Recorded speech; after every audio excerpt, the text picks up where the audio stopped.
I'm feeling good. I am feeling good. How are y'all feeling? How's y'all Thanksgiving? Fruits. I see y'all boys. We are good, man. I ain't gonna lie to you. I hope y'all had a good Thanksgiving. Hopefully, you spent some time with family. I have if you guys have signed up for the Chat Nigga newsletter, which is pretty much if you put your email in, I'm gonna be sending y'all an email because of all the things I am thankful in life, the collective support of you guys is at the utmost and at the top. So I appreciate you guys. So I really wanted to share some thoughts with you guys. So I'm gonna send. If you niggas don't like to read, it probably won't be for you. But if you do like to read, hopefully you'll enjoy it. Anyway, welcome to YouTube. YouTube's getting online, and of course on Facebook. Yo, we got more shit going on about Diddy. This shit won't stop. Seemingly, there's still from what I see, about 6 hours and 20 minutes, or about like 30 minutes of time that people could submit a lawsuit. You get what I mean? So this window that existed that brought the Cassie lawsuit, there is still 6 hours left that people could sue whoever they want if their cases of sexual assault that they want to sue for civil repercussions existed in New York and maybe New York and other places, right? So yeah, that's why Cassie sued in New York what she did in New York federal court, because it happened in New York, but also other places too. There's two more lawsuits that came down. The third one's by Jane Doe, which I always think that's a little cowardice. You don't want your name to be seen, but you're trying to sue to get the bread, right? And there's a second lawsuit that came from someone who did put their name to the paper, and we'll get into that. And here's the thing. Those latter two lawsuits are coming from the 90s, okay? We're going to be talking about all that, all right? Iman Shumpert, Tiana Taylor, they're going through some separation, but it's looking a little bit sticky at this point. Might talk about that as well. Meg Thee Stallion, she basically admitted what I've been telling y'all for the longest. She was a hoe. Meg Thee Stallion was fucking everybody and anybody. Anybody with a hard dick, she was riding, allegedly.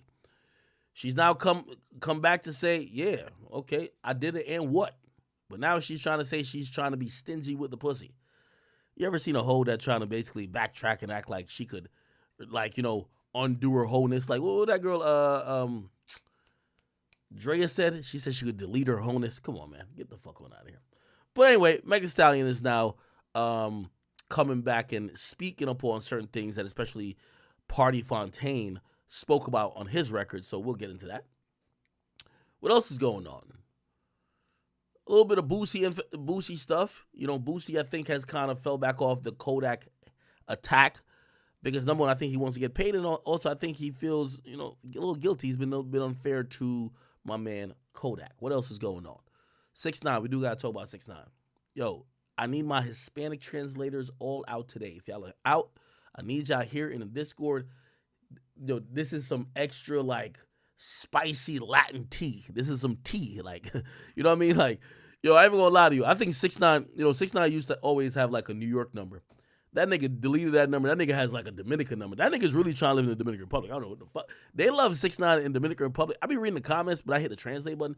They call 6ix9ine Jesus. I kid you not. They look at 6ix9ine any comments about anytime he goes live or whatever. They're like, he's so humble, he's so gracious, he's so I'm like, damn. Yo, 6ix9ine's fucking good, my nigga. He has a whole country.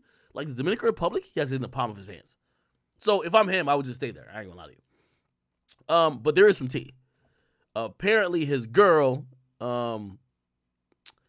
so me, whatever you think of academics in hip hop culture, there is a version of me in that Dominican culture, and it's a nigga named Alofoque or some shit. Apparently that nigga might have been fucking 6ix9ine's girl too. Yo, what the fuck? The media nigga? Yo, imagine me fucking Lil Baby's girl. That again, you know what this showed me? I'm yo, I'm slacking. The Dominican version of me allegedly might be fucking the top rappers' bitches. Andy Will gave her a baby, 6ix9ine's dating her, and the media nigga might have been You know what I mean? Apparently she got the media nigga's name tatted on her, all type of shit. So I'm like, damn, I'm over here slacking type shit. You feel me? But anyway, we need my Spanish translators to break this down. We're going to figure out what's going on because 6ix9ine has been beefing with the Spanish version of me. And it's because allegedly that guy has some ties with his girl. 6ix9ine's only beefing with niggas who has ties with his girl, which is kind of interesting. Anyway. Okay, what else is going on? It's mad other shit. Get the shade room. What else is going on? Somebody said, up your game. Brother, I got my situations. I'm good. And I don't like celebrity people anyway. I'm good. All right. Let me see. All right, Diddy spoke out. Okay. This year, I didn't see too many people show off them struggle plates, man. Usually, you would see like those Instagram influencers show like they're trying to cook and it was always bad. I didn't see too many of them this time around. Okay, Diddy still in hot water. Who the fuck is this nigga? Ain't this Keke Palmer nigga? I don't know. Anyway. Okay. Joe Budden still in the pool. Oh, no, it's Iman Shumpert. Okay. Hilarious. All right. Murder charges dropped against Shaka Zulu. And by the way, yo, I'm now in the new mental space to say, I think Jamie Foxx got sacrificed. You want to talk about it? Today, I might sound like I'm a nut. I might sound like I'm off the deep edge, and I hate people who are cynical. And I'm not too fond of most conspiracy theorists, but I might be approaching that today with some of my thoughts, so I have to warn you. Jamie Foxx, who basically damn near died recently. Jamie Foxx, who sent out some really cryptic messages talking about watch the people around you. Like I don't know if y'all remember those messages. We're going to get into them. Now he's being accused of this. This comes on the heels of Diddy being exposed first. This kind of shifted the attention for at least a day and a half or so. We're going to talk about that shit. You feel me? Remy Ma still acting like she not fucking that battle rapper nigga. Okay, Remy Ma, I see what's going on with you. We fuck with you. It's all good. D-Wade is gay as a motherfucker. This nigga is gay as hell. Oh, my God. Oh, my sweet Jesus. For how gay this nigga is, I was surprised he ain't had a left hand while he was playing basketball. The nigga couldn't dribble left to save his life. Look up the video with Kobe locking him down. The ones who know. Okay. Let me see what else is going on up in here. Who's this? Jordan Woods? Okay, I don't know what the fuck this is. All right, let me see what's going on my page. By the way, we got to get into this. A nigga named Honeycomb Brazy. Nigga got out of jail and he's out here punking everybody. Getting that finesse 2 times, getting that Jay Prince Jr. Like, this nigga's crazy. Also, the 3rd sexual assault. And by the way, this is where I do my little summary of what's going to come later on in the stream. So you got to buckle in, grab some popcorn. You feel me? If you order the shot glasses, by the way, real quick intermission, we will be doing this live on stream. The Academy.shop. By the way, I just approved a discount code because I guess it's like, was it Black Friday or whatever? It'll be good to like Monday or Tuesday. Use chat giving. If you buy anything from my merch shop, use chat giving at the checkout for 20% off. Easy. Like, you know what I mean? At least trying to give you out some shit. But the Academy.shop, if y'all buy anything while I'm on stream, I'll give you a shout out. Okay. Let's get back to it. Okay, let me see what's going on. Iggy Azalea saying she made damn near almost $50 million. I seen the Iggy Azalea OnlyFans. She not even fucking on there. Like, yeah, she fingering herself and shit like that. I ain't gonna lie. I was watching a video with her. She fingered herself one time. You know what I mean? And this is how you could tell, like, no disrespect to her. You know what I mean? Maybe I should save it for when I'm actually talking about it. But niggas, y'all know how we men, and by the way, it might be incorrect, but we ignorant. You know, like, you know, women used to tell us, like, oh, you know, this pussy could push out a baby and still, like, clutch or come back or whatever. Anyway, if this is how niggas view shit. If you could get 4 fingers in your pussy, you a hoe. Facts. If 4 fingers could fit inside your shit, you a hoe. If a fist could fit in your pussy, there's no coming back. We're assigning you 100 bodies. Nothing less. We don't care what you say after that. Now, I was watching a video with Iggy type shit, you know what I mean? And the pussy was out. Unless maybe it was a deep fake, but she got some shit where she masturbating, right? I ain't gonna lie. She had one finger in there. I said, all right, okay. All right, I see what's going on. You know what I mean? And tooth slipped in. I'm like, okay, all right, I see what's up. Then I ain't gonna lie. The ring finger and the pinky just, I'm like, oh, shit. Oh, shit, wait. Hold on. Hold on. There's something going on here. I only knew about a few bodies. I only knew about, let me see, who else fucked? Didn't T.I. fuck? T.I. fucked? Didn't Playboy Cardi fucked? Who else fucked? Did she fuck some basketball players? Yeah. No, Iggy on OnlyFans. Nigga, y'all ain't check out Iggy OnlyFans? Nigga, Iggy is over here playing with her clit like it is a fucking, like, Game Boy controller, my nigga. She going crazy, my nigga. I ain't even gonna hold you. Cardi B's on OnlyFans? What's she doing on OnlyFans? All right, anyway. This nigga Tiger is actually fucking actual bitches on OnlyFans. He's like, I had the unfortunate experience of clicking on a video that it had two girls in it, but it said it was them and Tiger. Tiger's really like a porn star out here. He's like Adam 22. I ain't gonna lie to you. All right, anyway, let me see. Little Tyler. Okay, what he got going on? Aaron Hall. Vlad, yo, I know Vlad looking at this like we going viral, but this is the second interview that is now going to be in the court documents. This nigga right here. Look at this shit.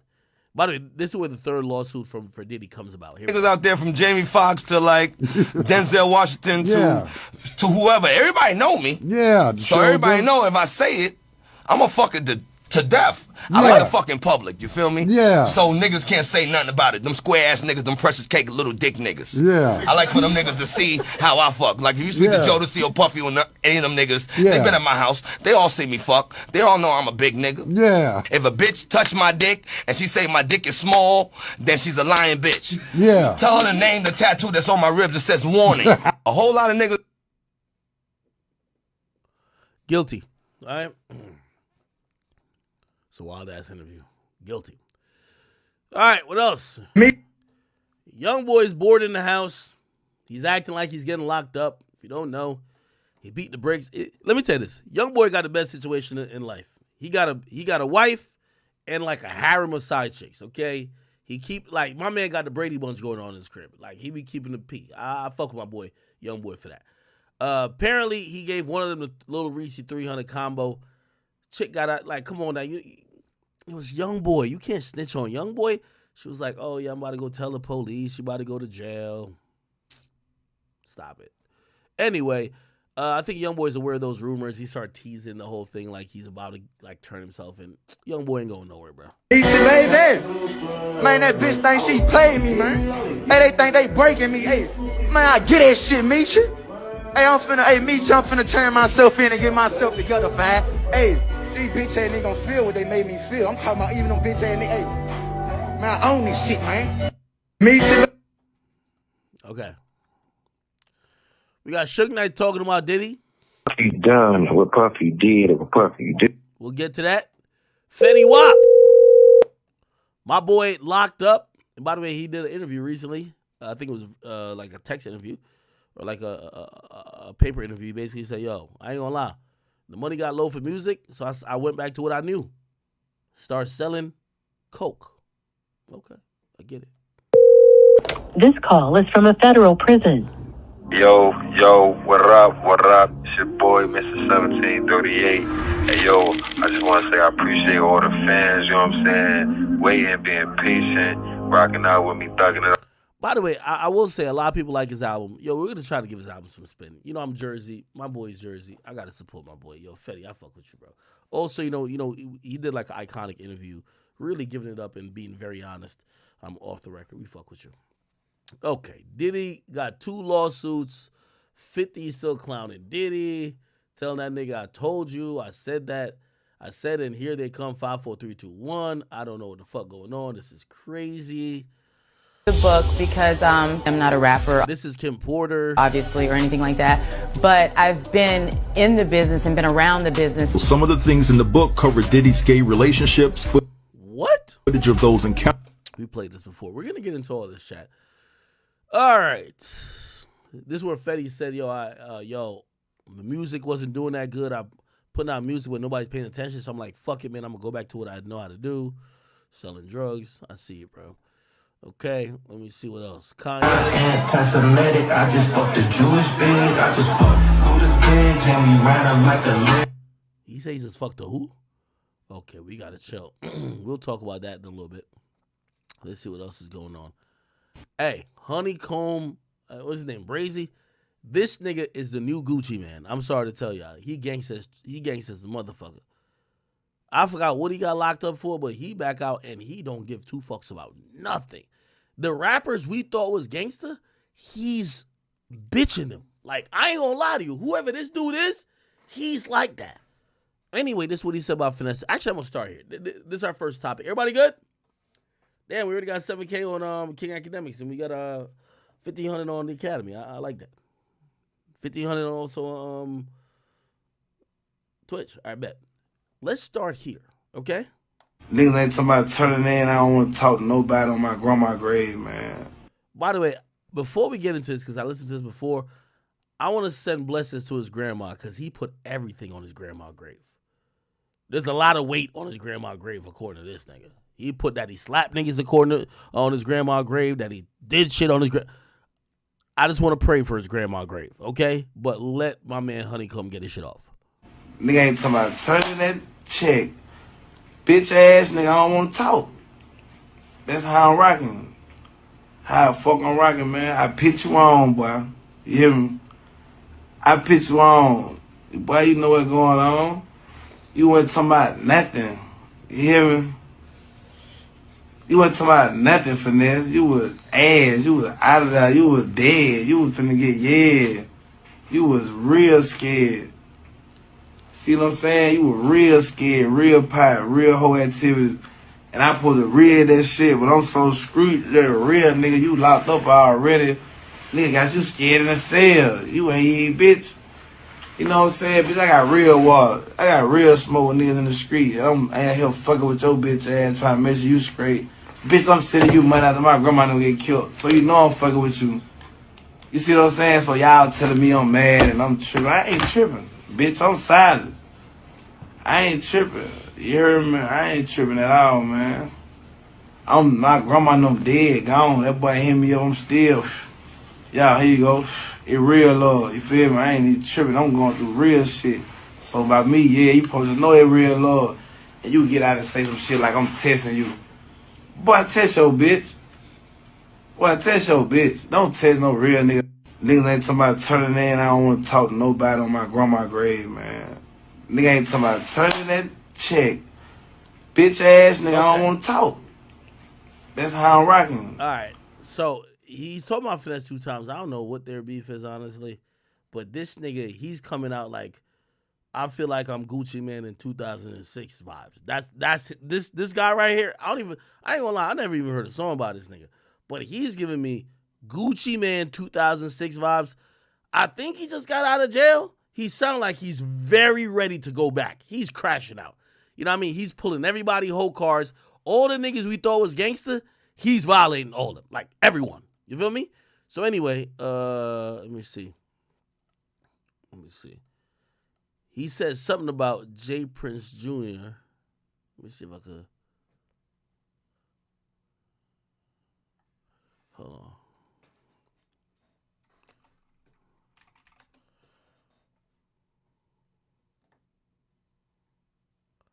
Oh, no. Maybe it's in this video right here. Anyway. Please don't. With tears in their eyes. Stupid ass nigga on big old brains. And I take care of the business in real life. Lame ass nigga. You somebody. The last time y'all ass. Always an establishment. Hold on. Reels. I'm trying to get you out of the actual shit because this nigga on live all day. I ain't gonna lie to you. Everything. I'm really taking this shit. I'm really shitting on you niggas in real life. Man, how you got one mob tie chain on your neck that ain't even yours? That my old chain, fool. You know that? Do you know that my old? So finesse 2 times is like with mob ties. Mob ties is like J. Prince Jr. Mob ties folds up on the Rap A Lot. Rap A Lot is obviously J. Prince, the father, right? Mob tie chain. I don't even want the bitch back. You heard me? I don't even want the bitch back. I've been, man, y'all keep that ball tie chain, that old ass chain. This nigga step with my old ball tie chain while he got the bill with. What at the same one? Stupid ass nigga, show the back of it. Show the grave on that bitch. It says that yours. Show me that grave. Show me the back of it. You ain't got to walk. You ain't got to walk. Get on that right now and show me right now, like right now. What that motherfucker walk that? Because I'm taking the shit. Oh shit, good. All right. By the way, I know y'all need like captions and shit. Trust me, it's hard for me to understand what this nigga mean too. Man, look, you ever rage your respect? Man, come on. You know what I'm saying? I kept it real with Holmes. I just expect the brother to keep it back real. That's it. I'm like, I hit bro, what up? Bitch, what you got going? Bro lied to me about my mama for Christmas. That when I cut him out. He asked me what I needed. I'm like, bro, I'm straight. You feel me? This on my grandma. I'm like, I'm straight, bitch. You know, I'm thinking. I'm like, look, just take my mama's son. It's criminal coming up. Criminal about 2 weeks. Just take my mama's son, bitch. Shoot my mama's son. I'm good. You know, I'm straight. My mama stay in Houston. You already up there. Shoot my mama's son with criminal. And I'm good, my nigga. That's all I ask. On white, Lord, I got you on blood. On blood, you hear me? I'm finna do that right now. You hear me? So I called a nigga back. He ain't do it yet. 3 days later went by. I hit him back like, what up, bro? You ain't gonna...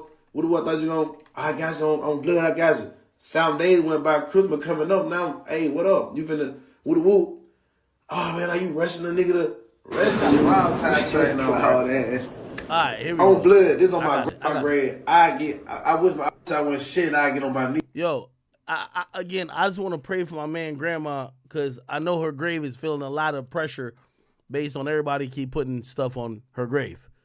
Right now, bro. This on my grandma grave. This on my dead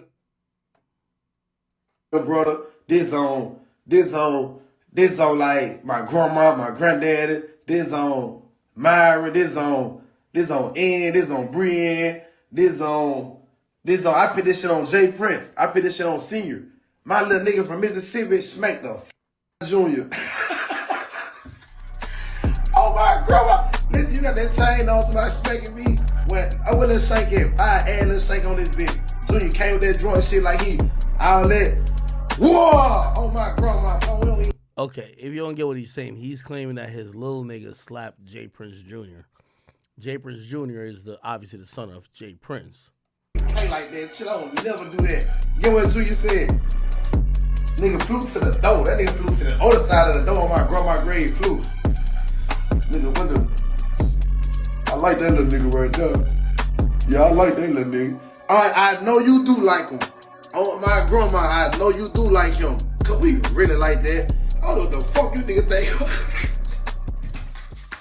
You got a wild tie chain on, right? Hey man, shit like that, bro.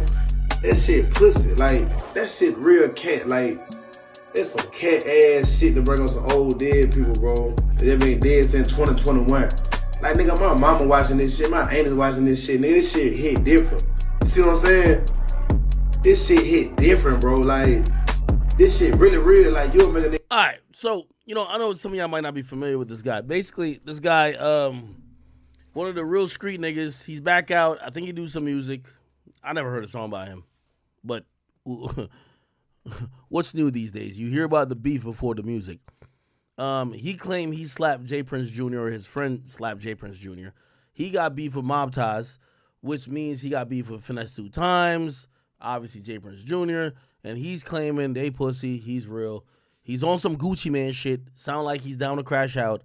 I'm hoping he don't get killed or get sent back to jail, but the way he's talking, basically, he's saying that the people who have been established, he's been exposing them to be hoes. So, I just want to pray for this guy. I don't know. Somebody said, listen to Brazy shit first. All right, we'll listen to it later. I just want to pray for his grandma. Chat, actually, didn't I report on him? Did his grandma house get... Wait, hold on.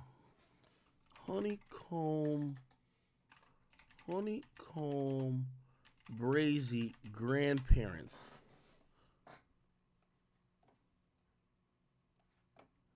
New details released in court Tuesday in the deaths of the grandparents. grandparents of Honeycomb Brazy, Tony and Layla.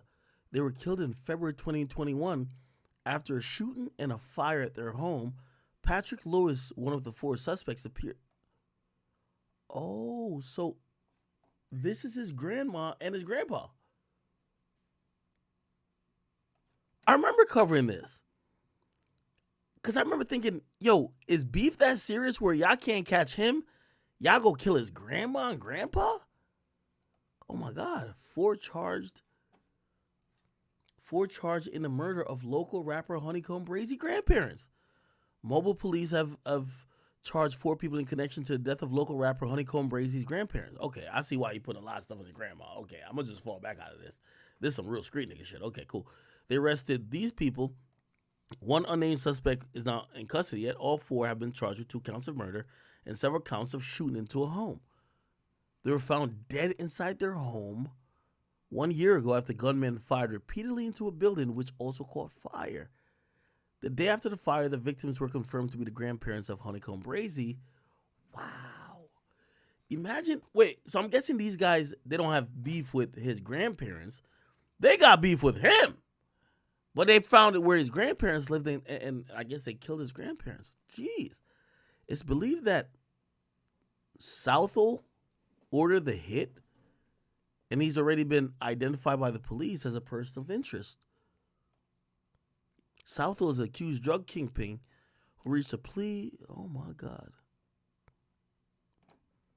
No, this is crazy, Chad.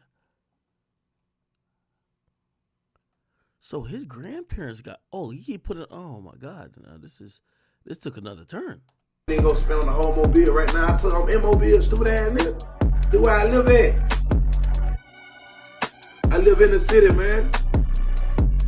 I live in the city on deck, grab my grandma. I'm in the city. You keep talking about nigga. I'm in the city. Y'all in the y'all city. Y'all the ones in Texas, stupid ass nigga. I'm down here in Mobile right now. I'm gonna be honest with you. If you got beef with some niggas and they done killed your grandma and your grandpa, I would imagine that being online talking shit about said niggas is probably over.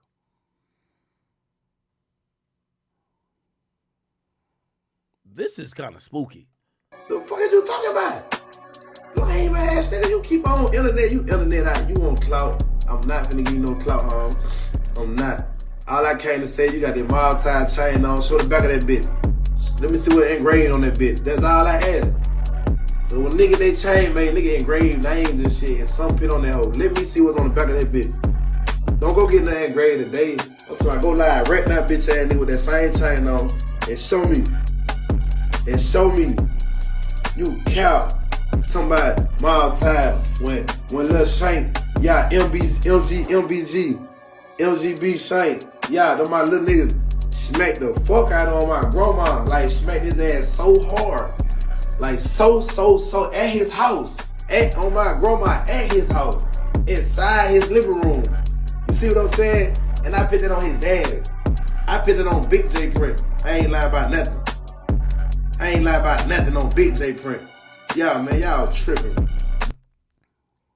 Well, damn. Holy shit. You see why they got us stuck in a cycle, people? Honeycomb Brazy, I don't know his past, but his grandparents got killed as a result of beef. He got incarcerated previously because of beef. And he's back free, and instead of, like, shit, I'm talking about him, we're thinking there's going to be some musical and, like, relation to it, but what we're all still enthralled or intrigued about with him is beef. What do you think the outcome is going to be with him? He's going to either be dead or he's going to go back to jail. Unless you drop some hot song. Because I'm telling you, I know everything about his beef. I've never heard a song. It's like a cycle that just, man, you lost your grandparents, man. Don't let them die in vain. I would say. Like, they died for no reason because of your issues. Man, of course, everybody got haters, but prove them wrong by being successful, not prove them wrong by taunting them and using your little fame to try to continue more violence, because whether, those 4 niggas went to jail, we don't know them. You now the person who they got to get to, feel like they've accomplished whatever goal they want to accomplish, whether they get you killed or they get you locked up. So Honeycomb Brazy, come on, man. I hear a lot of people saying you're giving the 2006 Gucci energy, but let's be honest what that energy was for Gucci. That energy was crash out energy. That energy was, I don't know if you heard that interview with Gucci and Charlamagne when he was just like, yeah, I went down that block and I was about to take somebody's life when I went down that block. He was at the point where he wanted to commit murder, and at the point where he was ready to risk it all and fuck up maybe his entire life. So I know that nigga won't listen to me, but just have to get some good words. Anyway, let's get on the Diddy train. Pause. Remember when Diddy did that album talking about Last Train to Paris?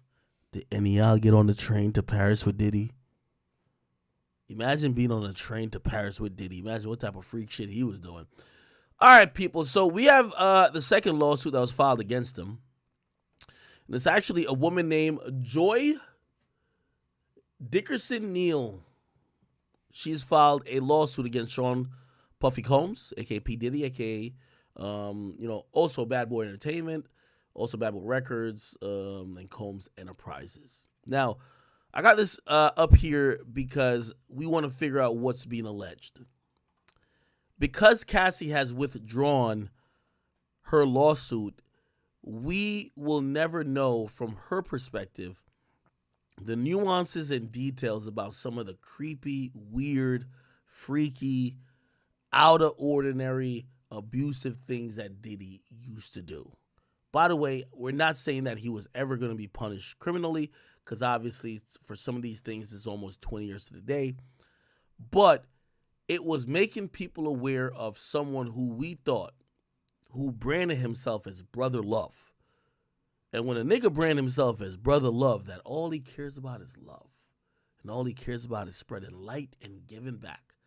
That doesn't sound like the guy who has tortured or taken, advantage or, been the person who people fear, especially his partner. So that was a great rebranding. But we had to go look in other places to see, does this make sense? Cassie's not talking, but there's some old interviews that kind of allude to what she initially said. And then now, obviously, right before the expiration, we got to be honest, there is the expiration of this law, which is tonight. There's 2 more lawsuits that came down, one pretty much last night and one this morning. At least found out by the media. Could be more. We also have to admit that because Diddy allegedly paid maybe $30 to $50 million, the word on the street might be, if you did have a sexual encounter with him, sue him. Maybe he pays you, even if it's $1 million. It'd be $1 million more than you had before. So we do have the lawsuit here, and let's see if we could go over it a bit. All right. So plaintiff Joy Dickerson Neal. All right. She's suing Diddy. And this is the nature of the action. They say the plaintiff is bringing a lawsuit against the defendants to redress the substantial and lifetime injury she has suffered as a result of being drugged, sexually assaulted, abused, and being the victim of revenge porn that Sean Diddy Combs, or P. Diddy, created and distributed. Now, this is important, this last line, because Cassie, and again, most of this lawsuit, we have to try to cross-reference it with what Cassie said.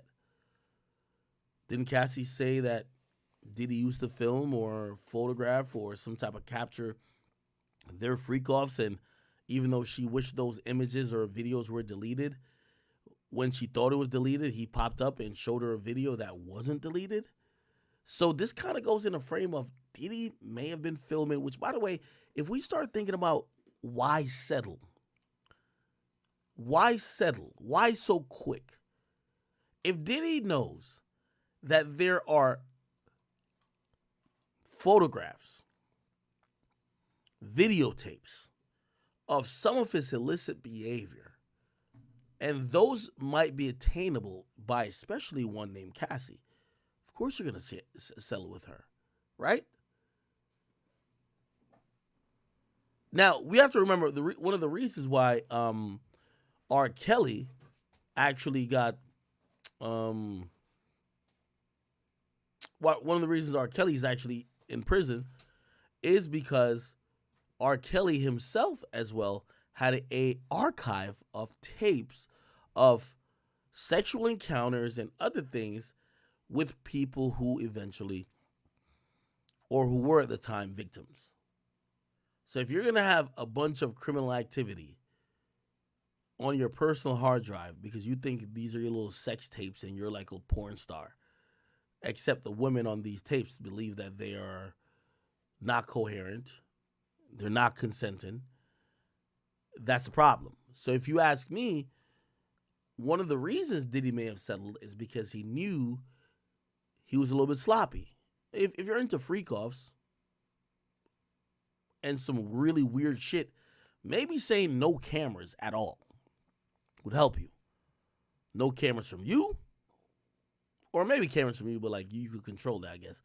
But no cameras from nobody else. Clearly, there was a lax in recording and filming and showing to other people. That's why the revenge porn thing happens. But anyway, let's see if we can get to some of the details. Okay, great. Preliminary statement. Joy Dickerson was a college student at Syracuse University, pursuing a degree in psychology and filled with hopes of a bright future. While she did not come from a family with means, she was raised by a single mother who instilled in her high moral and ethical standards and a strong sense of civic duty. She was whip smart, beautiful, and aware that her good reputation was an important asset to be safeguarded. On January 3rd, 1991, which, by the way, we have to put this in perspective. January 3rd, 1991, how old or how long ago is that? It's been 23 years since 2000, and then 91, so 23 and 9, 32. It's been 32 years, right? It's been 32 years. What January? Yeah, it's not 33, 32. Okay. It's been 32 years since this happened. And they're saying that on this day, while on break from school for the holidays, she reluctantly agreed to an early dinner with Sean Combs or P. Diddy. They had many friends. By the way, I do have a problem with this right here. If she is a college student in Syracuse and you're filing a lawsuit against P. Diddy, even though Diddy in 91 wasn't Diddy like he was in 2000 or Diddy in 2010 or Diddy now, if you're a college student, unless I am misremembering, Diddy was never at Syracuse University. Why would you ever be around Diddy? How did y'all meet? And what enticed you to keep hanging with him? I think those things should have been established, if you ask me. But regardless, they continue by saying on January 3rd, while on school break, she reluctantly agreed to an early dinner with Sean Combs or P. Diddy. They had many friends. Okay, maybe this is their explanation. They had many friends and acquaintances in common, and she had appeared with Combs in a few clips of a music video. It would be nice to know what music video that was, okay? After dining at the Wells restaurant in Harlem, home of chicken and waffles since 1938, Combs pushed Miss Wells to keep him company as he attended a few things in the city. Getting into Combs' car that day was something Miss Dickerson would come to regret. During their date, Combs had intentionally drugged, that's a big accusation, intentionally drugged, resulting in her being in a physical state where she couldn't independently stand or walk. Driving first to a music studio where she couldn't get out of the car. Combs proceeded to a place where he would stay Oh, okay. So they went to a music studio. She couldn't get out of the car. And then they're saying Diddy went to a place where he was staying, which I guess they're saying he sexually assaulted her there, as was his practice. But unbeknownst to Miss Dickerson, Combs videoed the sexual assault. Days later, a male friend revealed to her that he had viewed the sex tape, along with other men. Horrified, Miss Dickerson asked how many others saw it, to which he responded, everyone. Miss Dickerson's life went into a tailspin. She returned to college, but soon had to be admitted into the hospital for severe depression and suicide ideation. Am I reading this right? Or am I drunk? Ideation, yeah. Unable to function, she dropped out of college. Miss Dickerson struggled with her mental health and career progression thereafter. The sexual assault and public exposure of it caused her to suffer overwhelming feelings of humiliation, embarrassment, violation, and constant apprehension about who all viewed it. As Combs' success and wealth rose quickly, she tried to block his existence out. She tried to block his existence out. I guess this means as she tried to put her life back on track. By the way, it's interesting to see the typo. What this tells me, and I'm trying to call it fair. I don't know if Diddy did any of these things or not, but somebody had a lawyer rushing this. Really rushing this. They got typos in there. Bro, it's like you trying to do your homework before, like in the 5 minutes it takes for you to get from one class to the next in high school. It's going to be sloppy. You're rushing. You might have misspelled something, forgot a word, forgot a symbol, whatever it is. That's what it's sounding like, right? Okay. Still today, Miss Dickerson continues to work on her emotional health, economic recovery, and finishing her college degree. Seeking accountability from Combs. Hold on. Under the law is one more step in that journey. Okay? Now, they're going to quote the Adult Survivor Act, which we see here. But let's see if we can find a little bit more in the details. Here we go. Okay. So these are some like facts. This Sean Combs, known as Diddy, Puff Daddy or Diddy, is a Grammy Award-winning musician. At all relevant times, he was a resident of New York State. Prior to the release of Combs' debut album in 1997, he was a prominent member of the New York hip-hop community. From 1990 to 1993, he was known for working as a talent director at Uptown Records. He was known for throwing parties that attracted thousands of attendees, including the who's of the hip-hop world. In 1992, he founded Defendant Bad Boy Records. In 2008, he was the first male rapper to get a star on the Hollywood Walk of Fame. 2022, Forbes estimated that Combs was one of the wealthiest hip-hop artists in America, that his net worth was over $1 billion. Upon information and belief, he has a history of committing physical and sexual violence against women, as documented in publicly available lawsuits and extensive media coverage. Okay, to be fair, 21 tells me this is a clout chasing lawsuit. Y'all are using and weaponizing the fact that Cassie sued him, right? And we're not calling Cassie a liar at all, but Cassie sued him, and y'all are saying, hey, we think he has a history of committing sexual and physical violence against women because it was documented in very public available lawsuits and media coverage. The only media coverage and lawsuits that we knew about before, like 3-4 days ago, was the one from Cassie to Diddy, right? Okay, 22.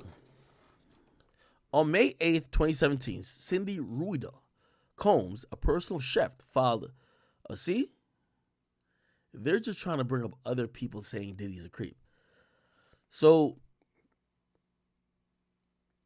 This is a chef that sued him, right, in 2017. In 2019, an ex-girlfriend, which, by the way, was recently, as of this year or last year, beefing with, what's her name again? Young Miami or Diddy. They said she detailed in the interview how he physically abused her. On November 16, 2023, Cassie Ventura, see, this is what I'm saying about, this is a sloppy lawsuit. Cassie Ventura. No, it's Cassie Ventura. That's Cassie's real, and by the way, it's not even Cassie Ventura. It's Cassandra Ventura. Cassie is a pseudonym. It's a nickname. So when your law firm, who's trying to rush this lawsuit to get it in because they're hoping for some payday, they're misspelling shit, okay? And part of them misspelling shit is them calling Cassie, trying to use her real document or government name, but using Cassie then Ventura. It's Cassandra Ventura. So we already seen a couple of mistakes on this lawsuit. An artist signed to Bad Boy Records filed a suit in the Southern District of New York, alleging that Combs forced her to film herself having sexual encounter with a sex worker. Given the extensive coverage of Combs' abusive treatment of women, defendants, Bad Boy Records, and Combs Enterprise had knowledge and were put on notice of the sexual abuse allegations made against them. Okay? All right.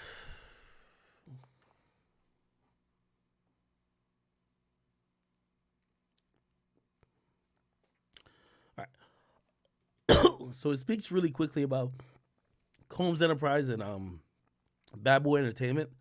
Then it does some factual allegations. The plaintiff grew up in New York City and was raised by a single mother. In 1987, the plaintiff began attending Syracuse. So if she started attending Syracuse in 87 and she said Diddy did it in 91, that would be probably her senior year because it would be 4 years later, right? She started attending in Syracuse, 87.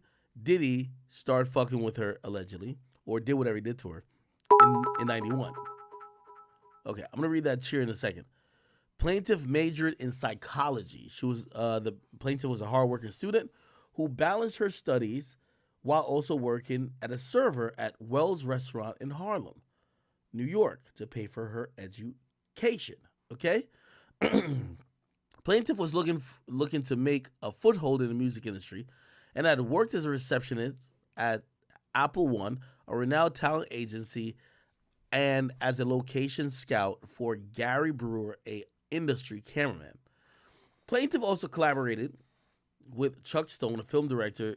Okay, so they're qualifying themselves to say how they met him, right? Plaintiff met Sean Combs and learned of his reputation. Okay.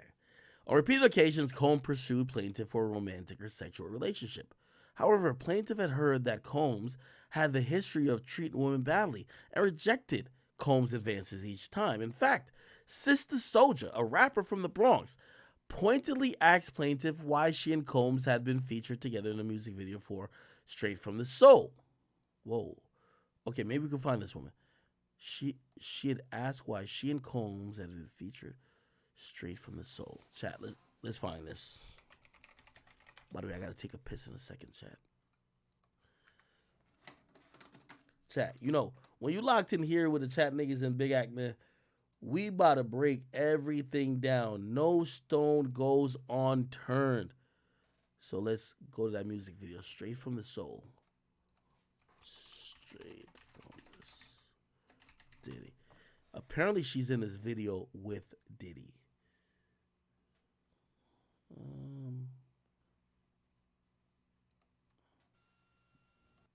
Calm your neck, bro.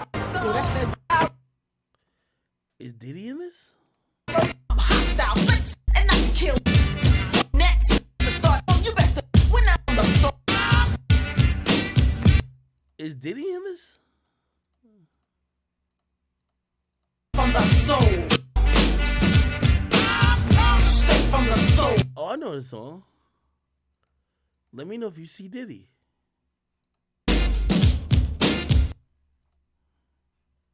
Is this Diddy? Nah, ain't Diddy.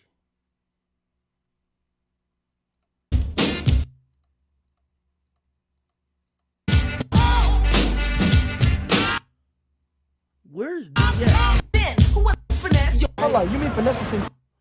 Okay, let's watch the intro. I'm moving, calm your neck. Hold up. I ain't even back. Yo, that's that Jeremiah song shit. Yeah. Hold on, you mean finesse? Which one's Diddy? Somebody said 2:30. Y'all love y'all.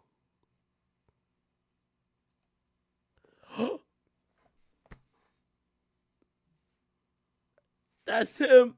Is this her? Chat. Don't move a fucking muscle. I gotta go take a piss. Don't move a fucking muscle. We got him, y'all. We got him. I gotta take a piss, y'all. Hold up.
Alright, we got it. Got it, y'all. Damn, y'all are good. What the fuck? My old keyboard. Somebody said wash hands. I ain't even gonna cap. I ain't wash my hands, but like I ain't touch my dick. I just like pulled my pants out. Come on, man. Like you know one of them ones you ain't touch your dick type shit. You just come on, man. My shit on autopilot. Stop playing. I am gonna wash my hands, but come on, stop playing with me, man. Anyway, okay, this Diddy. Is this her? Is this her? Beautiful melanated queen. Okay, I see what's going on. I mean, Diddy was trying to look smooth here type shit. Bruh,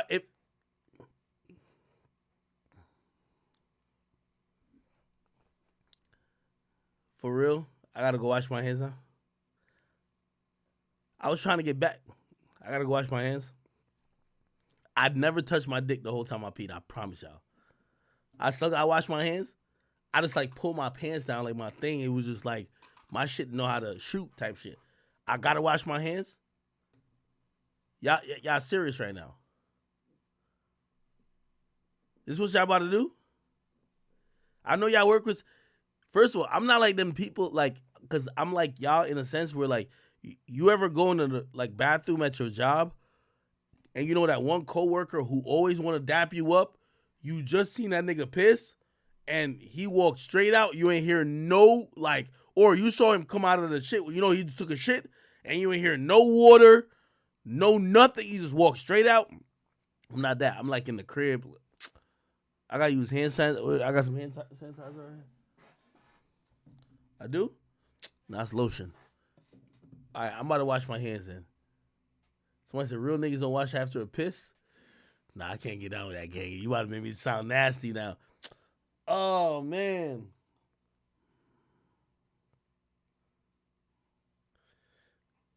Somebody say, yo, act, go wash it. You got to clean the tip. Like, whoa. Bro, I don't know what type of leaky dick shit you on, brother. Like, ain't no cleaning it. Yo, all right. I'm going to wash my hands real quick, man. Y'all niggas is fucking with me real quick. But anyway, we got Diddy. By the way, we're going through the lawsuit. We're right here. She said Sister Soldier asked the girl why was she and Diddy in the video together, okay? And plaintiff understood that Sister Soldier was warning her to stay away from Combs. I thought Diddy in 1991 wasn't that big. Did Diddy have a reputation? Okay, we're going to figure this out. I'm going to wash my hands. I ain't going to lie. I'm going to wash my hands. Y'all got it. Y'all got it, gang. Y'all got it.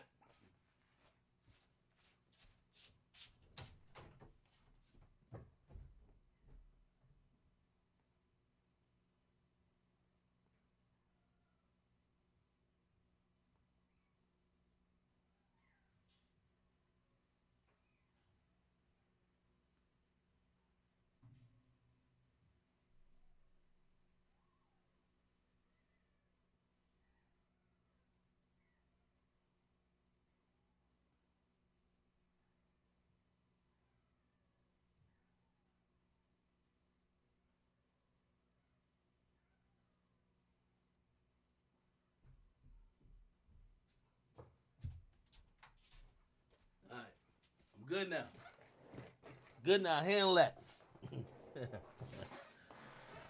I still even got the water on my hands. Anyway, come on, man. Let's get back to it. All right, cool. So Sister Soldier was telling the girl, don't hang with Diddy type shit.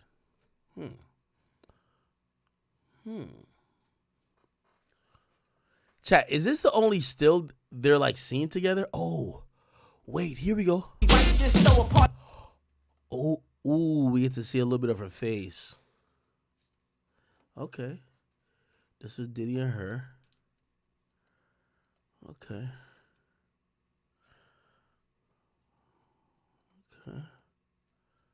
Okay. You see what's going on? Oh, they were featuring multiple. That nigga was licking the lips like LL. Okay. All right. We see what's cracking. All right. Good. So we're on par. We kind of know what she looks like. I don't want to dox her. She's not really that popular. And also, I don't want to like sit here and make everybody go comment on under her socials. Like a nigga gonna send me today her LinkedIn like shit. I'm like, yo, chill. Let's, nobody really knows her like that. So let's just read the allegations. If it sounds like bullshit, we'll call it bullshit. Okay, cool. All right. So they're saying the woman understood that Sister Souljah was giving her a warning to stay away from Sean Diddy Combs. And finally, on January 3rd, 1991, during her winter break, Miss Dickerson reluctantly agreed to meet Combs in New York City. Now, I want to be very clear, and I want to give context to this. I don't know how shit was in 1991, but if you're in college and you're doing music videos and you're mixing with the music industry and you're kind of around, I would imagine that, again, even though she's majoring in psychology, she's probably networking a bit, right? I'm not saying she's hoeing. She's networking a bit. She's at least on the scene. Because they're not coming to a book nerd who's in college in her junior or senior year saying, we need you for a music video. You're hanging out in some of these places. You're going, somebody who knows somebody. That's how these things happen. Like, are we going to be honest about this, right? So that's what I'm expecting is probably going on, right? Not saying nothing is wrong with that, but we have to, like, if your sister's going to college, she's not going to be in a Future video or a Gunna video or a Lil Baby video unless she's in the clubs, unless she's at studios, and people might be like, oh, hey, you look good. You should pop in a video, right? That makes sense. Okay. So during her winter break, she reluctantly agreed to meet him in New York City. Again, wary of being alone. She's wary of being alone with him. She chose Wells Restaurant in Harlem, which is a familiar environment as she worked there as a server and knew the employees. At Wells, the plaintiff began to feel more comfortable as her and Diddy engaged in conversation over food and drinks. Later in the evening, plaintiff had to utilize the restroom and left her drink unattended. Combs indicated he did not want the date to end and asked plaintiff to join him in doing some errands he had to run around the city. Okay, this is like a non sequitur. If you don't know what that means, it means two things that don't... the preceding thing doesn't make sense for the next thing we hear. So it's like, when you say you used the restroom and left your drink attended, I'm assuming you're about to tell us something to do with what happened while you were at the restroom or what happened when your drink was attended. Instead, she said, oh, Combs just indicated he didn't want the date to end and asked the plaintiff to join him in doing some errands. Anyway, so it basically skipped the whole part where, so she doesn't even really make the accusation that Diddy put something in her drink, but this statement alone leaves it up to your interpretation to make it feel like he put something in her drink, right? Be like, later in the evening, she went to the restroom and left her drink unattended. But she never accuses him of putting anything in her drink. But if you read that, you're like, oh, so that's where he drugged you, though. But she never actually claims that, which, again, I'm telling you, this lawsuit is written differently than definitely the Cassie lawsuit. Cassie lawsuit was very specific, and it looks like if it was going to come to blows, she was going to stand on a lot of what she said. This seems, we're trying to make you look as creepy as you can, that maybe you could just settle with us, right? Okay. While driving with Combs in the car, he produced a blunt and asked the plaintiff to take a hit. The plaintiff politely declined, but Combs was insistent that the plaintiff should roll with him and promised to have her home at a decent time so she could study. Feeling pressured, she reluctantly took a hit of the blunt. From that point on, her memory is incomplete.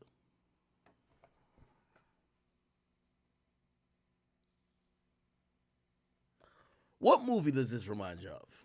Like, it reminds you of like Training Day. Take a hit. To catch a wolf, you have to be a wolf. Like all that. This sounds like some Training Day shit, right?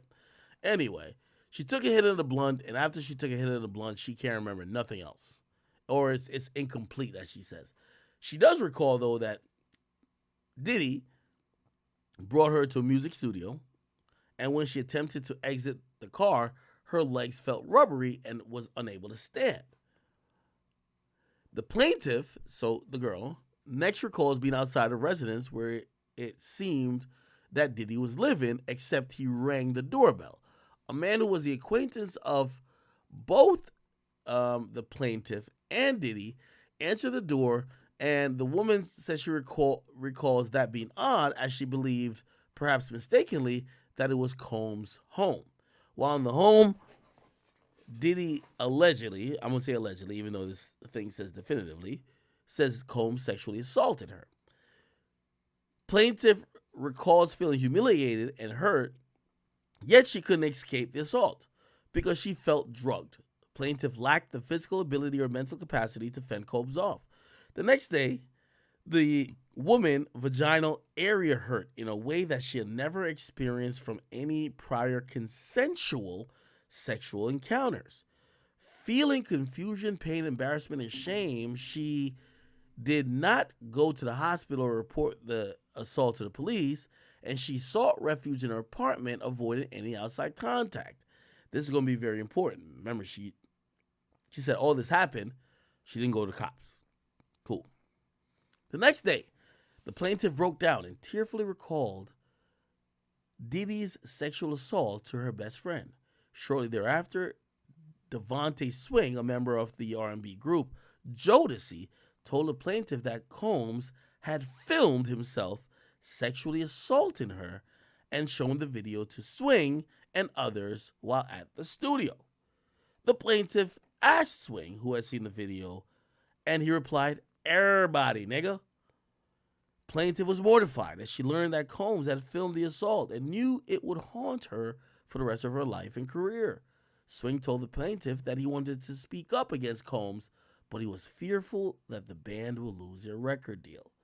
By the way, Devontae Swing, or whoever this guy is, he seems to be very integral to this lawsuit. And I don't know if he's still alive or he has Instagram, but people should be asking him like, yo, bro, is that true? Again, usually these guys, if they don't plan on going to the stand, they'll just denounce it immediately. Like, nah, they're lying on me, blah, blah, blah. But if he actually is going to speak up against Diddy, he would be quiet, if you ask me. Cool. Plaintiff was mortified she learned that Combs had filmed the assault and knew it would haunt her for the rest of her life and career. Okay, cool. Jodeci was in the midst of recording a studio album, Forever Lady, for which Combs was doing the A&R. In the coming weeks, the plaintiff did her best to pull herself together and so she could return to Syracuse University. Despite this, plaintiff experienced traumatic flashbacks of the assault, extreme sleepiness or sleeplessness for days on end, social withdrawal, and would recoil at even the most basic physical touch. Plaintiff felt physically unable to leave her dorm at Haven Hall, thus she was frequently absent from classes. She had an ability to focus and concentrate, and her mind constantly replayed Combs' assault and leading her grades to plummet. Oh, wow. The girl's mother grew so concerned with the plaintiff's sudden downturn in emotional state and repeated assertions that she no longer wanted to live. Oh my God, she was suicidal. That the plaintiff mother instructed her to go to the emergency room. The girl was admitted into a psychiatric unit to treat her emotional trauma, and physicians diagnosed her as experiencing clinical depression. After the woman was discharged, she continued to experience emotional turmoil as everyday interactions triggered her memories of the assault. Plaintiff also became socially isolated as her classmates labeled her crazy as they learned of her admission into the psychiatric unit. As she began to recover, she desperately sought to hold Combs to the account or to account for the crimes he had committed against her. Plaintiff's mom told her to contact Pastor Kevin Butts of historic Abyssinian Church in Harlem, New York. However, plaintiff felt too ashamed to speak with the pastor because he thought she would judge her. The plaintiff filed a police report in New York and New Jersey and spoke to several prosecutors hoping to press charges. Members of law enforcement told plaintiff that her allegations would need to be corroborated by several witnesses who had experienced similar assaults. Plaintiff also approached various friends, acquaintances, and colleagues to assist her in locating the revenge porn tape. Colleagues told the girl that she was terrified that Combs would retaliate against him and that they would lose future business and miss music opportunities if they made a statement in support of her. And Combs' star was on the rise in the 1990s. He had experienced great success with the launch of the career of Notorious B.I.G., whose hit single Juicy had charted on Billboard. Some potential witnesses were afraid of Combs' wrath as he was known to be violent, while others declined because they feared they would not be invited to his future parties and events. They said Combs actually tried to dissuade her from reporting him. They said, despite her emotional pain, she continued to work in the music industry and began working for Stress Management, a DJ management company that represented DJ Funkmaster Flex and others. At Stress Management, a plaintiff's supervisor was Jessica Roseblum, who was known for creating Mecca, a party series where many New York hip-hop legends perform. Plaintiff helped Rosenblum parties and also acted as a personal assistant by completing errands she had. One night, the plaintiff was working at the parties, and when she unfortunately ran into Combs, did her best to avoid talking with him. Despite her efforts, Combs backed her into a corner, inappropriately confronting her. Combs dramatically got down on his knees before insisting that he wanted her to believe him when he said he did not do what she was saying. Rosenblum noticed Combs' odd behavior and asked why he was begging for forgiveness. Plaintiff merely told him that Combs had wronged her and was afraid of divulging more, as Rosenblum also worked often with Diddy.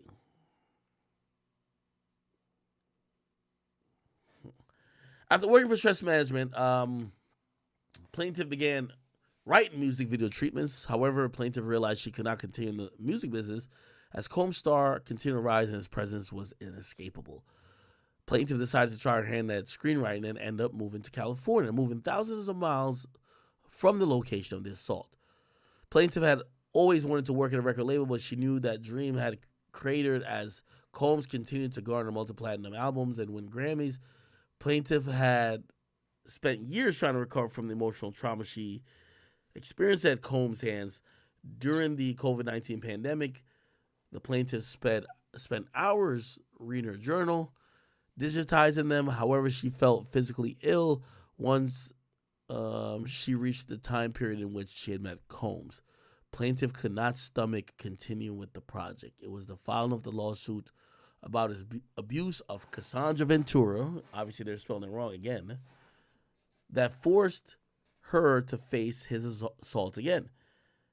After reading about this lawsuit, plaintiff spoke to an ex-boyfriend for the very first time in years after reading her lawsuit.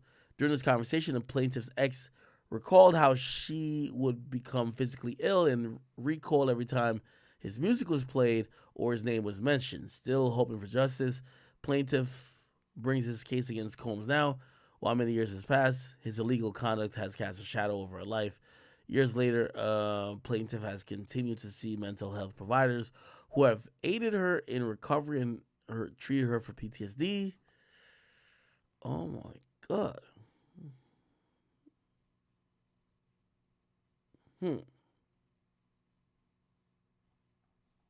All right.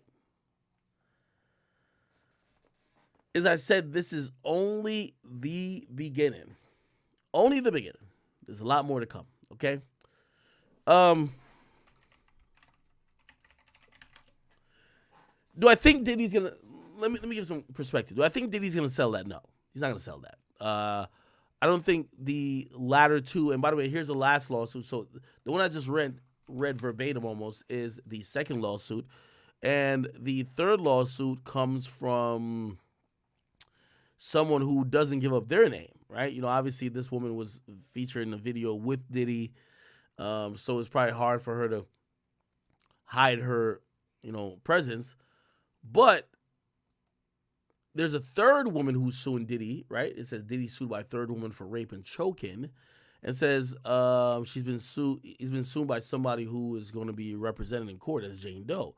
What that means is that person wants to protect your privacy, which means, it could be a celebrity, but I would think it's not. But maybe it is a celebrity. It's a Jane Doe, which means the person wants this situation or case with Diddy to go without personal judgment or vitriol or hate or whatever that people might bring to him because she, potentially might get charged, okay? Again, according to the lawsuit for the third one, it brings into account Aaron Hall, and I'm gonna play you a clip from Aaron Hall in a little bit. But anyway, the woman, the Jane Doe woman in the third one says he took turns raping her and one of her friends, I'm guessing a woman, in 1990 and 1991. The lawsuit alleges the woman and her friend met Diddy at a record event, and Diddy had began flirting with them, buying them drinks during the event. The woman claims that Diddy and Hall took the woman to Hall's apartment where she offered more alcohol and coerced them into having sex with Diddy. She says she was traumatized, and then as she lay in the bed, Hall came in, pinned her down, and raped her. She says her friend was also raped by both men. She said a few days later, Combs went to the woman's home and became enraged. He was irate and began assaulting and choking Jane Doe to the point she passed out. She was searching for her friend because he was worried that she would tell the girl he was with at the time what he and Hall had done to them. The New York lawsuit, first reported by Rolling Stone, claims she went to the doctors, told her family and friends about what happened. As you know, okay. Wow.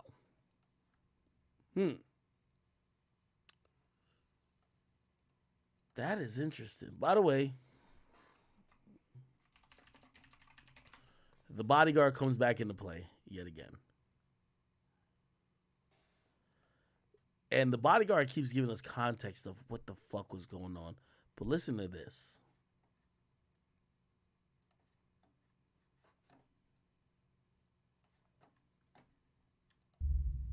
Also in this lawsuit, man, this lawsuit is crazy, man. She alleges that, Diddy, he made her hire and have sex with male prostitutes while he recorded it and masturbated.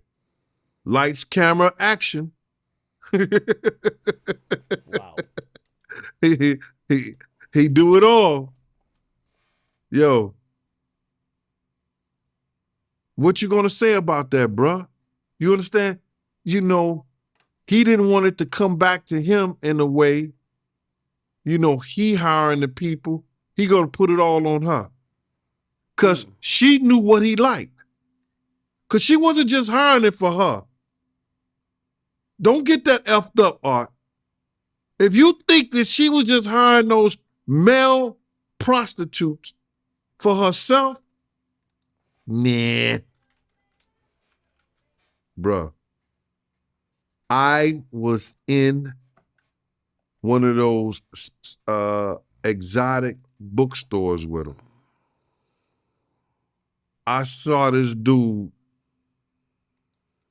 pick up butt plugs. And that's the first time I ever seen some shit like that. And when I say, yo, my man, what you getting this for? he said, you know, can I do my shopping by myself? And I said, yeah. And when I looked up there, it said butt plugs. I bust out laughing and went to the front door. So you heard the rumors. I knew I used to wait outside of Turkish baths for them. You know what they do in the Turkish baths? No, I don't. Oh, you don't? Okay. That's where a lot of gay men meet. What? And they all take hot baths together.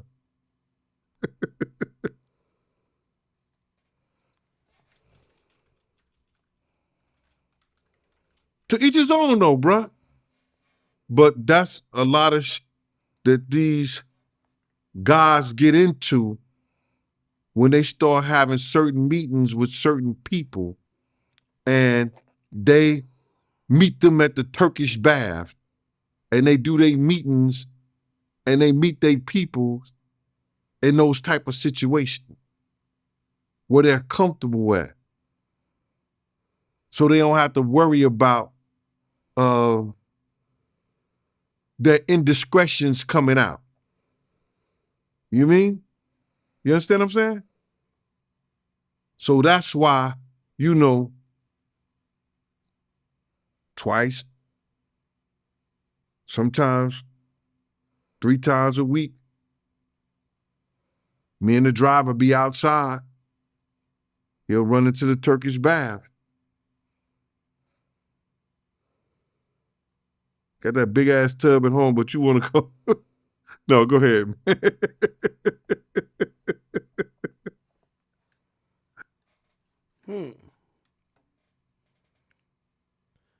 So according to this security guard, they're saying that, yeah, Diddy did through whatever means hire male exotic workers, but it was for him, not necessarily for Cassie.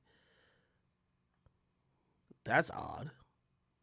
By the way, there's another Gene Deal interview here. By the way, Yeah, this lawsuit is wild, man. You know, she also claims that, you know, Diddy, he was trying to control her personal life. And, you know, she was scared of losing her record deal if she refused his demands. I could believe that. Yo, bro. I never seen him treat Ms. Lopez like that. You understand? Even when he was going behind her back and still dealing with Kim. He didn't want Kim to deal with nobody, bro. Like I said, I can't speak on Cassie or her statements like that, but I can reflect on the way he treated Kim. We would leave Jennifer's house. He would call a babysitter. If Kim was out on the town, we was going to every spot in New York City that the babysitter thought she was at. Do you hear me? Even when he wasn't dealing with her, he wanted complete control over her life, over what she did and how she did it. So that's not hard to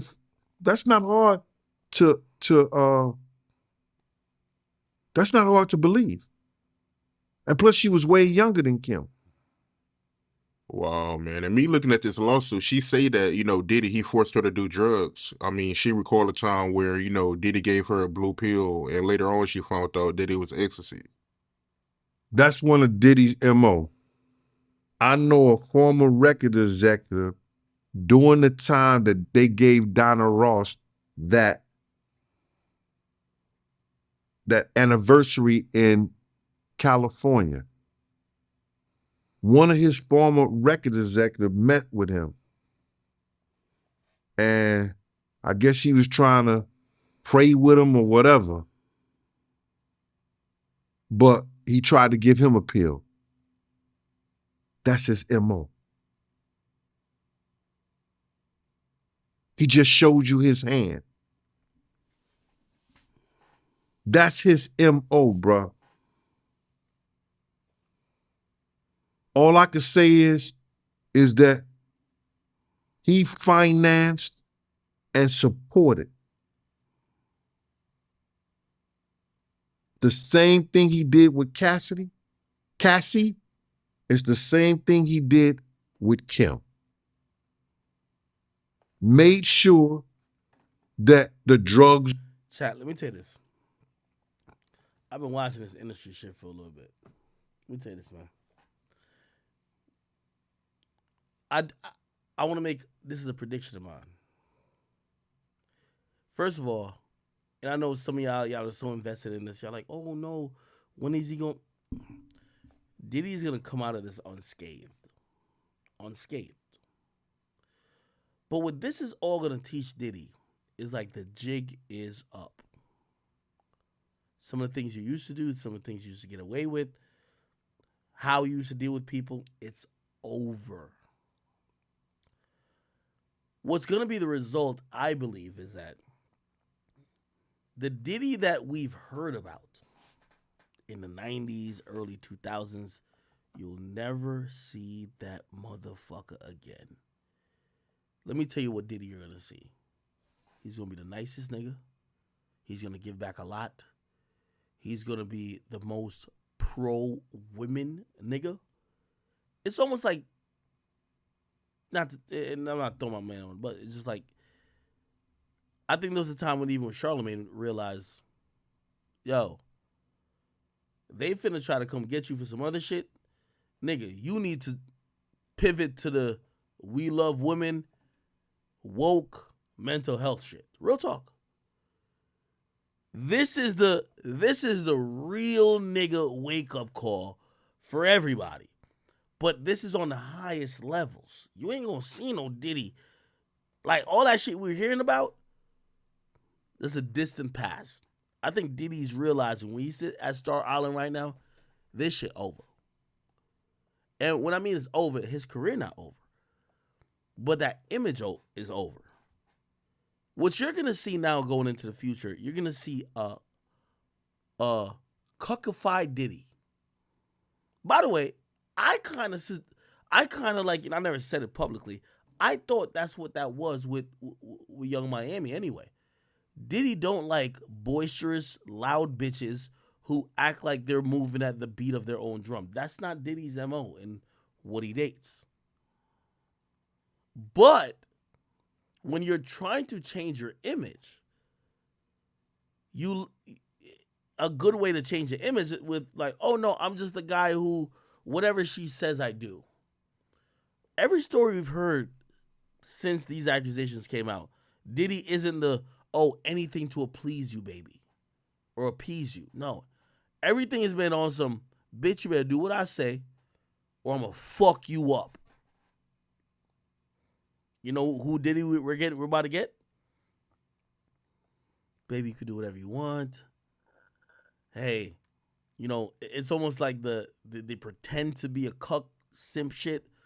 Oh yeah, you got me under control. Come on. If Diddy was slapping all these hoes from way back then, you think Young Miami, the bitch is 30, you think Young Miami could get that nigga in line? Or do you think Diddy's smart enough to know, yo, they're catching on to my game, let me shape it up and make it look a little bit better because, do you get what I'm saying? Was there.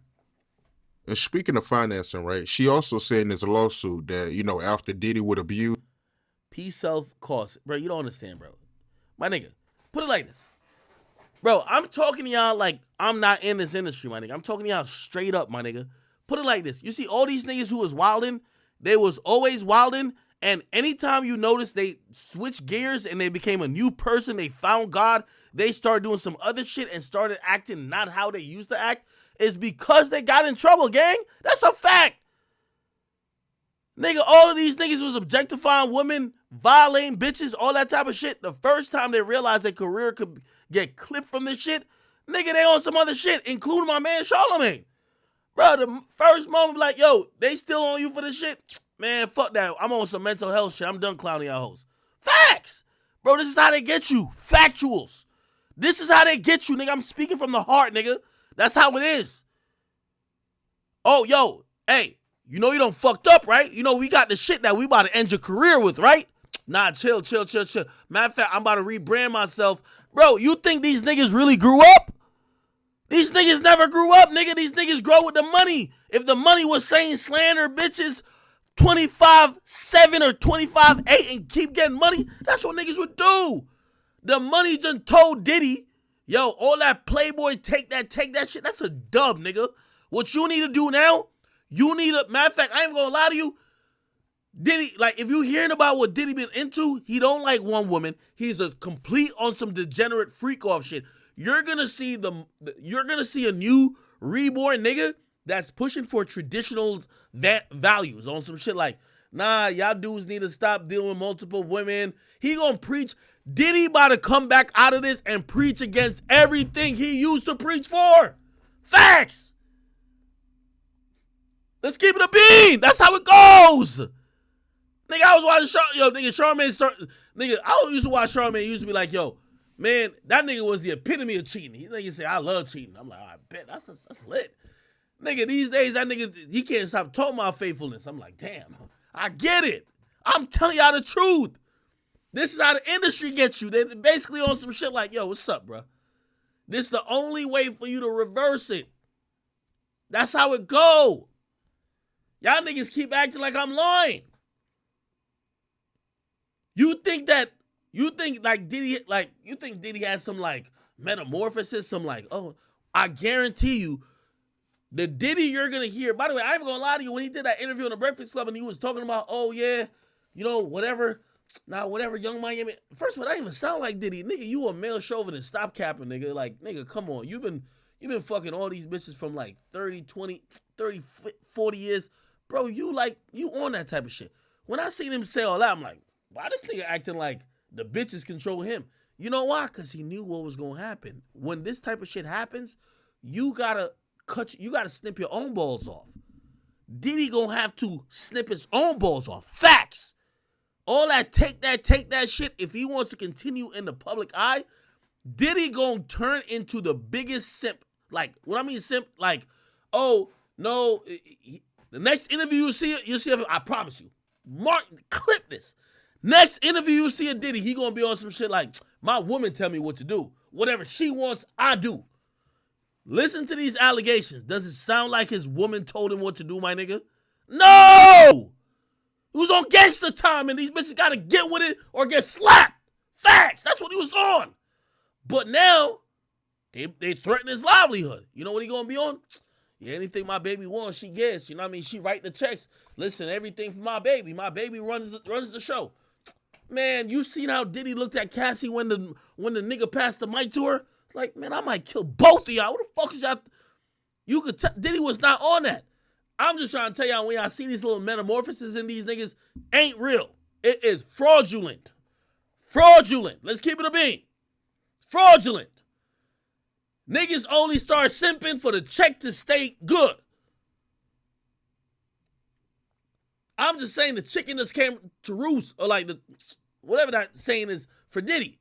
Yeah, you can't do that shit no more, bro. You old as shit, like, nigga, Revolt not popping like that. You ain't got no music acts popping like that. And your liquor brands done dropped you, nigga. Yeah, you got some bread and shit like that, but nigga, you in mainstream relevant current day culture, like, niggas don't really care that much that you gonna be that protected.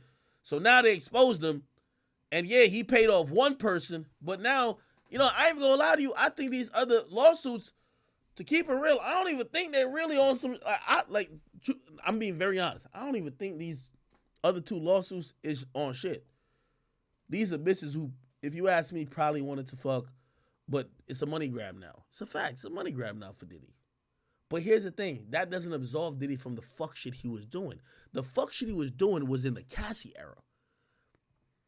You bringing up some shit from 91, with all due respect, and I ain't trying to disrespect the woman, but Diddy wasn't Diddy then. It's clear to me Diddy became some type of monster or creep when he got money and power. And what that was is, you're going to tell me going into the 2000s and continuing. So when you tell me 91, man, Diddy might have always been a freak boy. Of course, like we're not denying that he might have been a freak boy, but like all this shit, like Cassie kicked the door open. Cause what y'all are suing him for, y'all just suing him to say he's a rapist. Cassie said more than he's a rapist. Cassie said he's a manipulator. He controlled me. He basically brainwashed me. He went way further than, oh, he just wanted some pussy and he took it. These two lawsuits that came about basically just said that nigga wanted some pussy and he took it. You feel me? This is why Cassie's lawsuit is so important. Because, like, first of all, one of y'all not putting y'all name to the lawsuit, bro, what are we going to talk about that? And even the Dickerson chick, all right, cool, but it's like, I just read the Joy Dickerson shit. I'm reading this shit through. It's like,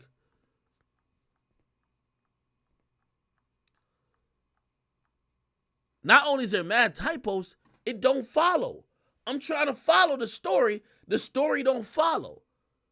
You're basically just trying to say there was a time you weren't trying to have sex with him and he's a rapist. And I'm going to be honest with you. Again, this is me just put my personal opinion. Y'all could crucify me. Nigga, I'm speaking from the heart no matter what. I don't give a fuck about Diddy nor none of these niggas. None of these niggas really help me or work with me or nothing like that. So I don't give a fuck. So I'm just telling from my heart. What Cassie said, I low-key believe all that shit. Now, do I think Diddy walking around here trying to rape bitches? I do not think that. I'm going to just keep it 100 with you. I do not think that. But do I think that Diddy's one of them niggas? I think most billionaires are like that. If you ever see some of these guys who are super rich, bro, they have turned into and morphed into something else. Their money, their power is what has created this new monster. I think that's what Diddy is. Of course, Diddy wanted a bitch who would listen to whatever the fuck he wanted. Bro, they're at a birthday party. They singing happy birthday. Niggas blowing out candles, opening gifts. You know what he told her?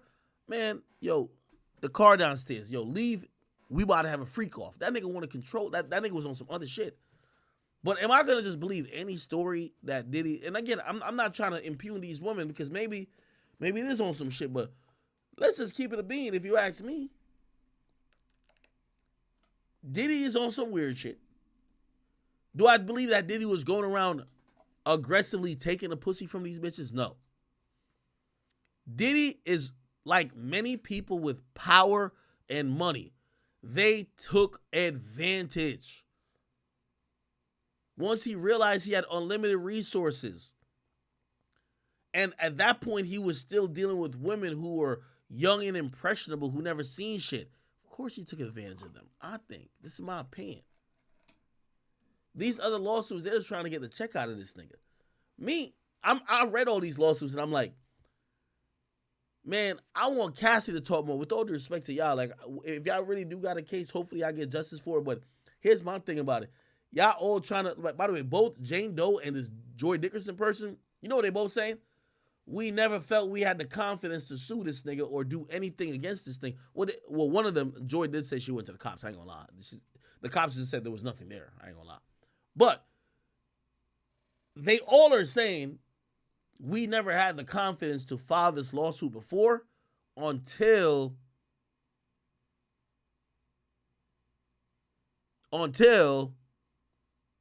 we seen Cassie do it. It's a Cassie for y'all to do it in 33 years, my nigga. And I'm saying that because I don't think there's not a bone in my body that think that Diddy's like completely innocent of everything. But I ain't gonna just throw him under the bus for everything because we hear one thing. That nigga Diddy, in my opinion, knew he was foul for Cassie. That's why he paid that shit expeditiously. That nigga knew he was foul. That nigga knew he had her on some sex slave shit. Like, yo, listen, I'm on some real freaky dick shit right now. That nigga want to have a threesome with Ja Rule and other male nigga. Whatever the fuck he wanted to do, she had to accommodate that. He used to treat her like shit. She had to accommodate that. He paid up that expeditiously. These other people, I ain't jacking it, bro. Anyway, let me get back into this. We won't play the rest of this. That's his MO, bro. All I can say is that he financed and supported. The same thing he did with Cassie is the same thing he did with Kim. Made sure that the drugs was there. And speaking of financing, right, she also said in this lawsuit that, you know, after Diddy would abuse her, he would buy her gifts. I remember times going to, you know, he would never let us see him do the things to Kim. You know what I'm saying? Because unless we was in the hotel, because see, when he was in the hotel, when we went away, Puff always had the presidential suite. I had the suite right next to him. Like in the Swiss Hotel, the Ritz-Carlton, wherever he stayed at, stuff like that. Always stayed next to him because I was the one who had to open the door, let people in, let people out. When we go to Detroit, wherever we went, always had the room next to him. So my door had always had to stay open to the suite. So you wouldn't see him physically abuse them, but they may come out the room and you could tell something had happened. It's certain people that he wouldn't do his bullshit around. Heavy D, Wolf, and myself. But you could tell the after effect. So it's plenty of times that Kim ordered something at Gucci or whatever like that, and I had to go pick it up. Not saying that it was because he abused her all the time, but that's a form of what all rich billionaires, millionaires, rich bitches do when they do something to these girls. Buy them off, pay them off. I got you, Ma. Look, some guys think these girls will get their ass whooped by regular dudes in the street. Why not get your ass whooped by a millionaire? You'll get something out of it. Which is crazy.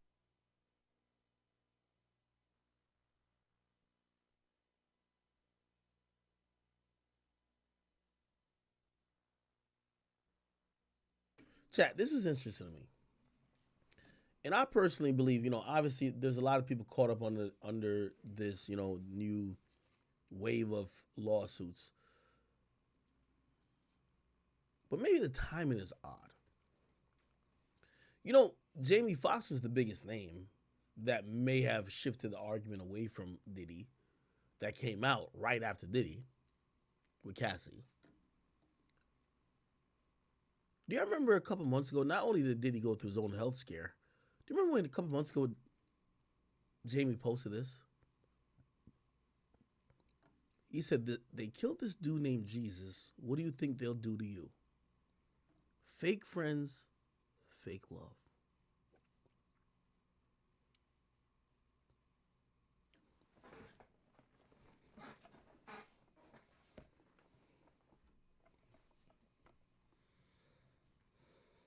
Do anybody remember this? They killed this dude named Jesus. What do you think they'll do to you? And by the way, if you know when people usually use that reference, it's usually meaning people close to them betraying them. Now, I'm not trying to make a link that there is none, but it's ironic that he went through a health scare, didn't say nothing about it really, even though people wanted him to speak on it. Never really spoke on it. Caught that nigga bowling one time, caught that nigga jogging one time. He's just back. Okay. Don't really know why he had a health scare, but whatever. But then, randomly, he posted a few things on social media, and it looked like it was a little bit like he was going off the deep end. I'm like, what the fuck? Is he okay? Which, by the way, I think he later deleted this.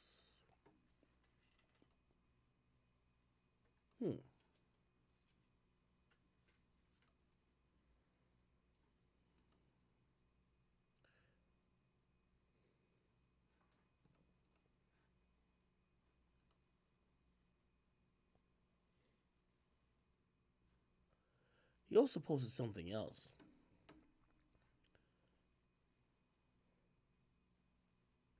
Or actually, yeah. Somebody else reposted him, and he reposted something else. He reposted something else saying, Judas showed himself. Jamie Foxx, know them for what they are. This is odd to me. I have no idea if this has anything to do with Diddy or not.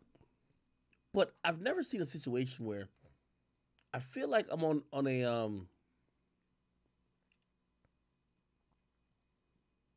cryptic treasure chest hunt for clues and for information that I don't know exists.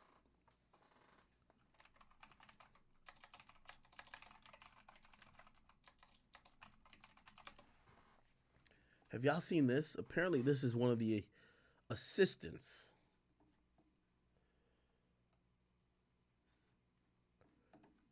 This happened when Cassie just came out. Let me see if I can find whose assistant she was. Kappa.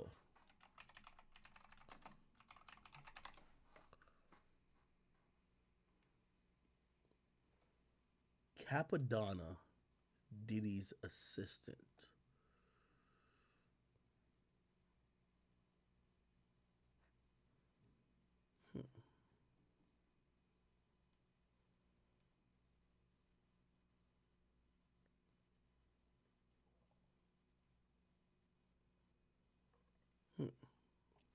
Anyway, the person said black women end up being sacrificed for the fuckery. Last 11 years of my life, I had to deal with everyone's nonsensical allegiance to the devil. I pray that ends. I don't think highly of any of you.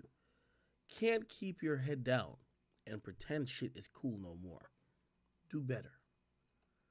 There's another tweet. It says, don't take the path of the wicked. Don't follow those who do evil. Stay away from that path. Don't even go near it. Turn around and go the other way. Proverbs 4, verse 14. Doors be unlocked. You got to be willing to walk away from the money. Full stop. 2011 was hell. Tragic kingdom.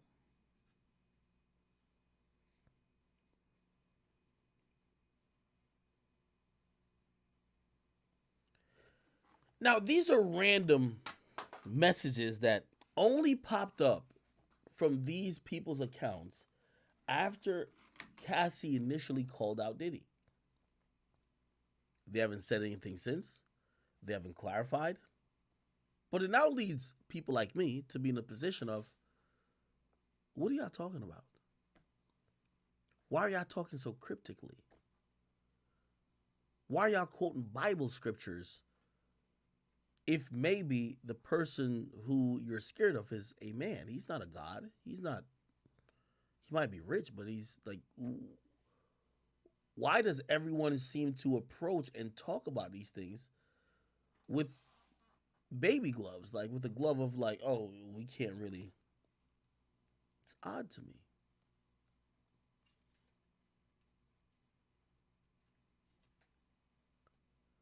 It's odd. She's quoted a scripture, Proverbs 4, verse 14. Let's see.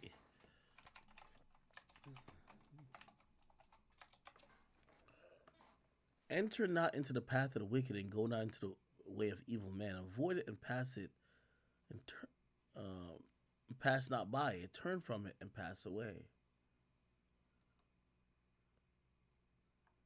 Now, we're not gonna like just be ignorant to like what we're seeing. It feels like there is maybe a slight attempt by the people in the industry to call Diddy evil. To say Diddy is someone who has probably done very, really evil things. but no one wants to speak about it directly. That's odd.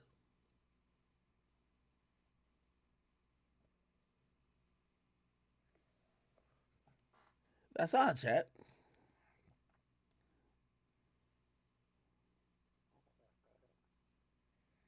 Okay.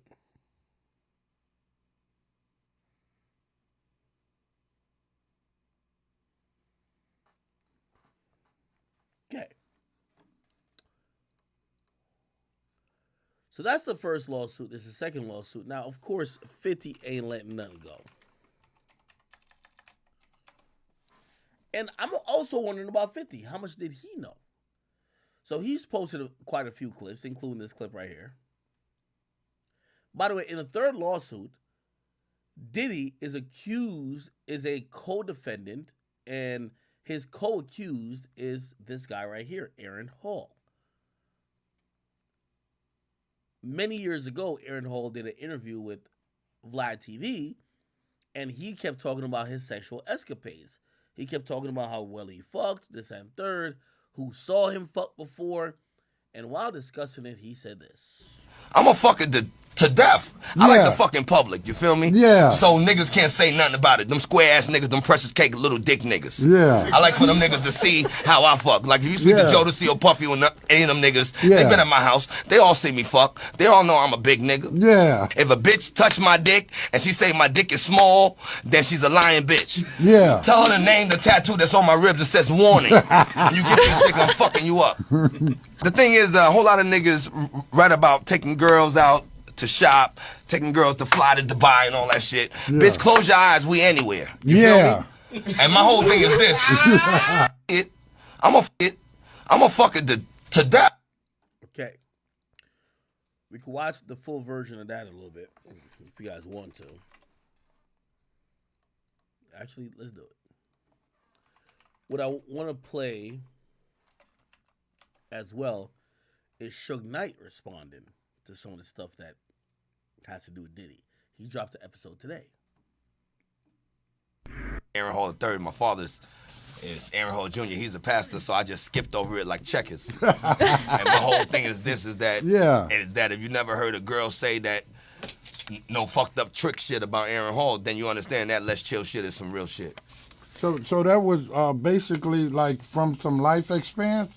Now, my whole thing is that I just think that girls think that a whole lot of guys, run after they shit. You know what I mean? Talk to me. You can say what you want on there. But a whole lot of girls out there with the umbilical cords, them young 1970s, 1980s bitches. Yeah. You know what I mean? They try to go up there with the fresh out the pussy shit and think they can get like a nigga like Aaron Hall. I'm historical dick. Yeah. They fuck with me. That's right.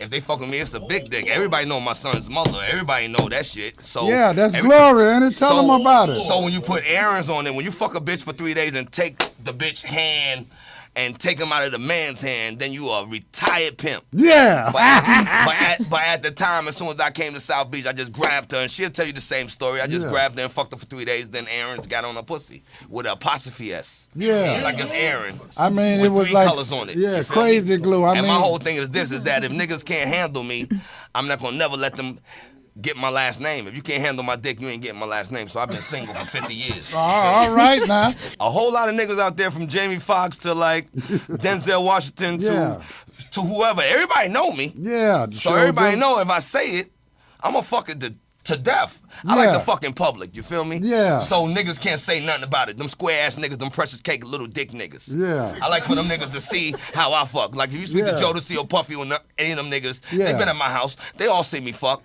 They all know I'm a big nigga. Yeah. If a bitch touch my dick and she say my dick is small, then she's a lying bitch. Yeah. Tell her to name the... By the way, in the second lawsuit, the person or the people that they say could vouch because they were witnesses to what Diddy did is Jodeci. In the third lawsuit, which mentions Aaron Hall is on tape, and by the way, it's all around the same time period. He's on tape saying, who would know How he fucks?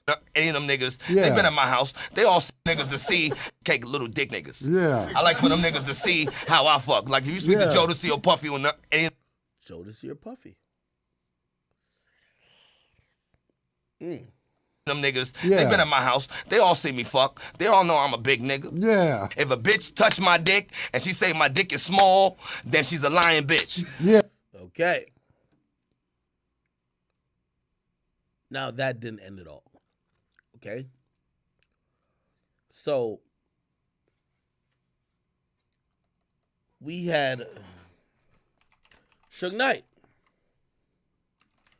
who dropped a podcast today, or the last 24 hours, talking about Puff. He went out there and went, and everybody know this. Street know this. It was fucking with Pac. He done what Puffy Here we did. go. As far as Puff doing the shit he did, it's only obvious what he was involved in. At the same time, right? Interscope Universe the same. They gave Puffy a deal in the first 50 million, 100 million. That project flopped. They turned around and gave him another deal, and that project flopped. But instead, you can steal my shit on some bullshit. Then when you really look at it, I look at it like this. What Puffy done, what Puffy did, or what Puffy do, is not a surprise. Everybody know what it is. Hip-hop mogul Sean Diddy Combs has been accused of beating and sexually assaulting his ex-girlfriend and singer, Cassie. I mean, you got to be able to do that type of to a woman and other women, but it's not new. It's not like it's new news. Shit. Same time he beat the shit out of motherfucking what's the little girl name? Cassie or whatever. He had an assistant by the name of Capricorn. He felt Capricorn. Cap was keeping his shit on the low about if she was messing with Cuddy or not. Puffy beat the shit out that bitch. Not only did he beat the shit out of her, it was an Interscope person, the Interscope check that paid her to settle or he wouldn't go to jail. You've heard of the golden rule, haven't you? Whoever has the gold makes the rules. Now, there's a time where they say they're not going to put out records where people cuss and degrade women. Dre even did a thing on MTV, interview, and says, I would never cuss on a record. I would never call a woman a bitch. I would never say these type of things again. And I'm going to do only records without cussing. That's why they say they couldn't distribute Death Row, because my artists curse too much. So they put out an album called Aftermath. First song was Who Been There, Who Done It, it flopped. But even the people who wrote all these songs never get paid. But then, or a motherfucker who's a bitch beater, they can do the Super Bowl and get an award. Puffy can beat the shit out of two bitches and they pay for it. And he get an award. And for his having somebody, have male prostitute fucking your bitch, that's some weirdo shit. But it's not nothing new. Everybody know that Puffy been the fucking Gus ran in for the longest. That's not like it's new news. Wait, what? Why you think him and Russell was friends? Wait, what? It was an Interscope person, the Interscope check that paid her to settle or he wouldn't go to jail. You've heard of the golden rule, haven't you? Whoever has the gold makes the rules. Now, there's a time where they say they're not going to put out records where people cuss and degrade women. Dre even did a thing on MTV, interview, and says, I would never cuss on a record. I would never call a woman a bitch. I would never say these type of things again. And I'm going to do only records without cussing. That's why they say they couldn't distribute Death Row, because my artists curse too much. So they put out an album called Aftermath. First song was Who Been There, Who Done It, it flopped. But even the people who wrote all these songs never get paid. But then, or a motherfucker who's a bitch beater, they can do the Super Bowl and get an award. Puffy can beat the shit out of two bitches and they pay for it. and he get an award. And for his having somebody, have male prostitute fucking your bitch, that's some weirdo shit. But this not nothing new. Everybody know that Puffy the fucking Gus ran in for the longest. That's not like it's new news. Why you think him and Russell was friends? Not that I want to see Puffy go to prison or anybody else. I still feel that way. But at the end of the day, he'd never get charged or go to prison. I mean, he make too much money for the people that he basically worked for or handle business for. And when you look at it, he got lawyers, and her lawyers are smart also. They left some in, but they didn't go all the way. They basically went like, okay, they ain't gonna say he was participating with the men. Chat. That is crazy. That's what I was thinking. When people are saying, why does Diddy settle? Remember I brought up the situation with Kevin Hart? If you all right, I'm making this up, by the way, chat. I don't know. Say I like, and I'm making this up. I got to keep saying this. Say I like my booty hole tickled. That's my thing, but it's like really taboo. Everybody would shame me for it. I get a chick tickles my booty hole. Cool. She now says, yo, I'm going to let everybody know I tickled your booty hole unless you give me blah, blah, blah, blah, blah. Right? I tell this bitch, because she probably asked for mad money, bitch, kick fucking rocks. I'm not paying you shit. She keep asking me. She's acting like she's negotiating, but I ain't negotiating with no bitch. Right? She then puts it out there. Yo, Ack gets his booty hole tickled. Yeah, everybody's like, oh shit, Ack is blah, blah, blah, whatever. To me, it's already out there. Remember Kevin Hart. It's already out there. Or it's about to be out there. Just stand on it. Why settle? When you ask me the question of why did he settle, I believe what Suge said. Cassie dangled the carrot, but never put the entire fucking turkey out there to be consumed. That shit was going to come up in depositions. That shit was going to come up in additional and supplementary evidences and in discovery. That shit was not meant. That was the best way for her lawyers to tell him, nigga, I ain't playing. I'm going to say the male prostitutes was to fuck me. Pause. Obviously, I'm talking as I'm Cassie. To fuck me. But just remember, you know you was sucking these niggas off after they pulled their dick out of me. Or some shit like that. You know what I mean? So I'm believing Suge right now. Suge in prison. They couldn't distribute Death Row because my artist cursed too much. So they put out an album called Aftermath. First song was Who Been There, Who Done It, it flopped. But even the people who wrote all these songs never get paid. But then, or a motherfucker who's a bitch beater, they can do the Super Bowl and get an award. Puffy can beat the shit out of two bitches and they pay for it. And he get an award. And for his having somebody, have male prostitute fucking your bitch, that's some weirdo shit. Yeah. But this not nothing new. Everybody know that Puffy the fucking Gus ran in for the longest. This line is jumbled, but I feel like he was saying Puffy been having. Oh, never mind. He said Puffy been having his guts ran in for the longest. So basically, they're saying that Puffy been getting fucked.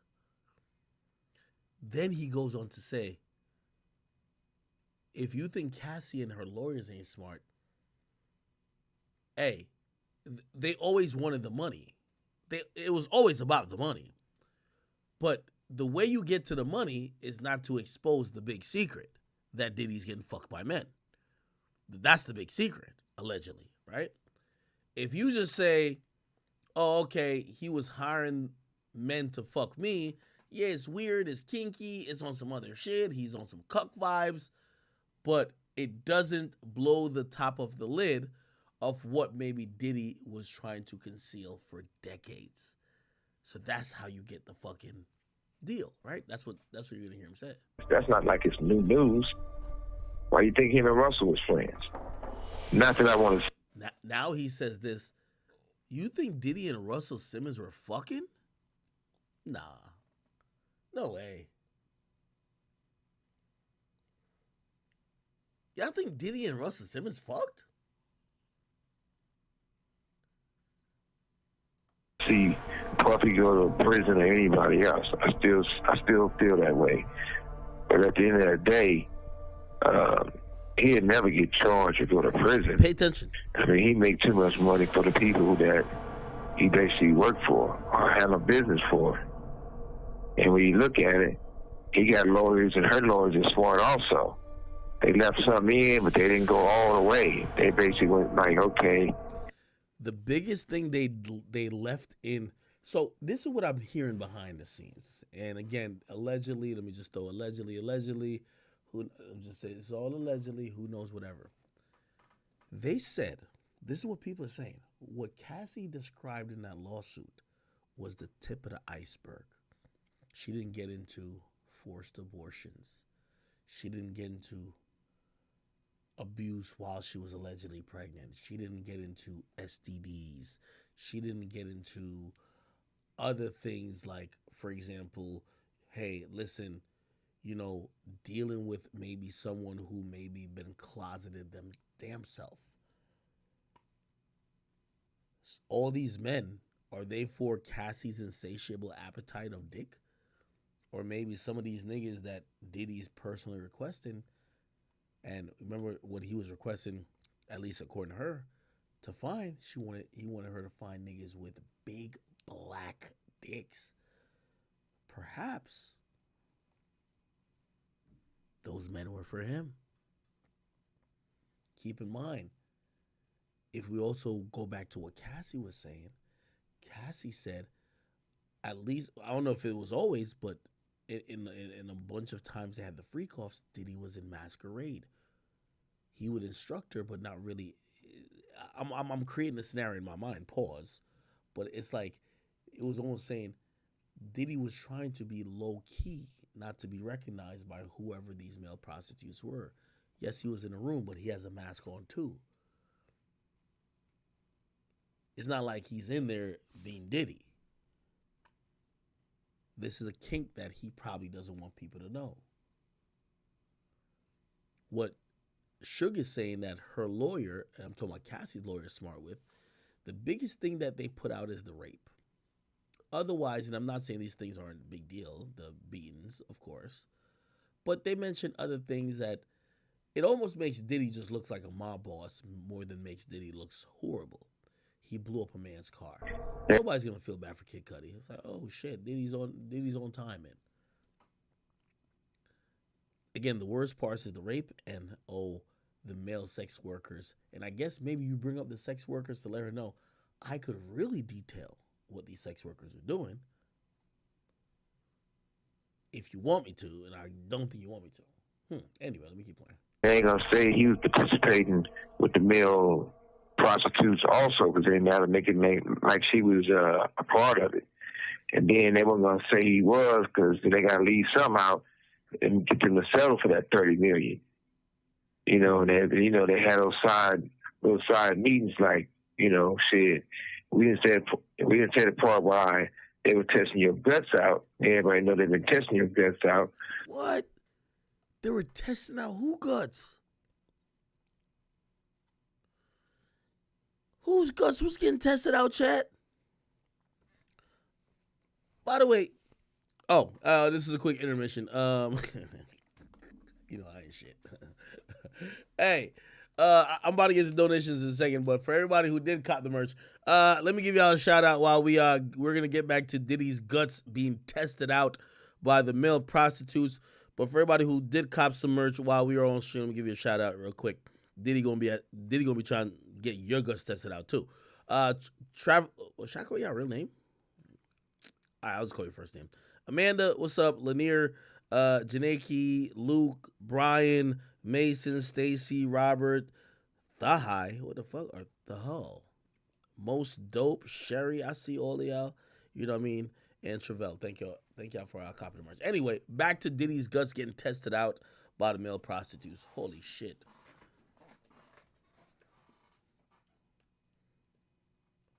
Y'all think if Diddy farts, it make a sound? Like, pause. Like, I might have to pause that, but like, y'all think if Diddy cut a fart right now, it make a sound? Somebody, you know, have male prostitute fucking your bitch, that's some weirdo shit. But it's not nothing new. Everybody know that Puffy the fucking Gus ran in for the longest. That's not like it's new news. Why you think him and Russell was friends? Not that I want to see Puffy go to prison or anybody else. I still feel that way. But at the end of the day, he'd never get charged or go to prison. I mean, he make too much money for the people that he basically worked for or handle business for. And when you look at it, he got lawyers, and her lawyers are smart also. They left some in, but they didn't go all the way. They basically went like, okay, they ain't gonna say he was participating with the male prostitutes also, because they didn't have to make it like she was a part of it. And then they weren't gonna say he was, because they gotta leave some out and get them to settle for that $30 million. You know, and they had those side meetings like, you know, shit. We didn't say the part why they were testing your guts out. Everybody know they've been testing your guts out. So let's settle all that's coming out if we have to fight it. So I'm quite sure they're gonna settle like ASAP. Right before the Super Bowl, a girl came forward and recorded Drake threatening her, had someone else threaten her, and what they was going to do to her and bring harm to her. A lawyer got it. At one time, Drake wasn't talking to Mike. Mike got it from the lawyer, took it to Dre. Now, Dre be silently giving Mike and Snoop money to try to help their shit. You know, it's a cat and mouse game all around the industry. I mean, shit, Wale never spoke on the fact that what happened to him with Puff. Just like T-Pain was over there on the island. He claimed they were trying to get a little fresh with him, but he's probably going to deny it, but everybody know the truth. His people had to run a boat to go get the motherfucker off the island. But, you know... Wait, T-Pain and Puff? Yo, T-Pain, don't tell me you gave that Tallahassee booty up to Puff. You gave that Tallahassee booty up to Puff? Oh, hell no. Is there a story? Oh, my God. And funny Puff Daddy story. How do you know not to put your hand in a fire?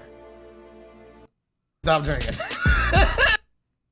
For your fuck-ups.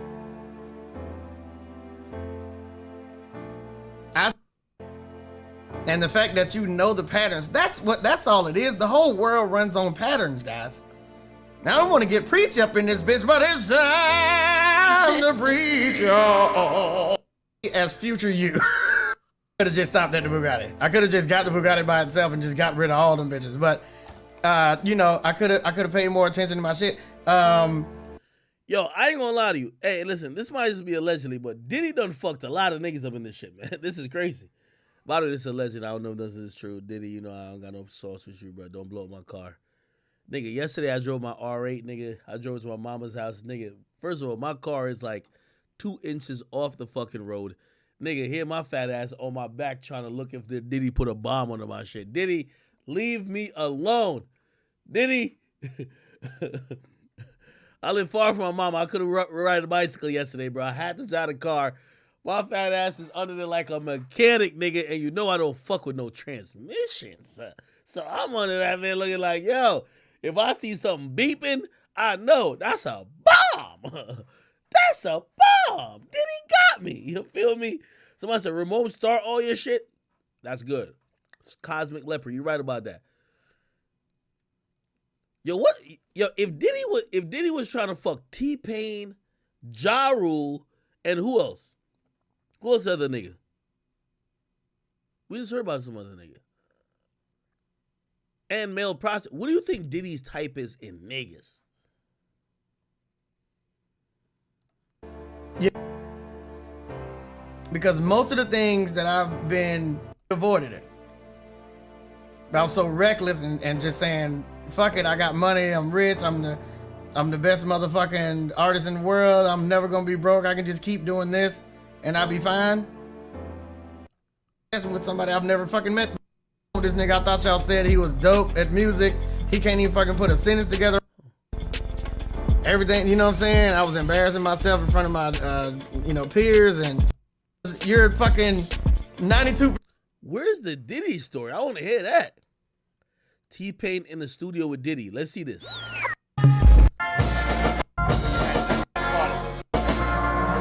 Chat, let's see this shit. Honestly, just hit every button in this bitch. Hey, yo, man. Yo. Come on, man. I'm asking questions about Logic. Come over here, man. You just go hit, like, just double click on different, like, I just really learned just by hitting every button in there, like, see what it do. I mean, just pull up some blank shit and you ain't got nothing to lose. If you break your computer, go get it fixed. And if I can just hit every button, if I can see what this is, see what this do, like, play something, and then start fucking with all these shits. Hit the loop button, then I start looping shit and keep going, and, you know what I'm saying, see what the transposition do, shit, you know. Just everything. Call him, if that don't work, just hit everything. Just experiment. Just do everything. Message out to the black youth. Don't be afraid. Experiment. Pause. You know? Hit buttons. Hit buttons. Pause. Read some shit. Do some shit. Read a book, motherfucker. Read a book.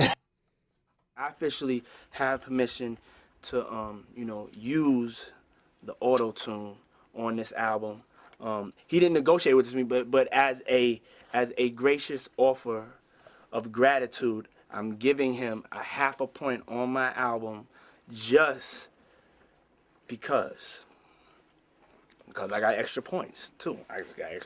Disregard any previous bad comments about Diddy. Don't worry about everything I said earlier. So all the other cats that, I know that there's a list of cats that he's given permission to, Ye, Chris Brown, Wayne. I don't know if they got permission. I'm just assuming. Ye,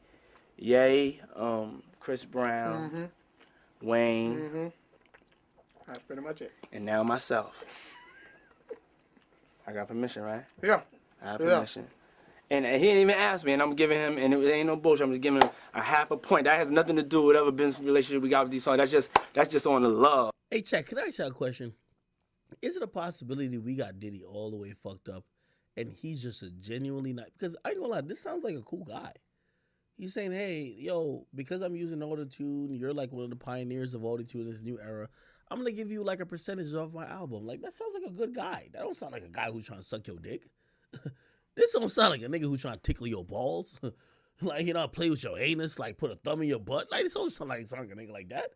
Maybe Diddy's misunderstood. Maybe niggas really got him fucked up. I mean, I get it. He got like shit like take that, but maybe he was like, yo, take that money, not take that dick. What the fuck? Maybe he was keeping it cool. He's been bullying. Maybe we got Diddy all the way fucked up. He's a cool guy. We think he's over here like trying to find dick. You know what I'm saying? That's not even prorated. What they tell you about his bank account? That's not even like pro. That's not like, a 0.5 point of it. No, that's the 0.5 point of off the album. Just shit constantly. And I just felt like it was some fly shit to do. You know what I'm saying? Very fly. Yeah, we gonna sign up. Hold on, we gonna do it. Go. Diddy. Thank you, sir. Yeah, no problem.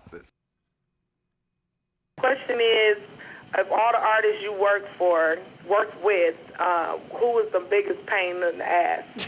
Oh, that's a good question. That is a good question. Especially for T-Pain. And it's a fairly easy question. No, but I wouldn't say pain in the ass, but Diddy. Pause. Pain in the ass, Diddy? Pause. No pain in the ass. Like, no ass pain. We can't be talking about ass pain. What we talking about Diddy right now? What we talking about right now, chat? Pause.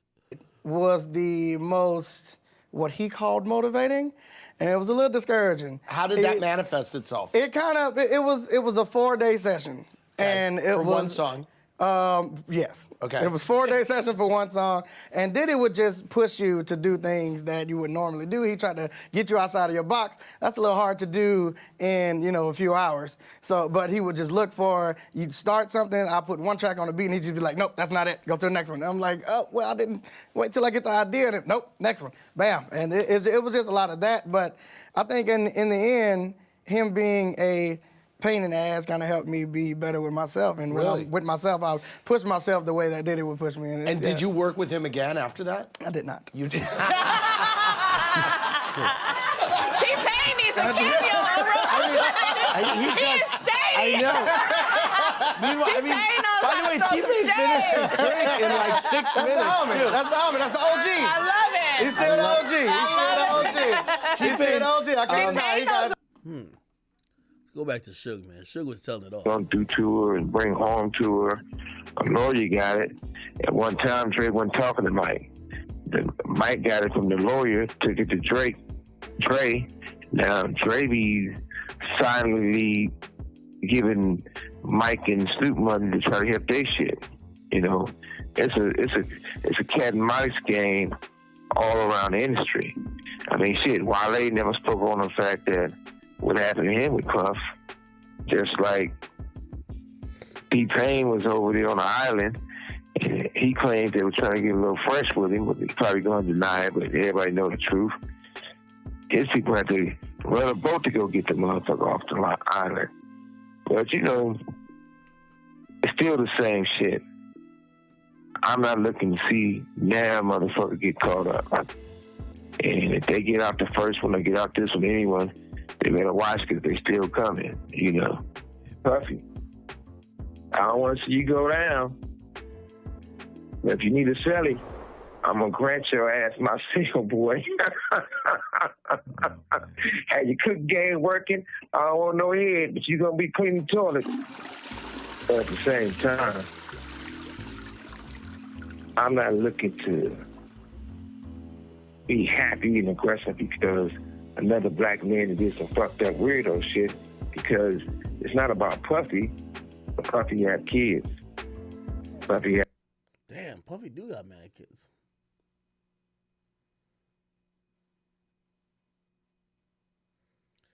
These are the twins.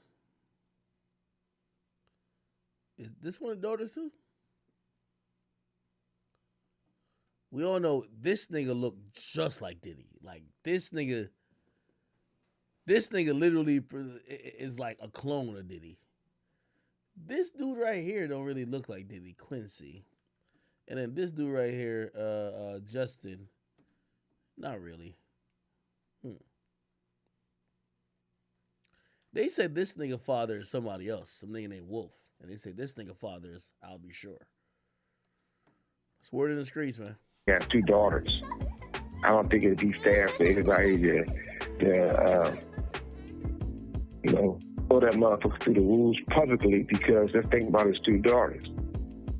But at the same time, my kids, I have kids. Nobody gave a fuck. You know, my son, just had a son, Sosa, that's graduated from film school. He hears shit. My youngest son is Legend. Legend just turned 14. And we talk about everything. Always talk. All through the day. And my son said, hey, I love all Tupac shit. I still listen to his music. That's my favorite rapper. Fuck that, right? He said, why was these motherfuckers going around lying saying you had something to do with you killed Tupac? Knowing it's not true, but now they know the truth, or they putting it out there. They never not once have, I got an apology, got reimbursed, or them attacking my mother, them attacking my family publicly for something I had nothing to do with. But when the shit flips, it's a lot of people part of that circle. You know, that circle of you can have a wife and you can have kids, but you're part of that hidden room. This call and your telephone number will be monitored and recorded. But it's going to come to a time where they better fix this shit, and what you owe me, you better run it. What you got mine, you better run it back. Because you might be to the age where you leaving this world, because we're all going to leave here. Nobody's going to leave here alive. Wow. Jeez. Now, 50 Cent is not letting go, and he's not letting up off Diddy. You know what I mean? He says, well, there you have it, folks. The man said he liked to go behind the little man. he could knock the lining out the motherfucker. Must just didn't get permission this time, so basically he's talking about Diddy again. He posted this Diddy headline with the soundtrack "Fuck You Tonight" by Big R. Kelly, but he says and another one. Yeah, this nigga's hilarious. And another one. Used to miss and all that sweet whining and dining. I'm fucking you tonight. There's another one. And another one. Yo, I'm telling you, man, you don't want to be for 50, man. 50 is a clown. I don't know why 50 hates Diddy this much, but I don't know. Anyway, he posted that there. That had nothing to do with Diddy here. He posted this about Diddy here. So now Brother Love is going too far with this one. Didn't I say 5, 4, 3, 2, 1?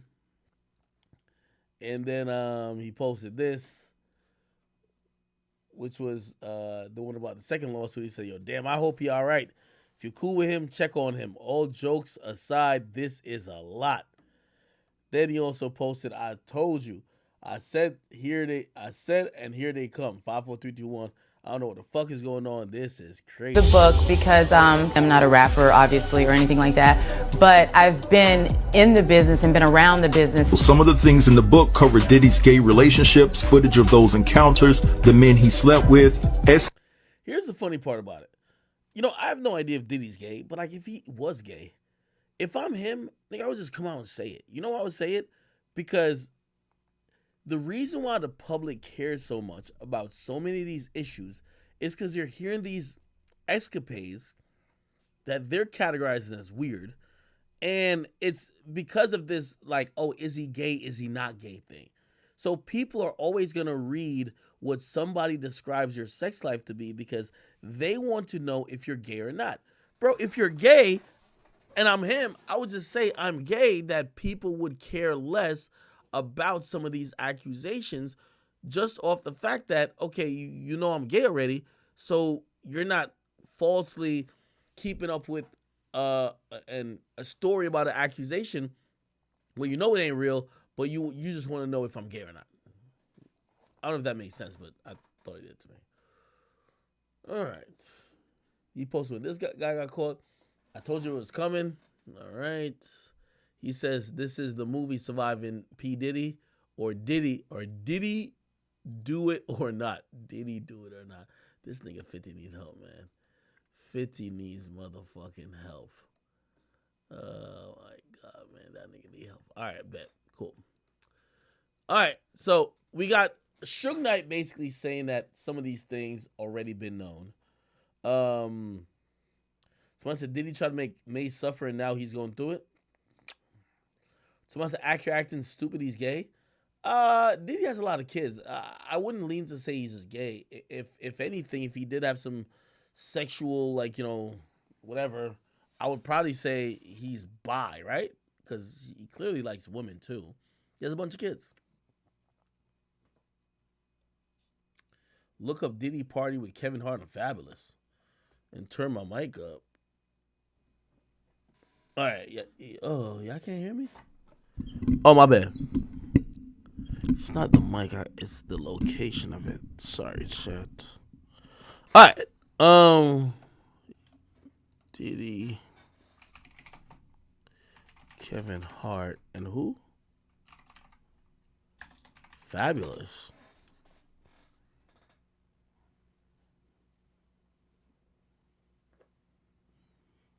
I don't know what y'all necessarily talking about.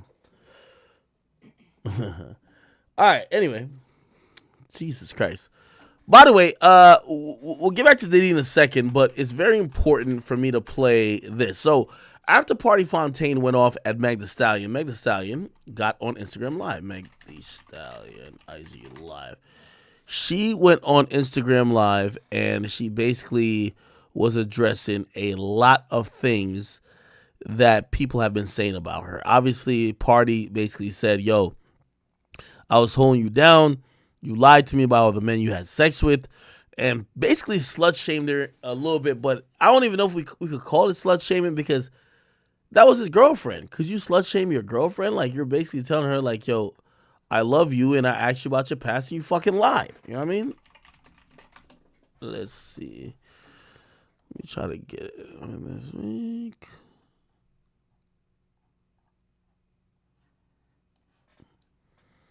All right, give me 1 second. I guess she wasn't live for long.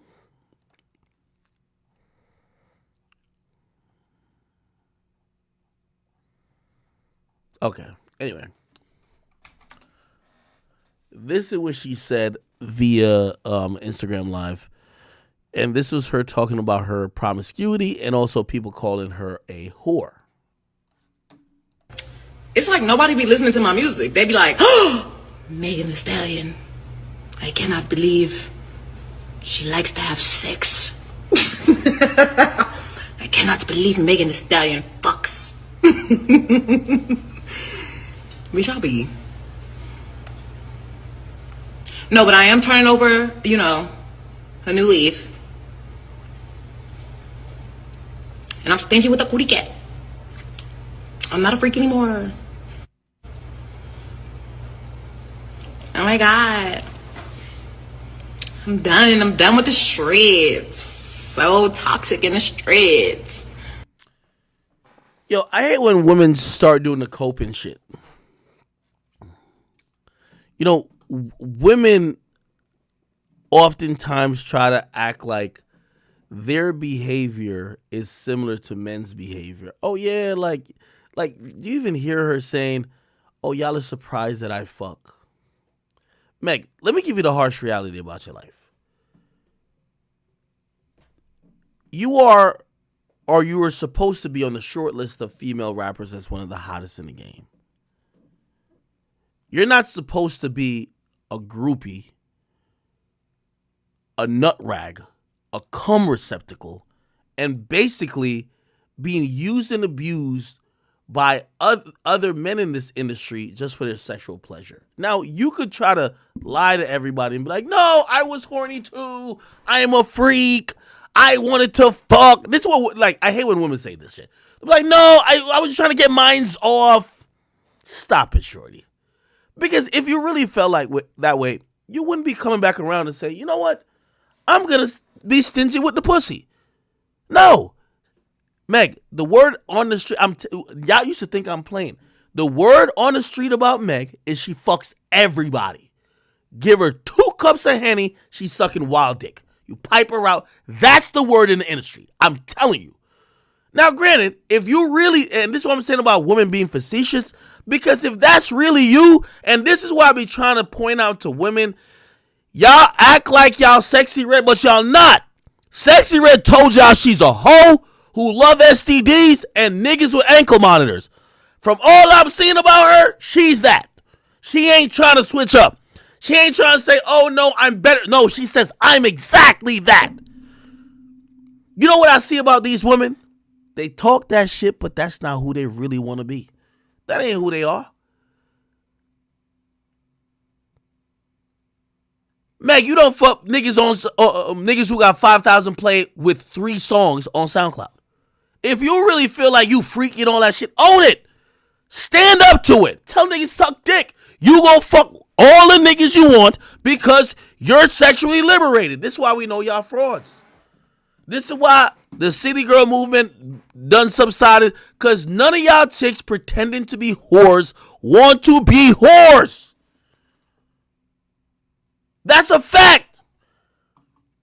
All it took was the first nigga who took you serious, party, to basically say, yo, I was with you when I was fighting with niggas who you done fucked, but you lied to me about. Now you coming back around like, well, yeah, I know I'm a freak, but I'm going to stop being a freak. If you were really committed to this whole freakhood, why you not keep being a freak? It's a bad look. You're a woman who, in reality, if we're going to talk about Meg, you see, when I speak like this, they're going to say I hate women, but it's not I hate women. It's a reality. Meg was some big goofy chick she wasn't even from Houston, out of Texas, nigga. who wasn't fucking maybe the guys who she wanted. She gets the popularity, now she fucked everybody. Every nigga. Blue checked, fucked. But with that being said, she's hoping to have some air of decency and grace where people could still look at her a certain way. Nah, I'm sorry. This ain't, I don't think it's misogynistic or anything of the sort, but it's just, as a woman, if you've done fucked everybody in the industry, people are going to have certain assumptions about you. Meg don't know this, but I know rappers who put on other rappers to go fuck her. Like, that's just the reality of it. Here's my thing. Don't shame if you claim that's what you were and that you love, don't denounce it and don't fall victim to people shaming you. You knew when you was fucking all them niggas, people was going to call you a hoe. That's a fact. You see, as much as y'all talk about didn't y'all know I was a freak? That shit is a lie. That shit is you coping. Cause if you stood on that, I love to fuck. You know what you'd have told your boyfriend, the nigga who finally took you serious? Cause a lot of these niggas that was fucking you at parties. Don't ask me how I know, but that's the word. They was fucking you at parties, my nigga. They're not fucking you like they're talking to you. They're getting with you. Oh shit, you in the industry, we're at this little event, couple of drinks, they're fucking. They're not wifing you. Facts. So if you was on this whole shit talking about you like to fuck and this, that, and third, well, when you get with party, why not tell them the truth? Yo, hey, listen, I want to be honest about the woman you dating now. I'm a woman who just like to fuck. I met a lot of these rap niggas and I fucked them all. I fucked them at parties, listening parties. I fucked them backstage. I did a lot of shit. I'm a freak. You know, I'm a hottie. You ain't say that shit then. You told that nigga that you never fuck with these niggas. You low-key told that nigga he was exclusive. Nah, these niggas can't get around me. I'm exclusive. That's why I'm with you. Of course that nigga's on 10 now. He seen niggas talking about you. Why the fuck the baby wilding like that? The baby was beating down your guts the night before you got shot. Tory was in it 2 days before that, allegedly. So this nigga ready to go to war for you. Yo, why y'all talk about my girl like that? Everybody looking at him like, wait, she ain't tell you that we all done fucked? This is why I'm telling you what Meg is saying is cap. Meg, stop lying, baby girl. You're pretending to be something you're not. Y'all women ain't sexy red. Y'all pretending like y'all are whores, but y'all not whores. Because if you really was on some shit that you like fucking this and third, you would tell your man, yo, I was single. Yeah, I was talking to a few people, but I was still single. Yeah, I fucked Tory, the baby, this nigga, that nigga. You ain't telling nigga you lied to him. The nigga getting your back so bad, he's talking. He's like, yo, baby, tell me the truth. This is before the trial start. Baby, tell me the truth. Like, what's up? Like, why these niggas? You putting it on people who dead's life. Or not life, but like you put it on their grave. Like, yo, I ain't do nothing with them, these niggas. I don't know what they talking about. All to come to find out that you lied. And it's not about the lie. It's just to show that you're not comfortable with who you are. You see, all y'all chicks, you see, this is the misnomer. A lot of y'all chicks think that men, like, we love hoes. If you're going to be a rich celebrity and you're just saying that dick is you're so addicted to dick that anybody can fuck you, well, great. That's called equality. Because you know what? A lot of rich men or rapper men, they fuck the most basic bitches too. So we glad that you ain't nobody shaming you with that. But just don't act like you're something you're not. You're saying that, oh yeah, I'm a freak. Oh yeah, I know I like to fuck.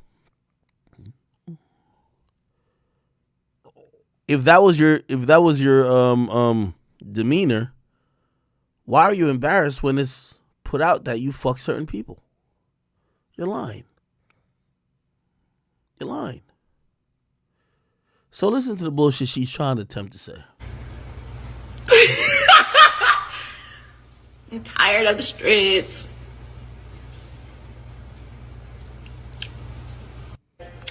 It's like nobody be listening to my music. They be like, oh, Megan Thee Stallion. I cannot believe she likes to have sex. You see, all of these chicks, and this is why me and that Young Miami chick got into it. They all try to say the bullshit. You see, most of these bitches is like cam workers. They're like strippers, really. They're not really rappers. They're like cam workers and strippers. They sell you a dream. Oh yeah, this is how I am. That's not how they are. You get what I mean? What she's trying to sell us is that she's some freaky girl who loves sex. So why would she be shamed about who she's having sex with until you accuse her of having sex with people? Then she's going to lie about it and say she didn't. Do you understand what I'm saying?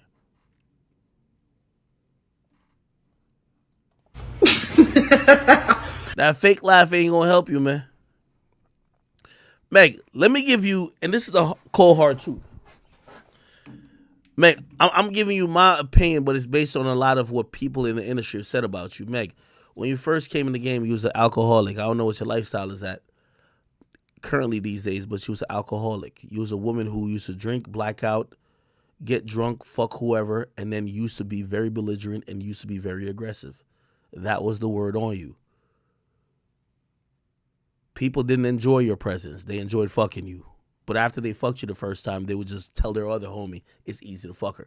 They weren't trying to hang around. That was the word on the street. I'm telling you these things. You might not want to believe me, but this is how the niggas talked about you. You have to also think about it. Why was whoever who wifed you was the only first person to wife you? You know why the other people in the industry was talking like, yo, even like I can't speak for Tory. Me and Tory never had these conversations. But let's ask this question. Tory was fucking with you heavy. He rocked with you. Why Tory never wifed you? You know why Tory never wifed you? Because Tory don't want to look like a clown. Everybody else done told Tory he hit. Everybody told Tory they smashed. Tory's like, I bet I'm going to get my turn off. I'm going to do my thing, but I ain't trying to be attached to you. I ain't trying to get clowned out. You know how that is, chat. Shorty done fucked everybody, but she's still interested in relationships. Here's the crazy thing that women like her say. Oh, yeah, I love to fuck this and third. They love bragging over the fact that they love fucking random people, but they want relationships. Which guy want to be in a relationship with you when you're fucking random people? So do you just like fucking random people? And if you do like fucking random people, do your thing. But ain't nobody gonna wife you up. So that's why Tory was just knocking the brakes. So let's put that story back in perspective. Tory knew you was a hoe. Tory was fucking you. By the way, Tory felt you was easy pussy. I'm not speaking for Tory. I'm speaking on everything I've heard about that situation. You was easy pussy. You was flying to him. He never had to do nothing.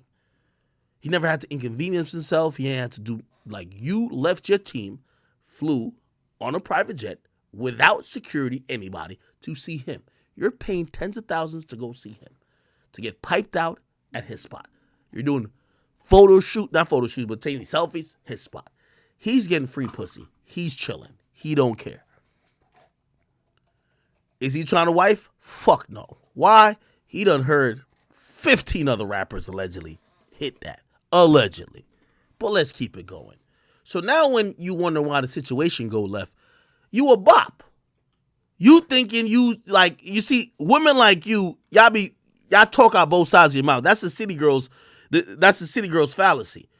You all about a bag, but you want respect. Bitch, what do you want? Because if you get the bag, you ain't getting the respect. If you want the respect, a lot of times that might not be the bag. Or women don't get that. So now, Tory already thinking you a bop. You a bop. 5 other rapper nigga hit. Niggas done cop dome from you in bathrooms, all type of shit. Like, you a thought. Like, that's what's popping. That's the word on the streets. Okay, let's talk about it. By the way, all allegedly, I don't know if all this is true. I'm just telling you what I hear in the industry. I don't even know if I'm really in the industry. I'm just telling you what allegedly trickled down and I heard. Allegedly. Okay, bet. So now it's time. Tory get a chance to go to the party. All real niggas gonna be able to understand. You know that one bitch everybody been smutting out, you been fucking this and third. You ain't claim her, but she almost feel like you claiming her because you be around her too much. I bet. Now you go to the party, you see Kylie. Kylie's a step up. This is what chicks don't understand. Niggas is always looking for the step up. Kylie's a step up. Yo, yeah, I know I done fucked you for the last 2 months, but you're a bop. You done fucked the baby. You done fucked like 15 other niggas we not even gonna get into. I can't wife you. It's the reason why he don't wife you. I gotta get you out of the paint. Kylie's right there. And by the way, Kylie not no virgin or nothing like that. Kylie done fuck a couple niggas too. Tiger, Travis Scott, she got a kid by. But on the echelon of things, it is a better look for a nigga to be like, yo, I'm fucking with Kylie than fucking with you. You sucking off SoundCloud rappers at parties and bathrooms. Like, niggas ain't fucking with that. Niggas ain't fucking with, like, that can't be a girl. You can't have a nigga that's not even SoundCloud verified hitting you up like, bro, you know your girl was sucking me off like 8 months ago. That's a dub. So Tory's in that party cooling, nigga. You know he feeling himself. The fucking mushroom wig is dissipating, nigga. He in the fucking pool, nigga. The chlorine is fucking with his waves. Fuck it. But he ain't thinking about you no more. You know what? You's a bop. You for the streets. But this is why I don't like what you be saying, because I thought you liked being for the streets. If you like being for the streets and you like to fuck, if Tory start choosing, which he did, because he was trying to get with Kylie, didn't you say you liked Odell Beckham Jr. was there? Now, I know they're trying to say he's sus, but like, go fuck him with somebody. You go fuck somebody else. No. The same bitches who act like they love being a whore love actually claiming niggas too. They want to be respected. They want to be in relationships. That's what happened. Tory's at the party trying to mac to the big dog. Yo, Kylie, what's good? You know what Tory thinking? Man, I'm going to violate this nigga Travis crazy on this. But not only that, really, I would wife her. She bad. She like an upgrade. She a billionaire. Like, shit, she tweet my music out. This should be lit. I'm going to be on that motherfucking Kardashian show. Shit going to be perfect. All of a sudden, the chick who told me she like fucking random dudes, she been fucking random dudes, she just love fucking, she's now trying to claim Tory at the party where he's getting his Mac off. Tory's over here trying to spit game. Meg popping up like, yo, don't be disrespectful. Bitch, what are you talking? Bitch, wasn't you being disrespectful when you sucked off the last 15 rap? Get the fuck on that. Move! Hey, Kylie, what's up? Yo, we trying to get on, quarantine radio and shit. Matter of fact, hold up. Don't say a word. I'm about to go live. Hold on. Come here, girl. You know what I mean? Damn, is that bikini? Is that Skims? Oh, my God. All right, hold on. We finna go live. Soon as that, you see motherfucking Meg Thee Stallion popping in. Bitch, I thought you said. Cop blocking like a motherfucker, man. Cop blocking like. I told y'all. All the shit she told me about is cap, nigga. She got my man Party to believe that hype and the bullshit she was saying. Imagine this is your girlfriend and she's talking like this. It's like nobody be listening to my music. They be like, oh, Megan Thee Stallion. I cannot believe she likes to have sex.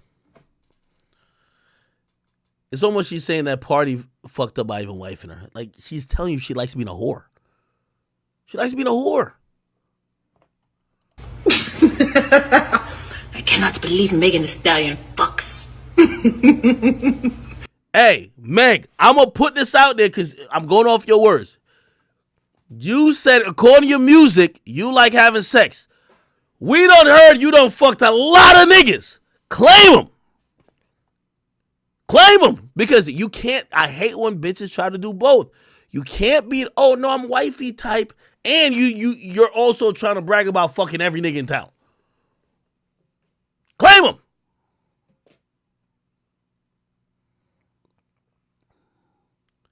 Now, I want to salute to all my chat queens in here. By the way, I want to give you an interesting stat. As much as they've been trying to say, oh, I don't like the females and everything, we have tripled our female audience in the last month. Tripled. Like, it's actually a record proportions. We've never had more women watching our content. And for that, I appreciate you guys. Because you guys can see beyond the nuance and all the other bullshit they try to push on us. But I do want to say, like, even when it comes to, like, Meg, it's not necessarily a female issue. I'm talking to y'all, too, if you're a woman watching me. It's like, think about yourself. Think about yourself if you're a female watching me. you know, you can't promote two things. You can't serve two masters. You can't promote whorism and still want to have the tenets and the respect of traditional relationships. It's going to be fucked up. Meg's, if you ask me, is just not living her truth. Meg, you like Tory. You were following the nigga around for a while. You let this whole little hot girl shit make you not, you know, do what you may have needed to do to probably maybe engage him a little bit more personally to maybe have him, you know, get in a relationship with you. And I know, obviously, now she's going to be like, obviously she's not even fucking him, so she's going to act like she never wanted to be in a relationship with him. But put it like this. Which woman follows a nigga around for months in private jets to see him without her team of security if she only wants dick? She liked a nigga. That's clear. That's clear and true. Now, I ain't gonna talk about whatever happened with the shooting. I don't know about doing that shit. But all I'm just trying to say is that, yo, Meg, man, yo, just be honest about who you are. If you claim you like sex and you're sexually liberated, tell people to shut the fuck up about you being a whore. And if you don't like being a whore, don't promote it in one sense and then denounce it in another. Anyway. Okay. I can't find the whole Instagram live, but I think, you know, I'm, you know, at the point of diminishing returns with Meg. I don't want to keep repeating the same thing. All right. Jack Harlow on stage. Jesus Christ, that was a abysmal performance. Hey, could I get my Hispanic people on I need like some translators and shit like that. I need y'all in the Discord. If you guys haven't joined the Discord,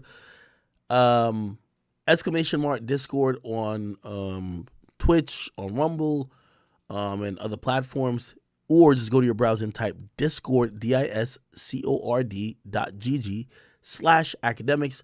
You will be invited to our Discord chat, and if you ever want to talk to me on the stream, that's how you can talk to me. Okay. All right. The reason why I'm kind of getting to this a little bit because there's this whole thing going on, and I need some translation. So 6ix9ine is now beefing with this guy named Alafoque. Now, Alafoque is a guy who, Alafoque is a company, I believe, but the guy name is Santiago Matias or whatever, okay? From what I've been told, he's like the Dominican Republic media version of me, okay? That's all I've been told. 6ix9ine has done multiple interviews with him because he's now in the Latin world. But remember, 6ix9ine just got released from this whole thing with some producers and his girl, and he assaulted him allegedly, and he got arrested, and he got released. Now, apparently, the person who he's done multiple interviews with, he's now accusing that person of either fucking his girl or trying to do something with his girl. Which, by the way, you know, I'm going to try to talk to 6ix9ine in the near future. All of his issues seem to be stemming around his girl. Again, I don't know if he's insecure. I don't know if his girl is just a whore, you know, and I'm saying that lightly because that's my man's. But every problem he's having is because of his girl. People think his girl fucked with so-and-so. Allegedly, his girl has a tattoo of this other nigga's name, like all type of shit. So I kind of want to get like some explanation on what the fuck is going on. And yeah, I mean, this is kind of giving me a little bit of confidence. I'm looking at it, I'm like, damn. I'm on some Keefy D shit, like, damn. I'm looking at it like, damn, you tell me the top blog nigga over there is fucking the rappers' bitches? I'm like, yo, I'm slacking. Like, yo, I've always just like remained kind of on the sideline. All right, anyway, let me get in the Discord. If I can find somebody who is speaks Spanish. And Karina, I know you're around here somewhere. Bring your ass to academics, to the academics chat niggas room, and I would love to talk to you. Dash, what up? Karina, if you're in here, what's good, my guy? Wait, do you understand Spanish or no? What happened? You don't understand Spanish, do you? What? Say what? Do you understand Spanish? What happened? Yes, Dash, Brody. You remember me? Oh, you know, I had to make sure that yours was a translator I was fucking with. Yeah. Okay, cool. Yeah. Bro, could you explain what's going on? Yeah. Like, I mean, I could play a little bit of it, but I don't do line by line translation. But explain to me what's going on. I already know, but so like Alafoque, he tried to do a live show at Madison Square Garden. So Wait. Explain. You said you know how he's Madison trying. Square Garden got He's trying to do a live show, what or he happened? did. He's trying to do it, or he did. No, he I'm no, he did it already, but at the time he was doing it like he set it up. He was like, all right, everybody cop their tickets type shit. Yeah. And pretty much what happened was he's like he gets a lot. Well, when he does something, he has a lot of support from Dominican artists and people that he's tapped in with through the years. So every time he would announce somebody new that's coming to perform at his show, which is like he's just gonna do what he regularly does on stream, but he was gonna have artists perform. So one of the people was 6ix9ine's girl, Yailin. So everything was good, and then out of nowhere, 6ix9ine posts like, I'm sorry, Yailin's not gonna be there. But pretty much how it happened was she was confirmed she was gonna perform. She was doing her rehearsals. 6ix9ine was paying for her dresses, everything to get ready for the event. But then him and 6ix9ine were on live. Like she was on live with Alafoque, and then him and 6ix9ine were just like playing around. But he was like serious, and he was talking shit to 6ix9ine. He was like, and then 6ix9ine was like, yeah, we know you need us and shit. And then he was like saying, shut up, my nigga, like you a rat and shit. Like, but He said that to 6ix9ine didn't 6ix9ine's peep it at face? first because he's slow. He called 6ix9ine a rat to his face. He's like, you're not big, bro. You just a nigga that ratted one time, and now you on some bullshit. Like he said it like slickly, like he said it quick. So like, and 6ix9ine didn't catch it at first, but they were just on live, like playing around. And then the live ended. 6ix9ine, I guess he heard it again. Like he didn't catch what Alafoque said because he like sneak dissed it as if on live. And then 6ix9ine came out and said like, and then they just started going back and forth. And 6ix9ine said, "Oh yeah, Lynn's not gonna go to your show now." And then Lynn was saying Alafoque like at the end of the day, I understand like if you don't like him or whatever, but at the end of the day, it's my boyfriend. You gotta respect him, even if you said it playing around or whatever. And then Alafoque was just started dissing her back and forth. He was saying like free Yailin, like from 6ix9ine, because there's always been rumors that already that problem happened with him working with somebody else, that he was already being overprotective. So he was like saying like he's on bullshit, like 6ix9ine don't want nobody working with her and shit and whatever. Then they squashed the beef. Then they were cool. And then Foke was like, oh Yailin's coming, guys, don't worry. And then Yailin started posting her rehearsals and everything. And then everything was good. And I guess something happened in between that Yailin texted Alafoque, like telling him off and shit. And saying like, oh, I'm not going to the show. And then 6ix9ine posted, look, anybody who paid for tickets to go to Alafoque's show, I'm going to give you refunds back. I'm sorry, but Yailin will not be going. She didn't post nothing. It was just him.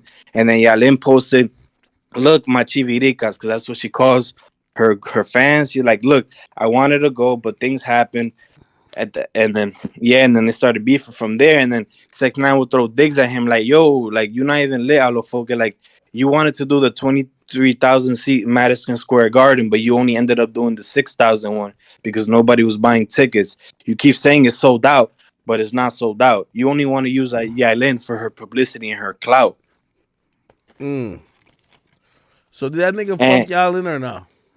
What happened? Oh, and then so when Yailin was coming up, is a lot of people show Alafoque respect. So a lot of artists from DR get Alafoque's thing tatted. It's like a respect to show him like, thank you for putting me on type shit. Word? And that was before when she was with like Anuel when she got the thing tatted on her. But she don't a have lot it of no niggas more. That was tattooed this media nigga name because he helped put them on. Yeah, a lot of people, even his workers, have his name, like his logo tatted on him. Oh, I must be tripping then. I all them Chicago niggas better tap my name. Pause. Actually, no, that's not gay. That's not gay. Yeah, it's like a form of respect, and they just appreciative, because they post him out of focus, could put a nigga on for a career, so they're just grateful. But the thing is that makes it weird. The story is that when Alafoque had like a little office. And Yailin was just like a dancer. Wait, hold on. She came on. Wait, hold on. No, somebody said in the chat, sound like he's bigger than you act. Well, So my ex used to, she actually introduced me to this dude, and she used to compare us. I would say he's bigger than me in influence, because the Dominican Republic is so small, and his influence is, for example, if I had my influence in, I don't know, a small country, of course I'm more important. His influence in, no disrespect to the Dominican Republic, in the Dominican Republic is way more important than my influence in the United States. So maybe you could say, oh, I'm bigger, pause, in like just maybe the world and the United States, but my importance, isn't that much compared to his. Like, put it like this, it's like, I feel like I'm saying the same thing multiple ways. If you're the gatekeeper of, I don't know, say the Bahamas, you're the number one guy in Bahamas, right? You don't have to be as lit as the number one guy in the United States. You just have to have the whole Bahamas on lock. So, like, nobody in the Bahamas could do nothing without you. And I think that's what he is. So, I think if who has the more influence, I think he's more influential than me for where he controls. Like, for me in hip hop, say somebody don't fuck with me, right? In hip hop, they could go to Gilly, Wallow, Joe Budden, No Jumper, right? If you don't fuck with this nigga in the Dominican Republic, you're done, right? Pretty much, right? Yeah. Exactly. He'll blackball you, bro. He blackball a lot of Dominican artists right now. Okay. Hey. So pretty, and he has like all the meme pages in DR. They're like, yo, whenever there's a new person coming up, he'll buy the page. Like smart. The new meme page, he'll buy it. If there's like a radio show, a top person on the radio show, like a top personality, he'll get them to join one of his shows. So he's like a monopoly over there. Well, he's not playing. Smart. Shit, I got salute for that. Okay, so 6ix9ine's beefing with the main media dude over there, and go ahead. And they did mad interviews together. They was cool, but the thing that got it like crazy is that when she was on a show with Alofoque when he was small, and she was just a dancer, and she was just saying, like, in another interview, they asked her, would you rather be with a rapper or a media personality or like somebody from the streets? And she said, Alofoque, I'd be with Alofoque. Like, I'd be with him. Like, if I could choose. Yo, he's that lit, bro? That was like before Anuel, like a year maybe before Anuel. Like, you could tell like she was broke, like type shit. Like, he had a small ass office. Like, he wasn't nothing big, but like people in the comments would be like, she was just aspiring for more. Like, she knew what she was doing type shit. But they never fucked another. I don't think they ever got to Yo, chat. Yeah, listen, when I first heard about a homie, put it like this, you gotta realize this is the Dominican Republic. So, like, imagine, he does amazing numbers on YouTube. Imagine making like, say, $200,000 or $300,000 a month on YouTube. It's one thing making it and living in New York City, and it's another thing making that and being in Dominican Republic. Nigga, you're like God over there. You know what I mean? It's like, nigga, imagine going to motherfucking Colombia and you're not a drug dealer and you're like making $500,000 a month. It goes further in other countries.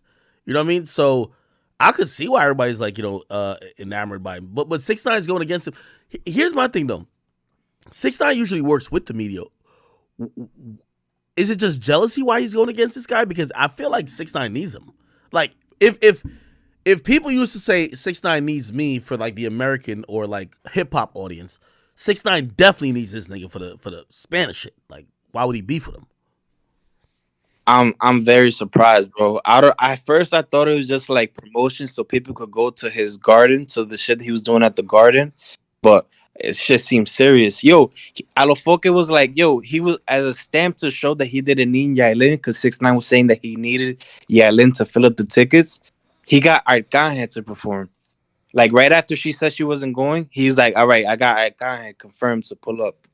And I just looked at it. So Alofoque did the Madison Square Garden event. I'll show you Alofoque. He did it like a couple days ago. The theater though, he didn't do the big thing. He did the theater in the garden. Yes, so the theater is about like 75 or 8,500. The full garden is like 24,000.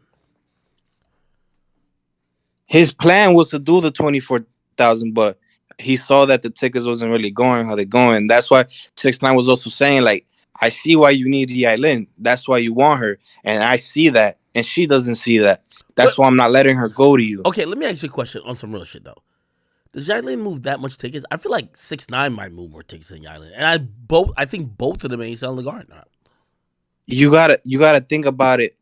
How many Spanish people are around there? Yeah, but who else was on the bill? Who else was on the bill? No, it was like Dominican artists. El Alfa went.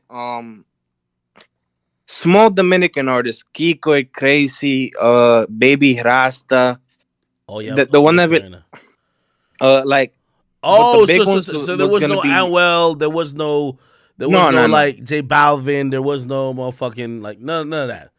Nah, the biggest was gonna be Yailin at the time until he got Arcángel. Do you think that 6ix9ine probably hated on it because he wasn't booked? Alofoca was saying that before this happened too. Alofoca was saying that 6ix9ine don't got bread. Like before the beef had happened, Alofoca was saying that 6ix9ine don't have bread. He was like, look, how many artists do shows and 6ix9ine don't do shows? Like 6ix9ine's he's a good promoter. He caps. He shows you that he don't got bread, but he don't really got bread like these other artists. So I guess that's also attributed to the beef too. You know what it sound like to me, Act? Yo. It sound like 6ix9ine on his MILF record shit. You know what I'm saying? On some Blueface shit. That might be true. Hey, I'm gonna be honest with you though. Hey, I Spanish looked into this Blueface? Alofoque nigga. He might give 6ix9ine a run for the money. I'm gonna be honest. This nigga. What'd you say? He might give 6ix9ine a run for the money. This nigga got bread, bro. Nah, yeah, I'm like Alofoque is a big player in the Spanish world. Then he was a big reason that Yailin was the reason too, but he was a big reason that 6ix9ine was successful there. So to see them beefing, I guess 6ix9ine he really on crash out mode, bro. I'm really surprised. Or he's just insecure about his girl, right? Like, you know what I mean? I'm gonna be honest with you. Like, if my girl had, like, let's say you, right? And say you're the biggest Spanish, like, whatever. If my girl has your name tatted, my nigga, we got some issues, bro. You know what I mean? Yeah, nah. He said that that's the reason that he was like after the show. He said free Yailin. Like 6ix9ine so jealous that he's gonna ruin her career. He got her kidnapped. Like he's so jealous that he's never gonna let her work with anybody. Oh, they streamed the show from what I seen. Oh, okay. Yeah, the whole show for free. The Yailin performer though. No, she didn't pull up. She did rehearsals and everything too. She just at the end they started beefing and she didn't pull up. Oh wow, that is crazy. You know what's crazy? They say that. By the way, on the screen right now, this is I think his name is Santiago Matias, right? Matias. Yeah, this is him on the screen, right? I don't know if you can see him on screen. Hold on, give me a second. By the way, I fuck with this thing. You know, I fuck with him. You know, he has a stronger hold on that's him. Yeah, he has a stronger hold on that shit that he controls. Eventually, I want to do what he's doing, like in terms of this. Like, nigga, I wish I could go to the garden with a bunch of niggas. I'm telling you could do that shit, Ak. I'm telling you could do that shit, bro. It's easily, it's copy and paste, bro. It's copy and paste. They all do it, the same shit. They literally post the same shit, just bigger pages, smaller pages, same shit. No, it's not that though. But hear what I'm trying to say. You see, Arcángel and El Alfa. By the way, those are decent and very sizable artists. You see, in the American market, a lot of them wouldn't come under a media brand. You know what I mean? They would just do their own thing. I think with Arcángel and El Alfa, because they're from DR, they look at it as a look in the U.S. market, so they group together. With American artists, they ain't gonna do it like that. You know what I mean? Unless maybe you were bringing them to another country. I don't know if that makes sense. I think that they just see Alofoca's power of promotion, that they want to be on his good side. That's why they did it. Because, like, El Alfa, I think he sold 4 sold-out stadium shows in DR. and that's like I think like it's the Estadio Olímpico. I'm gonna see how much is the capacity, but DR is a big market for the Spanish world, and they know that, so they take advantage of that. You think Bad Bunny's not gonna? He does the interview with Alafoque for no reason. He knows that the DR people are very supportive and are a big part for numbers. So okay, so how is this gonna get resolved? Will 6ix9ine? Do you think 6ix9ine is gonna squash the beef with them? It's kind of like I was watching. Nah. I was watching, like reading some comments, and it was 6ix9ine talking about something. It was even actually was talking about Alafoque, and I couldn't understand what he was saying, but I read the comments and I hit the translate button on each of them. Everyone kept saying 6ix9ine is like heaven sent, like he's, yo, this is our guy. He's so humble. We believe him. He's exposing the snakes. And I was just like, damn, I think this nigga really has them like in the palm of his hands overseas. Am I wrong? I think even before 6ix9ine, Alafoque is always a figure that's very loved and very hated in DR. He does a lot of numbers, but there's a lot of people that talk shit about him. A lot of people think that he just does it for the reactions, that he acts like a dickhead and treats people like shit as a reaction. But since he only shows his bad side, I think that 6ix9ine only shows his good side to them. I think if they're choosing a side, they're just saying that 6ix9ine's a better person because of the amount of people he's helped. Like even yesterday, he posted, Alafoque posted helping people from like, it was like not a hurricane, but like a tropical storm that passed through DR. And Alafoque donated, but 6ix9ine donated too, and they were more on dick for 6ix9ine. I just think they haven't seen his bad side for him to think that he's a bad person. They've seen Alafoque's bad side. Interesting. Yeah, all right, that's cool. They say that Ozuna owns a part of Alafoque's business. That's how he got started in the first place. Yeah, I've heard that too. So for the record, 6ix9ine's girl ain't get fucked by this dude. Nah, never. She just got his name tatted. Feel how you feel about that. I ain't gonna lie, man. If a girl got my name tatted, man, she got dick in her guts. You you need to tell 6ix9ine, like, yo, I feel like if he comes out with a song like Gotti or a melodic song, I feel like he could really get popping again. I don't want to hear that hype shit from him. I don't think he cares about putting out music right now. This nigga, Like, I just want to know if the girl got fucked or not. Yo, place. There's these like groups of people on TikTok that are in like relationships, and it's like TikTok influencers that all about dating and relationships. They all date each other. They go from person to person, and I feel like on a different level, that's what like 6ix9ine is. Like 6ix9ine's intrigue at this point is obviously he is who he is, but the fact that he's dating his ops baby mama, and I think their dating situation is like the intrigue. I don't think it's necessarily music. I haven't heard no music that I'm like, oh shit, it's fire. So you saying it's a long road to Zeus? What you saying? Well, I think they're having Zeus in real life. you know, if you want to compare numbers, Yailin and Anuel posted a song together, right? They got 100 million views in like a year and a half. 6ix9ine and her posted a song together. They got 100 million views in like 4 months. Really? So in terms of how bigger they are together, her and Anuel and her and 6ix9ine are bigger together than her and Anuel were.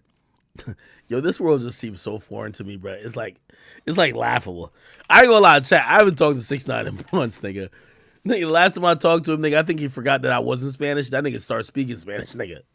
I'm like, yo, hold on. English, nigga. English. Inglés.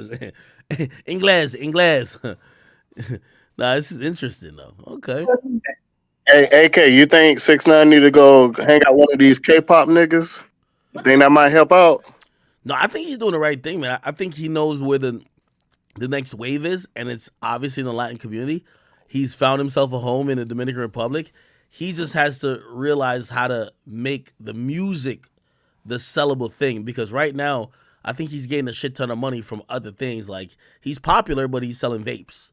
He's not selling music. He's selling other things, not music. And if you look at the top of the top, or whether you're looking at Bad Bunny or even Anuel, you're seeing people who are very, particular about trying to sell music, not just sell popularity and random products. I can't lie, Ag. That Bad Bunny album was not it, bro. It was compared not? to his other shit. Wait, niggas Like- not fucking with Bad Bunny's album? Yo, it went. His last album sold 270. This one sold 220. So he didn't do better. He did worse. Yo, y'all niggas hating on Bad Bunny. By the way, Emmanuel, thank you for the thank you for the merch order. Appreciate you. Oh shit, I can't believe that. All right, yeah, no, I was wondering. I thought that nigga fucked his chick, but here everybody keeps saying that the Yailin girl is like 21, right? Yeah, she's young, bro. She's 21. How the fuck she's 21, got a kid, dated 3-4 niggas? Like, how the fuck is this possible? She blew up in 2020 when she was like 18. Mm-hmm. And she was a video vixen. Like, that video that she was in, she was looking bad. And that's what people fell in love with her. Her name, Yailin La Más Viral, is saying the Yailin the most viral. Like, she been viral since she came out. All right. Okay. Hey, listen, chat.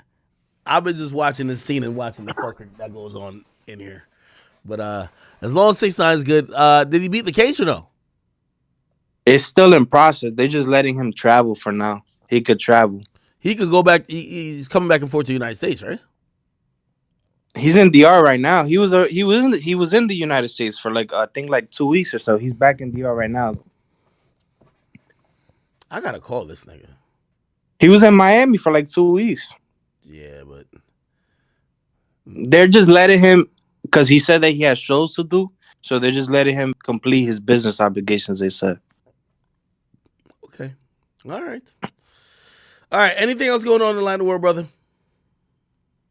Nah, that's it. I just think, well, the thing I told you about Bad Bunny, I think he regressed, but he also his peak shit is when he speaks about his breakup shit. This one he was really just like on his not hood shit, but he was just like really rapping. He wasn't really on his emotional shit.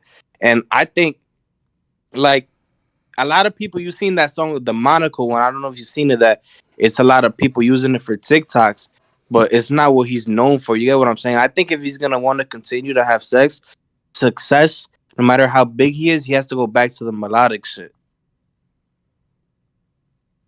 I have no idea. Anyway, somebody says El Corrido's taking over. Peso Pluma, Junior H, Fuerza Rida. You be fucking with the Mexican artists? Say that again. I ain't hear you. Cracked up. They said Peso Pluma and them rest of dudes from like Mexico, nigga. They said they're taking over. Nah, for sure. Peso El Pluma, I don't know Corridos. what it is, man, but people are in love with this guy, and he's doing shows out the ass, and his streamer numbers are crazy. Like, I understand he has good music, but I don't know what it is, what machine he has behind him that he just blew up crazy out of nowhere. Damn, is that Spanish shit, man? I feel it. Like the top niggas want a song with him because he's what's lit right now. You get what I'm saying? I heard it was the cartel. Oh yeah, pretty much. He was like talking shit. He was like not defending a cartel, but he was saying something about one cartel, so another cartel felt away and said, "If you come down here, you're not gonna be able to perform." And he did, and he canceled the show. He pretty much like chose a side, even though it wasn't like he was choosing their side. He's not part of none of that shit. But wow, very interesting, man. Very interesting. All right. So 6ix9ine is cool. Peso Pluma still doing his thing. A lot of Mexican artists kind of coming up. 6ix9ine is kind of clearly on the DR side of things for now. His girl, you know, I keep hearing stuff about her. I'm guessing I never met her. I guess she's a nice person, but she's the hottest thing that I think Dominican Republic care about. It's kind of odd that we all care about what the Dominican Republic thinks. I don't think we've ever given a fuck what people from DR thinks, which is so interesting because now. I don't know if it's 6ix9ine shifting the energy there or, you know, it's probably just the dembow music, but whatever. Okay. a lot of the big artists, what they said is that they said it. Arcángel, he's so smart. He said, look, a lot of people are gonna want to come to the art to collab with you guys because when Puerto Rico had their time, everybody wanted to go there. Now DR has their time, and now everybody want to come here. DR is gonna be a hot point for a lot of DR artists are getting signed. I don't know if it's for a lot, but they are getting signed. Interesting. Interesting. All right, my boy. Anything else? Nah, that's it, my brother. All right, yo, thank you like always, man. You always come on here and kind of put us on game on what's going on. I appreciate you for that. Gotcha, my nigga. All you gotta do is call. My name is Dash, in case you forget again. Yeah, no, I definitely forgot. I was like, I forgot that you're my Spanish Connect, brother. But thank you, all right? Gotcha, my nigga. All right, my brother. All right, chat. All right, man. I gotta tap in with my, my Spanish speaking folks. By the way, since we're back on the English side now, what is Youngboy talking about today, man? Man, that bitch think she played me, man. Hey, they think they breaking me. Hey, man, I get that shit, Misha. Hey, Misha, I'm finna turn myself in and get myself together, fam. Hey, these bitch ass niggas gon' feel what they made me feel. I'm talking about even them bitch ass niggas. Hey, man, I own this shit, man. Misha, baby. Man, that bitch think she played me, man. Hey, they think. It sounds like a good intro.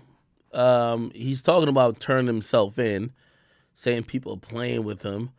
I ain't gonna lie, Youngboy's life gotta be difficult. To wake up every day in a mansion but still be mad as fuck, like, that takes a lot of energy. Like, you gotta be really dedicated to wake up with tens of millions of dollars but be mad as fuck every day. I gotta give him credit for that. That's amazing, right? However, obviously some of his fans are like, yo, is he about to get locked up this and third? I think this is a joke. I think this is him just talking shit. Sounds like almost like an intro. Some people are trying to connect it to some other shit, which I don't think has nothing to do with it. A couple months ago, actually a couple weeks ago, there's one of his baby mama who claimed that she was, pistol whipped, which is this woman right here. Hear her story. When we was in the fucking house, he told them to block the door. Like, they really not trying to give me my kid. These hoes really keep trying to take my son from me. Like, why?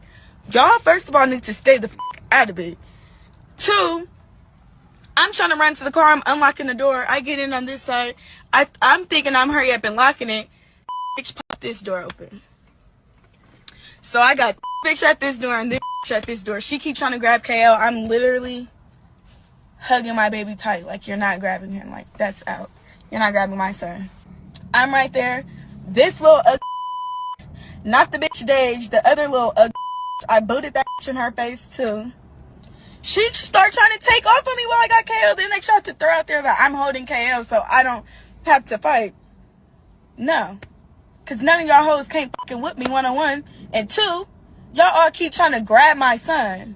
Y'all keep trying to grab him. That's why I'm holding him. Y'all keep trying to take him from me. And I'm not letting you take him. I did not fly all the way out here and get a rental car and drive a whole hour up in the mountains just to let y'all thought I was really finna let y'all get him. That's just crazy.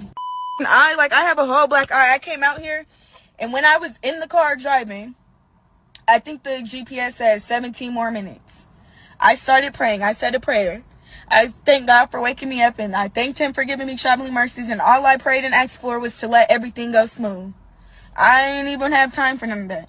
We don't have to talk. I don't mind going through your wife, bitch. I don't give a fuck about you. I done moved on with my life. I do what the fuck I gotta do for my son. That's just that. I don't give a fuck about you. But the fact that you could really let some do some shit like that in front of your son and sit back and watch, and you know what he kept saying to me? I disrespected him. And I knew this really bothered him because 2 weeks ago, he was like, when he was like, he's going to keep him 2 more weeks, he had told me, I responded to him being dirty. Do I need to pull up the messages? Like, he really, what I said, he only been there 2 weeks, keep him 2 more, y'all. That made him so fucking mad. I don't know why. I don't know how that bothered him so much, but that's what really got my eye like this. He's hot about that. I don't understand what's so wrong about it. You sit in the house all day. Like, I work. Y'all seen for yourself. He told me to pay for the flight. If I work and I told you I could come Thursday and you said I ain't trying to hear that, that is so disrespectful. It's fucking ungrateful. I just came out here. I work. $1,300 plane ticket. That's probably my whole fucking trip. Hitting your son's mom in the face with a gun is crazy. Letting her get hit in the face with a gun is crazy. Letting her leave with a... I left with so much blood, bro. It's blood on my son's jacket. I just had to go to Target and grab him a quick little outfit before our flight. I would never trust you around my son. Never. And yeah. So make as many fake pages as you need to, because this little boy will never be in the hands of you or anybody in your family. Kiss him goodbye. Wait, one more thing. The district motherfucking spec. I wish I could peel. I'm getting a snake straight over this, because that's what the fuck you are, you demonic demon. That man has an entity in his body. That man is not happy. That man is evil. That man is cursed. Well, damn.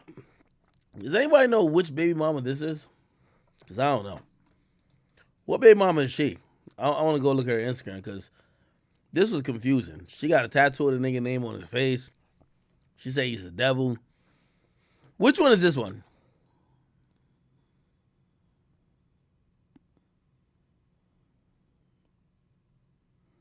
Don't tell me, I don't care, 1st, 2nd, 3rd, or 19th. What's her Instagram name? Y'all know her Instagram name?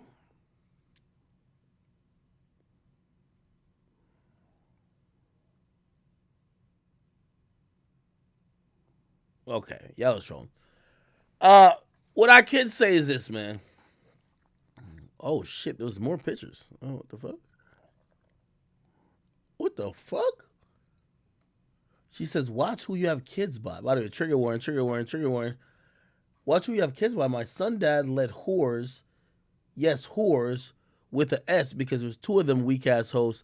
He gave them an order to get me, and you know bitches who never came from shit gonna do it. My son was in my hands. His dad just sat back and watched. Laughing my ass off. His security so weak, I drove right past him and walked right in the house like I paid the bills. I was calm and respectful. I asked, where's KL? Like 30 times. I finally found him, and his whores was trying to take my son out of my hands. Shaking my head, I can't make this up. Says, I would be wrong if I press charges on y'all for doing me like this with my baby in my hand, but karma gonna eat y'all asses up. I got my son back, and I'm happy. That's all that matters. 5 stitches later, and their punk ass fists ain't do that. Shorty has something. They kept trying to take KL from me. I cried so hard, I even screamed so loud, you'd think I was mental. I was holding my baby so tight. I was never letting my son go to swing on you low-life whores. I came for my son and left with him.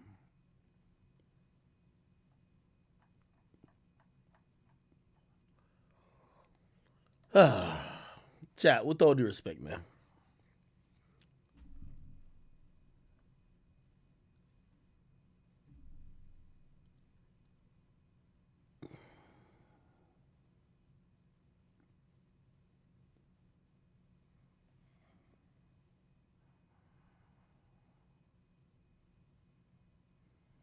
I'm going to be honest with you, man. If you have a baby with NBA Youngboy at this point, you're got to be a fucking idiot.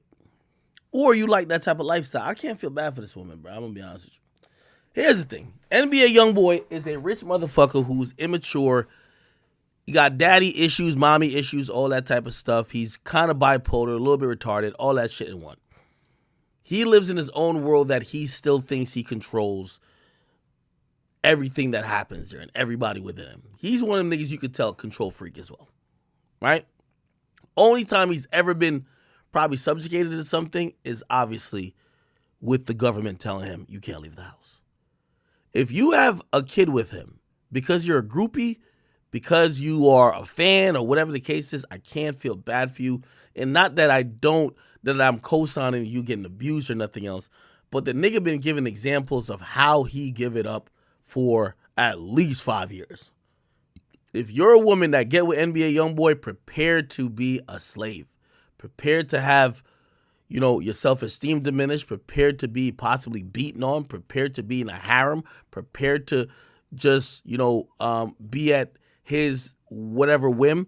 That's what he's been given and telling. I don't think, unless somebody can tell me he's telling these chicks differently, to me, for the majority of, unless he made, obviously he has his wife, and obviously Jania, she gets a pass because I feel like she was like one of the first ones.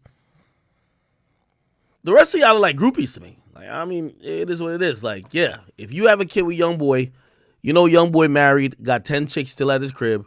His wife is cool with it, so don't get mad at his wife. His wife is cool with it. His wife know he got 10 kids. They gonna do what they gonna do. At some point, women gotta have accountability, man. Y'all all trying to fuck the same 15 niggas. Have kids with the same 15 niggas. Then have a story when the same 15 niggas don't treat you like maybe one of their other baby mamas or some shit like that. Get over it, man. Somebody said, YB flipped on me, now I'm going ham on him. Nah, not even. I'm not blaming YB on this at all. Nigga, like, just be honest, bro. Like, play this. If you're a female and you had a kid with Future, do you think that Future's gonna be fucking there, bro? Like, women gotta start having some type of accountability. Like, Future has only told us for the last 15 years, I'm just here to get pussy. I'm not a good father. Chief Keef has told you, hey, I'm just here to turn up and say fuck the ops. I'm not giving a fuck about fatherhood. If y'all are picking these motherfuckers to be the fathers of your child, you're stupid. We got to call you dumb. YoungBoy got 20 kids. Why would you be the 21st? The nigga can't even walk outside to the street. And he has his baby mama living there with 5 other girls. Why the fuck would you want to even go there to go visit him?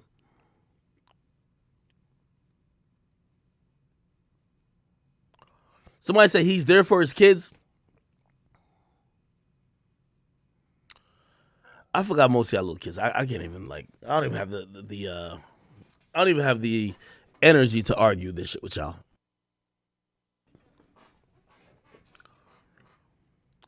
YoungBoy's caught on video body slamming one of his baby mamas. All of his other baby mamas basically say the same story. It's his world. We're just in it. He puts us in different rooms. He basically has us like sex slaves. Why the fuck would you get upset if that's exactly what happened? You know what I mean? Somebody says, check his Instagram. He's outside. Oh, good. He really just needs some time away from that fucking mountain. Let me see. What the fuck is this? Nigga, highly he gon' kill me. I heard it through the grapevine.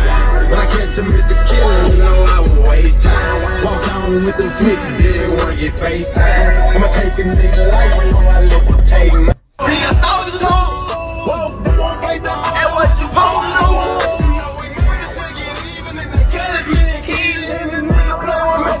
I'm a real street nigga. Ain't never gon' change. Fuck all these bitches. Fuck all this fun. I got right. Pussy nigga don't pay with me. Pussy nigga don't pay with me. Pussy nigga don't pay with me. Okay, I don't know why y'all told me to go look at that. The point is this, man. If you're a woman and you go have a baby with NBA YoungBoy, man, he's been giving us a constant reminder of who he is, how he treats women, how he treats his baby mama. And also, the nigga married. The nigga married, got 10 other kids. Why do you think that you're going to get some special treatment? I'm not saying he's going to be mistreating the kids, but it don't look like he give a fuck about his baby mama. How many times he got to get online and tell his baby mama to go die, wish they get beat up, wish somebody just kill him? Like, come on, bro. Like, he clearly is on some other shit. And if you had a baby by him, you just got to deal with those consequences. I don't think it's his fault at all. The nigga's been telling y'all what type of person he is from the get-go.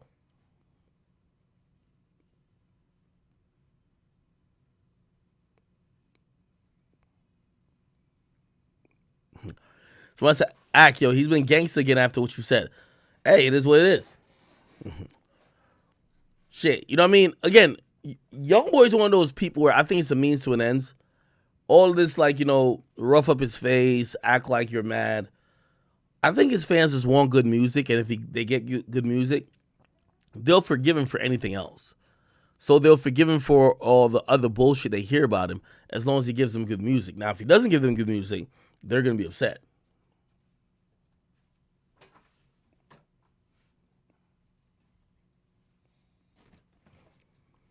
TT2777, you said, stop using this excuse. Young women are prone to be controlled. He's not putting babies in 25-year-old women. Well, I mean, I think he knows what he's doing too, but you got to blame these women too. It's like, again, at what point, like, I get it. First of all, his demographic that he goes after is women of lower economic stature, right? Hood rats. Like, young boy ain't fucking with nobody who got their father in their life. Let's be honest, right? You know what I mean? I think the only one he did was Yaya, and you could tell he hated the fact that her father was around. You know what I mean? He kept saying, fuck that bitch ass nigga. So, usually deals with a certain type of woman, and from that particular type of woman, yeah, you know what I mean? That's why he's coming up with what he does. I'm not denying that. I'm agreeing with y'all. But we're not going to absolve the females from any responsibility because he's going after women who don't have money or don't have shit. Young boy's a reasonably young dude too. So I'm not going to demonize him.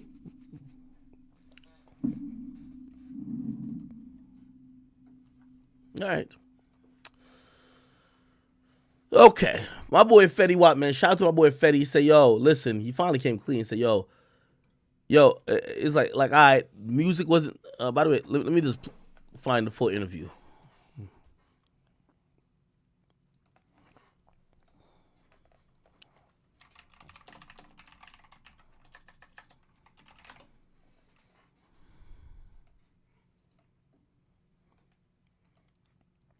Okay, this is the interview right here, I believe.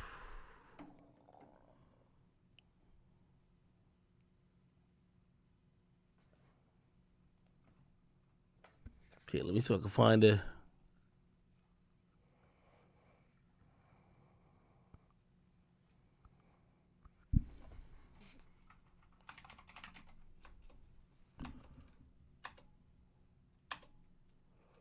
Hold on.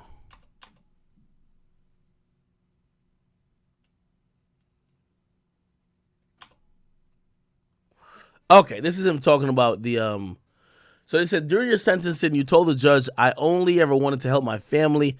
I never asked myself if it was all the way right.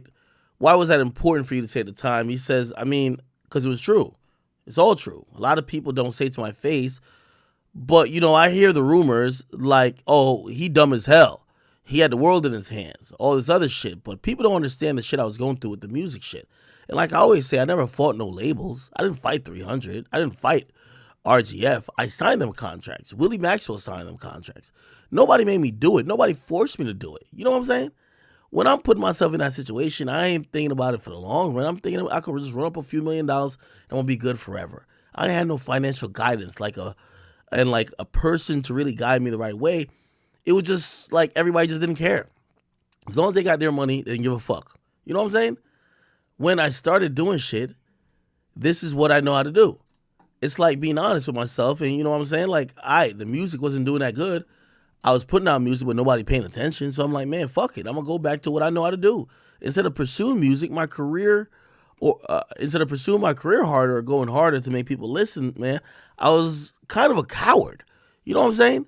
Like, if I'm falling off, fuck it. I ain't about to look like it. You know what I'm saying?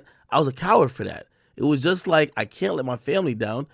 It wasn't to be like, I'm outside, nigga. I'm really doing this shit for real. It wasn't nothing for that. It was like, man, I got a family. I'm never going to let y'all fail. But if I got to be away for however long, like, y'all going to be good no matter what. Personally, I feel like I stuck to my word. Tell people all the time in jail, I'm locked up, but I'm not fucked up. You know what I'm saying? I'm taking care of my whole family from jail. This shit don't stop. I mean, what I was doing stopped. Let me clear that up. But as far as me taking care of my family, I found different outlets in here. Different people that helped. Like I said, 50 Cent helped me a lot. He started showing me different ways, like shit to invest in and shit like that. And then my homie Akash, New York-based rapper that he collaborated with on the song Balenciaga, it's like he put something together for us to really help me grow big. He's doing something big. I can't spoil it. But we something really, really big that's going to change the game. You know what I'm saying? And I'm not even talking about music-wise. I'm talking about business-wise. So I've been sitting back and learning how to not be so impatient. I was so like, fuck it. I got to get this money right now. So I really feel I was just a coward. From what the public didn't see, is it just bad business situation or contracts that kind of held you back? You had songs like Trap Queen 679 in My Way. They were hits.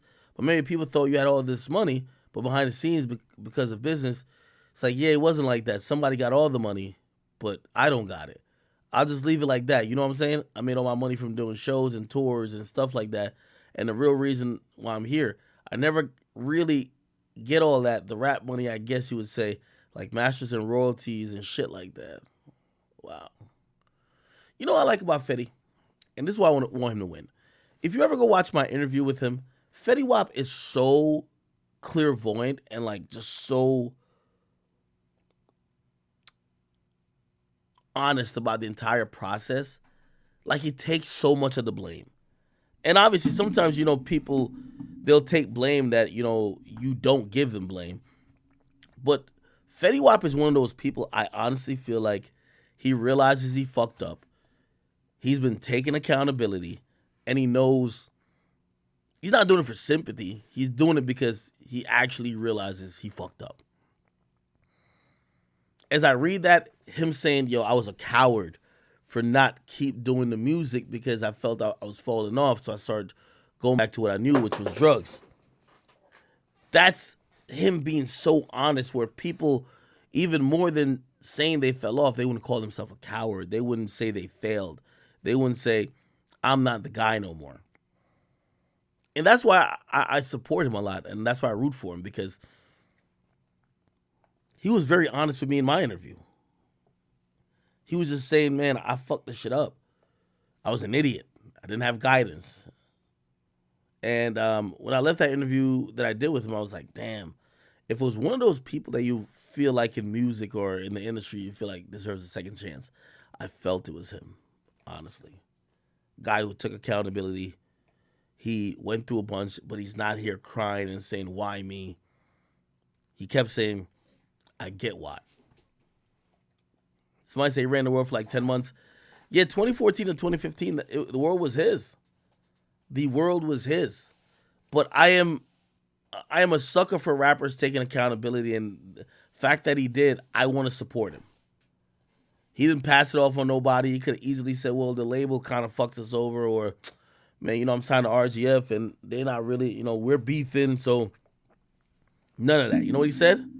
I'm wrong. I fucked up. I felt like I was a coward, which I got to say, salute and kudos to you, Mr. Fetty Wap. You get what I mean? Whenever you get back, you know, me and you were going to do an amazing interview. And, of course, I'm going to be checking out your project, the one you just recently dropped. I think it's called King Zoo. I'll definitely be checking that out as well, right? All right, what else is going on, chat? Let me see.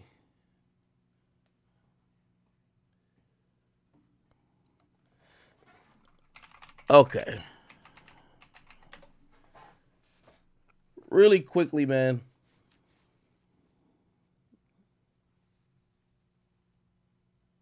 How would his career look if he took that Drake feature? I don't think nothing to say. Okay. Foxy Brown is now saying that working with Diddy was the best of both worlds amid his lawsuit. She's saying Diddy gave her them M's. Okay. According to her, she says, you know, somebody says, yo, you're thankful, blah, blah. So that as Diddy gave me M's. For me, it was best of both worlds. Def Jam, Bad Boy, collabo, super checkmate. Yeah, I would imagine that Foxy Brown doesn't have anything bad to say about Diddy. Also, I would imagine that maybe Lil' Kim don't have nothing bad to say about him as well. Like, you know what I mean? Unless Diddy had them in some type of sexual... Like, you know what I realized about this Aubrey O'Day woman who she's been speaking a lot? She even, like, reposted what I said on her Instagram.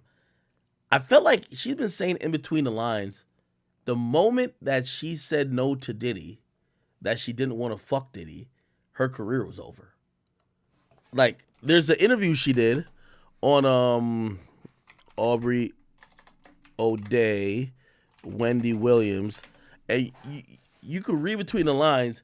She basically says, yo, the moment I didn't want to fuck Diddy, it shit was over. You know what I mean? Was it this? Hold you. The black. No. He did. You ever been pregnant? No. No, I haven't. Yeah. Hold on. Is one of the fabulous. Mine was better, and that was the question I was asked. Let's see them side by side.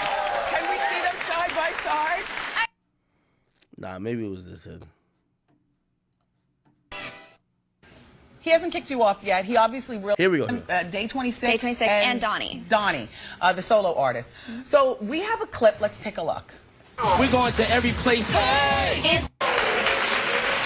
Apparently it gets dark and lonely. Yeah. So now you and Puffy apparently have some sort of relationship, which we've talked about before, Al. And maybe once or twice, like, ow. When But did it you go? have just enough of a relationship where he hasn't kicked you off yet. He obviously realized you're the wild card and you're an exciting member of DIDDY Kane as well as the cast of that show. But will you be getting kicked off? No, I won't be getting kicked off, but in regards to the relationship, I think, like, this season will definitely put all of that to rest in the sense that if I were having a relationship, I definitely wouldn't have been going through all of that mess with him. Yes, yes. Now, what about your future with the group? Are you out? Are you in? I'm definitely in DIDDY Kane. You know, I had this opportunity because of a break in our schedule to do Broadway, which has been my dream, and everyone knows that coming into this. And so I've been able to be lucky enough to participate in both experiences. Okay. I'm sorry. Go ahead. No, because I'm going to get back to that, but we only have, like... It's not like Child, I know. Yes, we only have a certain amount of time. But Ginger look, is on your ass. I okay, love it. so do you get along with Cassie? Will you be invited to the wedding? How does it feel to play second fiddle? I've never played second fiddle. See, they're talking to her back then as a side chick. You see why she probably has so much resentment? Number one, at least Cassie was the main girl. For years in the media, she was seen as a side chick. And not only was she seen as a side chick, who knows if she ever fucked Diddy, but she was constantly in this battle of trying to make this music career with DIDDY Kane or whatever, which ultimately never turned out too much in her favor. So she's salty. To anybody, nor have I ever been interested in anyone that she dates. So that's definitely not not in my future. But is she a talent or is she a no talent? You know, I really appreciate. I really appreciate Cassie. You know, we're on the same label. I think she's a beautiful girl. I, you know, support anybody who gets out there and comes in this industry and deals with the criticism and the hate. They were really treating this girl like she was Puffy's side chick. And the jealousy and everything that you have to have on your heart when you go to sleep at night. I can't hate on any woman in this industry for dealing with that. If they got married, would you be invited to the wedding? Puffy and Cassie? I don't think that they're going to get married, but you know, what That's like woman hate right there. When a woman says she don't think another woman gonna get married to a nigga, that's her hate. Maybe if they did get, I mean, they're boss and employee. But if I guess Good there's one. ever... That's shade. You know what I mean? Like, you could tell. She's kind of giving side chick vibes. I got no problem with Cassie, blah, blah, blah. Okay. So, are you excited for them to get married? Oh, I don't think they get married. A word? Why not? Well, it's boss and employee. Yo, but you know that's his girl, my niggas. If there's ever a wedding in anyone's future, I mean, especially Cassie, I'll definitely be there. But not if it's to Puffy. Yeah, I don't know about that one. Damn that devil. Okay. I'll be at that wedding. Look, all right. Diddy fucked her, if you ask me. So Hairspray, the character that you play, we only have... Okay, all right. Anyway. Hey, if you wonder why...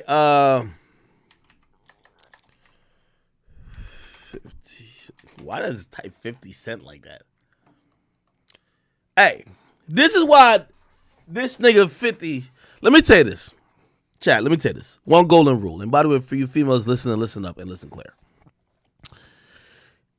You see in this game, you got to be very careful. When you get into women's stuff, a nigga will forgive you more if you and your homies jumped him than you fucking with his ex, his baby mama, or somebody else of the sort. Remember that. Listen, I have a mad homies who, you know, sometimes guys will cap. They'll be like, yo, you know, really they was in love with the chick, but they don't fuck with each other no more. But they'll act like now give a fuck. They'll even tell you, like, yo, Yo, oh, where she hit you up? Yo, you can fuck. I don't give a fuck. Never do it. Remember that. Never fuck your homie's ex, current, or his biggest crush. Remember that. Also, never fuck a business associate's wife, ex-wife, girl, crush, side chick, none of the sort. A nigga will hate you more for you fucking a woman that he's interested in than if you did something to him yourself. I promise you. I promise you. If you haven't learned that lesson, you will one day. Okay? Let me show you, and there's many reasons why I think Diddy and 50 have something against each other. But 50's first baby mama, or not second baby mama, so the Sire kid, I think his name is 50 Cent Sire. I think that's his son's name. This kid right here, right? He looks like this now. Baby mama. You're going to find her name is Daphne Joy. Diddy, Daphne Joy. Guess who was blowing out the back of 50's baby mama? Diddy. You see why he got no mercy for that nigga? You fucking my baby moms, nigga. And by the way, it's not that he want his baby moms. But a rap nigga fucking your baby moms, nigga.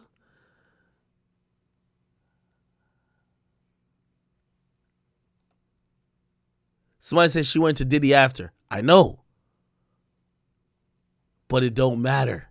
They already had tension between them. For 50, he probably thought, oh, that's an extra spit in the face. Remember when 50 started saying, 50 started putting up some shit like, yo, 50 would put up like, yo, oh shit, that's your mommy over there with Puffy. LOL. Remember what I told you the other day? These bitches be crazy. You know what she said? Please stop doing this to me. I never bother you, and I'm an outstanding mother to our son. Could we just focus on that? No, bitch. We ain't focusing on that. Listen, there's a handful of niggas, because you had a baby with 50 Cent, that you cannot date. Diddy's on that list. I'm sorry. This ain't, let's focus on our son. There's a billion niggas in our earth. There's a handful.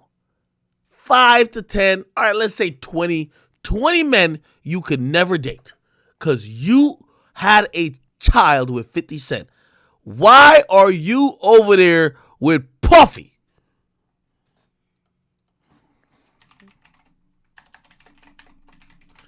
So let me tell you what happens when a nigga like 50 sees shit like this. Of course, it's fuck her for life. But he been waiting for Diddy to slip up. That nigga been waiting for Diddy to slip up.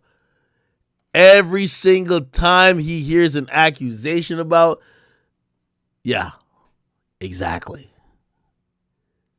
Exactly. That's why when Diddy said this,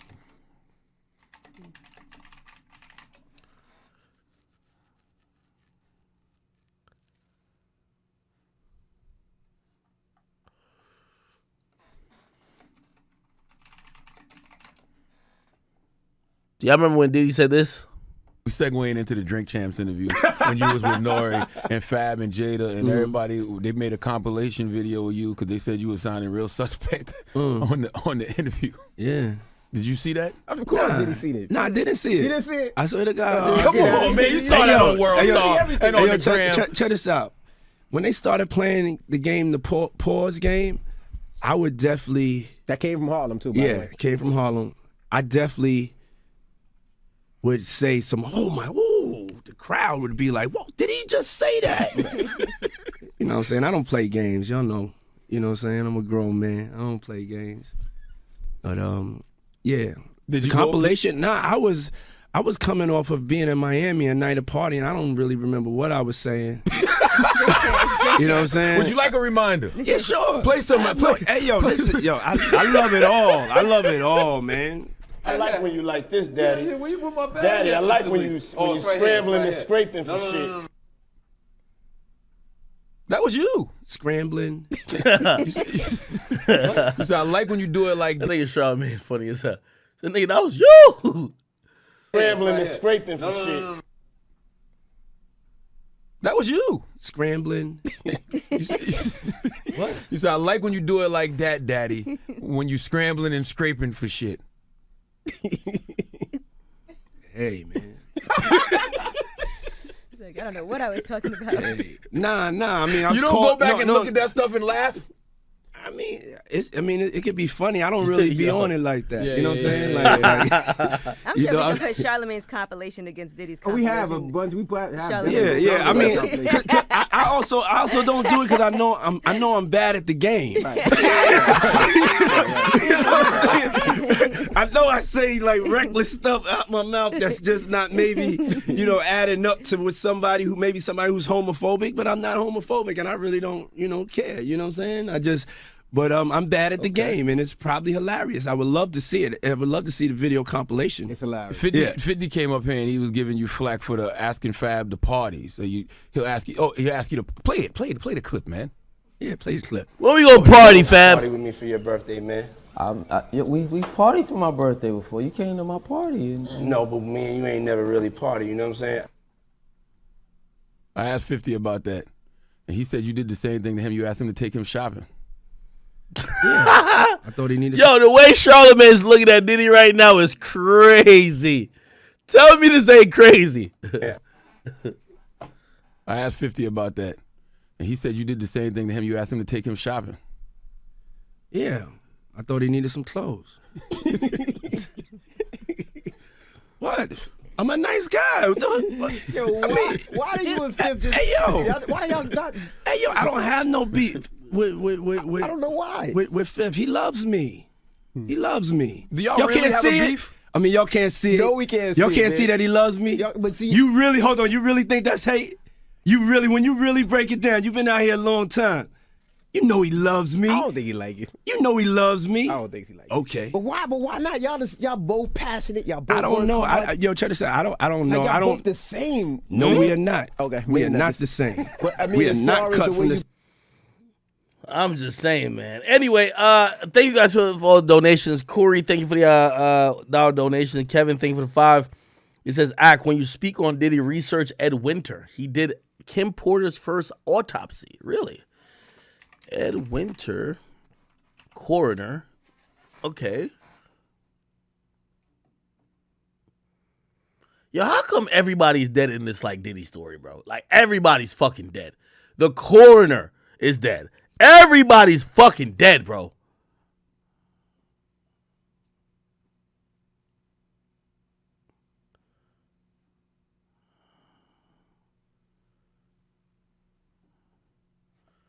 Did the coroner ever speak?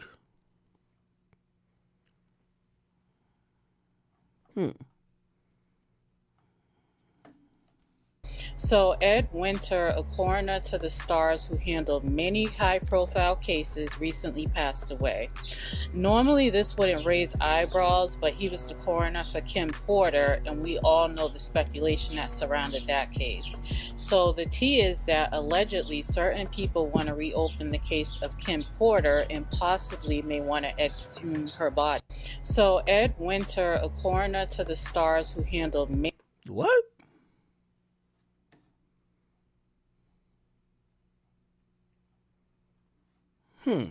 Interesting. Everybody in this Diddy story is motherfucking dead. Live from the deck.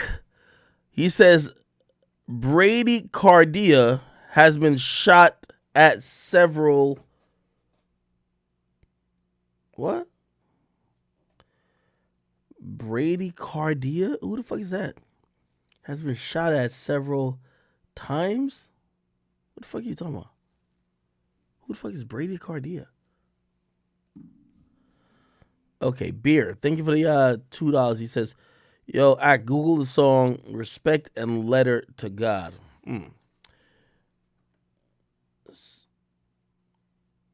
Then Live from the Deck says, Ack, people have tried to kill Brazy on live. Oh, you mean Brazy, Honeycomb Brazy. People have tried to kill Brazy on live many times. No telling how many times offline. Some are on YouTube. Dope artists just can't stay out of jail. Kano B say, you gotta wash your hands, my boy.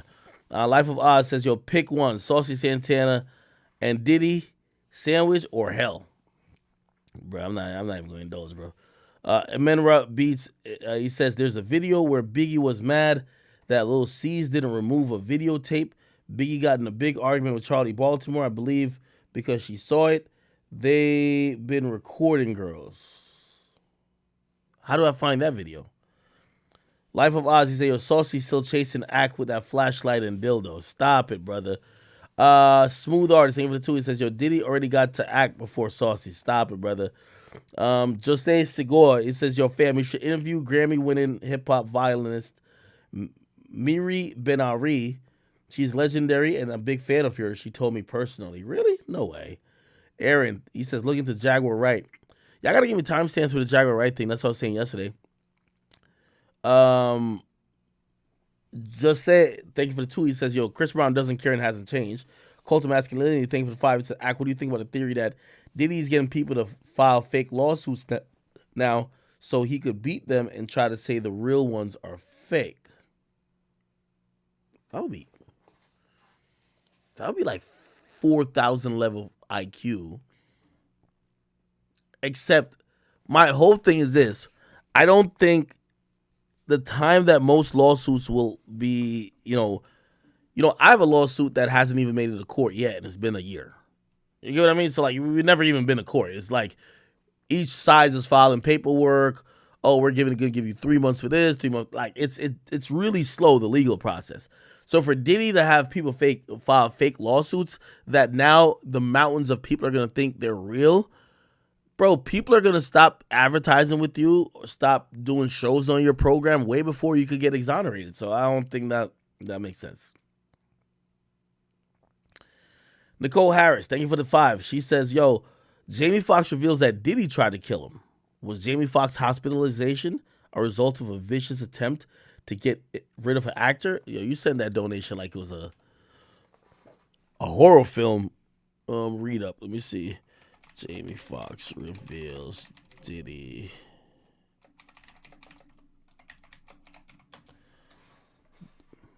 Huh?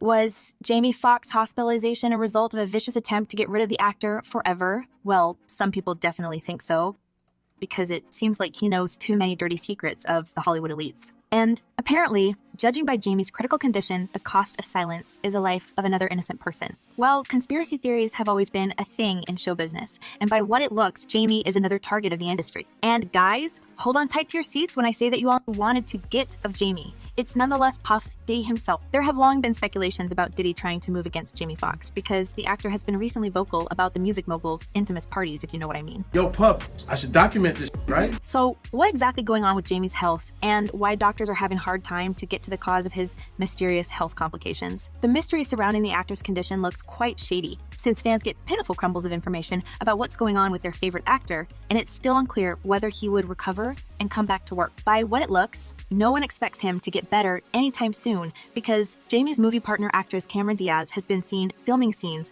with his body double. While Jamie's condition remained unrevealed, the film production resumed with Diaz filming scenes with the actor's body doubled. The actress was spotted in several scenes with the double, who does look like Jamie Foxx quite a bit. The actor's name is reportedly Chris. Production sources told the tabloids that they were going to wrap filming this week. It appears they're doing so in Jamie's absence, and fans believe it's weird enough to boldly continue working while the lead actor is in the hospital. Some people even consider that the production team know that Jamie won't be coming to work in the nearest future, despite the news that the actor is awake and alert. As one source close to his family told the media tales that the music mogul wanted to keep hidden. Maybe it has become the reasons why Jamie Foxx and his team experienced so much that Jamie's misfortunes on the set and even rapidly deteriorated health are somehow related to this story. Diddy's connection to the most mysterious deaths in Hollywood is not proven, but I guess everyone knows about his influence and ties to some gang. Many other celebrities from Diddy's circle has suddenly died over decades or suffered from serious health complications, And there's a belief that this is Diddy's way to send a message not to cross his path. But considering that Jamie has always been close to Puff,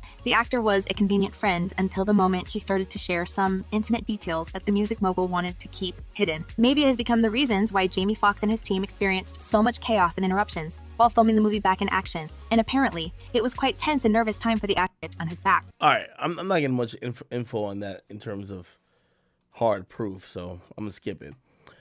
Leave it to Bib ENT. Thank you for the 5 and then the 2, and it says, "Yo, Orlando Brown doesn't seem so crazy after all." I mean, Orlando Brown, Diddy. The only thing he ever said about Diddy was that Diddy tried to give him the ooshkosh mooshkosh.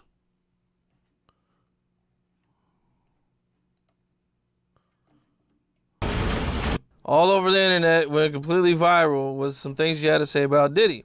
Oh, yeah. And there was also, shortly after that, there was an old video that was kind of going viral. And it was 50 Cent, and where he says he was at a party with Diddy. And he was mad at Diddy because Diddy offered to take him shopping. And he felt like that was only something like you would do for a female. He's a nice guy. Mm. He's a nice guy. He wanted to take the guy shopping. What an idiot for turning him down. So you're not turning Diddy down if he wants to take you shopping? We going shopping, bro. We going shopping. But at the party, nigga, I'm gonna be in my corner with my little shot of Ciroc, and you had your fun, bro. I'm chilling. I'm chilling, bro. You know what I'm saying? I'm good. I deserve to be there. Shit. But other than that, I'm cool, bro. Y'all had y'all fun, man. Y'all chilling. I'm knowing what's going on. Y'all chill. I'm chilling. Yo, chat, what is it about like Hollywood and fame and like just entertainment that none of these motherfuckers seem like normal? Like, what's up with this guy? like seriously. What's up with him? Is it drugs? Is he gay too? Like, what's up with this shit?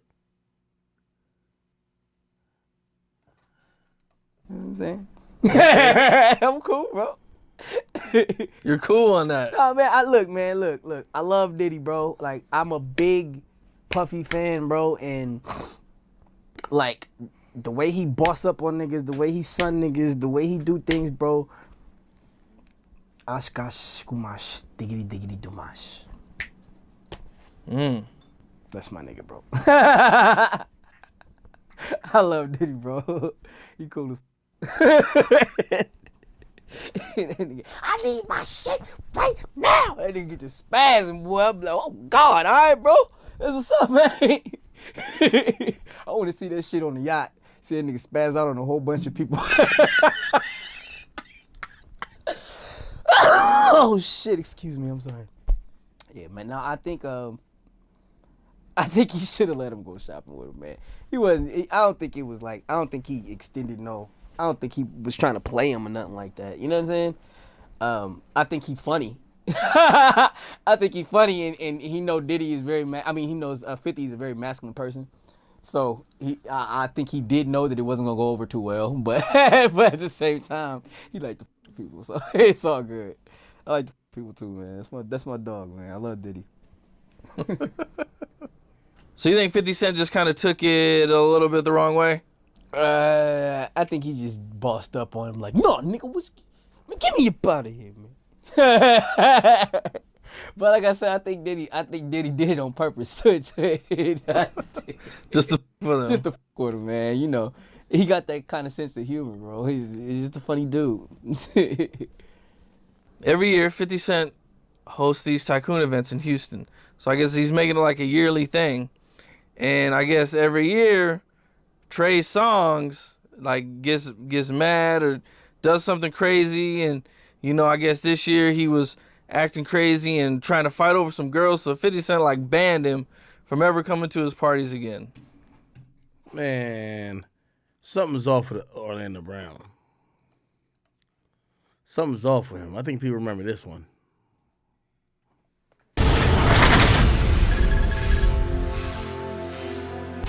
What about Chris Brown? Did you check out his new album? Chris is dope. The album I did not get a chance to check out, But I feel like people want to see more from him. He's a talented guy. Very, very cool dude. I've heard he can get a little egotistical at times. That has nothing to do with me. I can too. But at the same time, the album, I haven't taken a listen to it. Are they saying bad things about it? Yeah. It only did 70,000 the first week, and it was kind of like a hip hop more sounding album, and a lot of people were kind of just like, felt like it kind of what isn't what they're looking for. They Chris Brown gets compared to Michael Jackson a lot, so you kind of expect him to do. I don't see how. A little different. Michael didn't beat his bitches. I never beat any of my bitches. They lied. No, but I'm just saying when it comes down to. I think they were talking musically compared to him. Yeah, but musically, personally. but musically, personally, man, there's not too many people that could beat me. But what I can tell you is, at the end of the day, he does hold a candle to a lot of people that is in the industry. Like Tank, all these people that when it comes to his voice, all that stuff, dancing, yeah, he murders a lot of people. But when it comes down to just that, nah, I can't. They use Michael Jackson's name lightly, too lightly, way too lightly. They comparing to Michael. That. All right, let's get past a little bit. What are these niggas thinking? I have no idea. Okay, thank you. The definition of music is people being able to pay you more than a penny for your thoughts. They ain't thinking shit to get more than a penny. Okay. You feel me? So that's where we're at right now musically with Chris Brown. We want to hear more, but there's nothing. He's not thinking about nothing. It's nothing that's when Tyler Perry writes some shit, he goes to Cancun. Okay? He goes sit there and on the beach, and he'll come back with 6 movies. You got to go and focus. You got to focus, go to the drawing board, you know what I'm saying? And figure out what is the heart of the public. Now I feel like if me and Chris did some shit, that'd be dope. It's something people will be excited about. Orlando and Chris, that's new shit. We both bad. We both got the same brown and shit. Okay, that's dope. That's dope. But we're looking for more than just the sex symbol. You know what I'm saying? We're looking for some shit. We trying to shake up the world, baby. You know what I'm saying? We trying to do some real shit out here.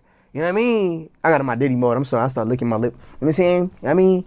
Yo, Diddy, you gave me the ooshkash goosmash. You gave me the ooshkash muaf. Yeah. The shooshmash. Diddy. Yeah, son. You know what I mean? You know what I mean? You gave me the ooshkash muash. I love it, yo. I love it. You gave me the ooshkash muash. Wait, what? And that ooshkash muash. You know what I'm talking about, Diddy?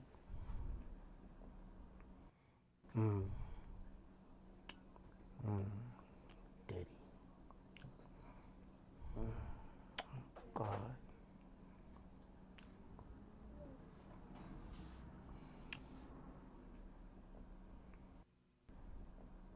One thing I do see about you is people do actually say good things about your music. Yes, sir. Yes, sir. Thank you. Fuck. All right, this is uncomfortable now. If I go feel my head, man, go ahead. You said, yeah, my music, I think it's cool, man. I think, for the most part, I like doing. Yo, I'm gonna be honest with you, chat, man. Yo, man.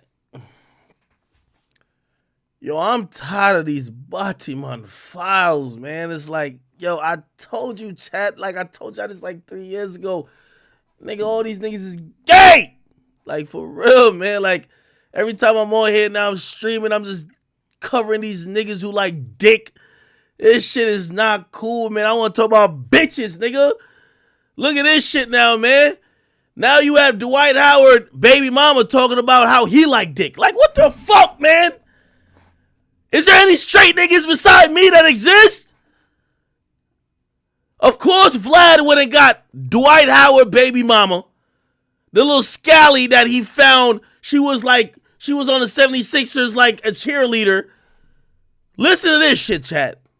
Feel that he was bisexual, gay, anything of that sort? I knew he was freaky. I didn't know that he liked to be with men, but I knew he was freaky. There were certain things that, you know, he would want to do that I would decline. But again, back then I'm thinking like, are people really doing this? You know, I'm not there yet. At any point, did you feel that he was bisexual, gay, anything of that sort? I knew he was freaky. This nigga gay, Dwight Howard gay, Dwayne Wade gay. Any nigga with a D. If their name start with a D, they might be gay. Dwight Howard, Dwayne Wade. Who else? Diddy. Like, yo, come on. Your name start with a D, you gay. Yo, Chad. Chad, I think we figured it out. Your name start with a D. Gay. Gay. Dwight Howard, Diddy, Dwayne Wade. Don't bring Drake into the Bati Boy thing. Come on, stop playing with me. Yo, nigga gonna say teach academics. Nigga, my name is just academics now, nigga. The fuck is you talking about? The fuck is you talking about? We having fun, we laughing, you know what I mean? You know, hey, let everybody do what they want to do, but Jesus, god damn. Holy shit, everybody is gay nowadays. This shit is fucking crazy.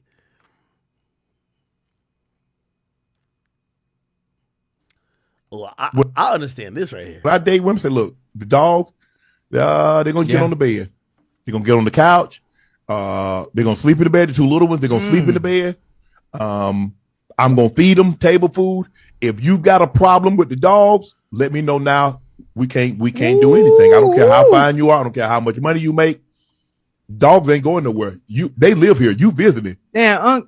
And you probably won't come back. Damn, you like that? So them dogs come before any woman that tries to enter your kingdom.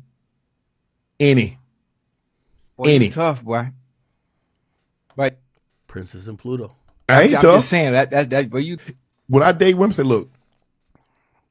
Oh man, let me see what else is going on, man. Is this Nikki? The fuck is Nikki talking about? All right, next. Tiana Taylor. This is how messy divorces start. So Tiana Taylor and Iman Shumpert, they're separating. Apparently Tiana tried to keep it private. She filed the divorce paperwork, and the references to both parties were only initials. They wanted to keep it private. However, people kind of found out because also Iman Shumpert mentioned full names in a response he put in court. And now it's kind of an all-out war where people are speculating what happened in their relationship. I covered this a little bit before in last stream. But Tiana Taylor, it came out that she was, let me see if I can find some of this.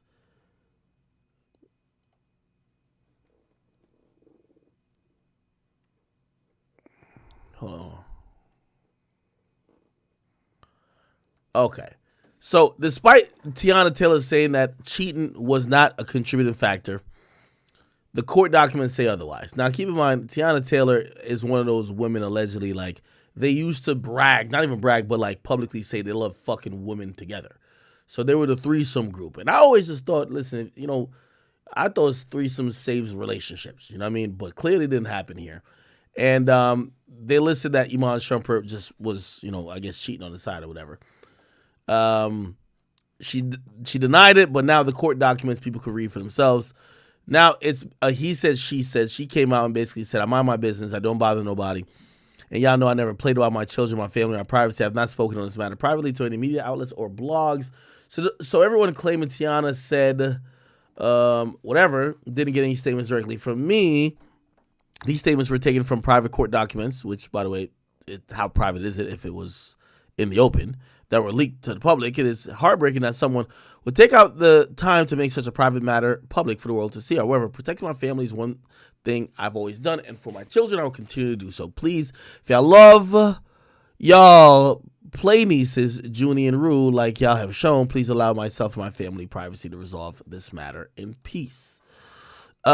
Shit, I agree with her. I think they should be allowed to resolve their issues in peace. However, what happens with social media, especially like when you get into some of these like blogs, like whether it's like Shade Room or shit, even my blog, when it comes to like social media or Instagram, you're gonna get people picking sides, and there's always someone that get demonized. So that's why I think these two are like going back and forth. This is why this was a statement they released. Said it's indeed unfortunate that the divorce proceedings between my client Tiana and her estranged husband became public. She tried to resolve this matter amicably and privately in order to protect all parties, particularly the parties of the minor children. Whatever. Okay. Nothing in there kind of says anything. Yeah. Okay. This is when she kind of cleared him of the infidelity thing, which, by the way, I don't really give two fucks about this. I think sometimes people see relationships online and they think that they're like perfect. Their relationship was one that people thought worked for them, whether it was, involving other people in the bedroom, whether it was, being playful and being kind of like, compatible with each other. And we never knew what relationship problems they had until, like, obviously the divorce was filed. But when they first separated, initially she had said, to be 100% clear, infidelity is not one of the reasons we're leaving each other. You know what I mean? Come to find out, when you look through the court documents, you will see, let me see, actually, this is how they found it out, because TS meant Tiana, and the other person, which I think IS meant Iman. Okay. All right. And, for me, bro, I don't really, I don't take sides in like relationships like that. I'm pretty sure they both have done fuck shit. Also, here's the thing that I think people don't understand. When people have relationships like that, like for example, Tiana Taylor and Iman Shumpert, they create their own relationships. I hate when like people online dick ride relationships, because most of the relationships you're dick riding are traditional. For whatever reason and however long they lasted, they used to have a unique understanding of what makes each other happy. I think she's a little bit bisexual. I could be wrong on that. She likes girls. He wanted to fuck other women because he's a basketball player. They used to do threesomes and shit.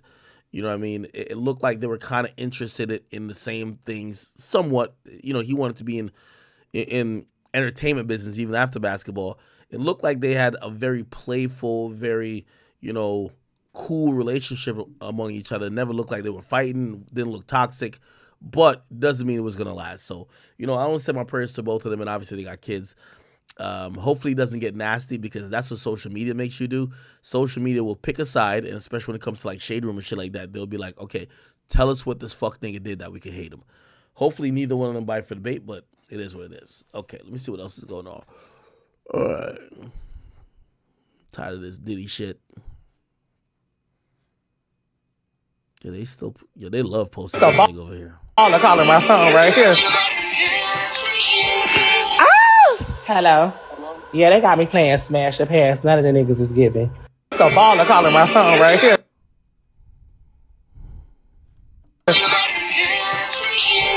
Wait, niggas doing smash and pass with...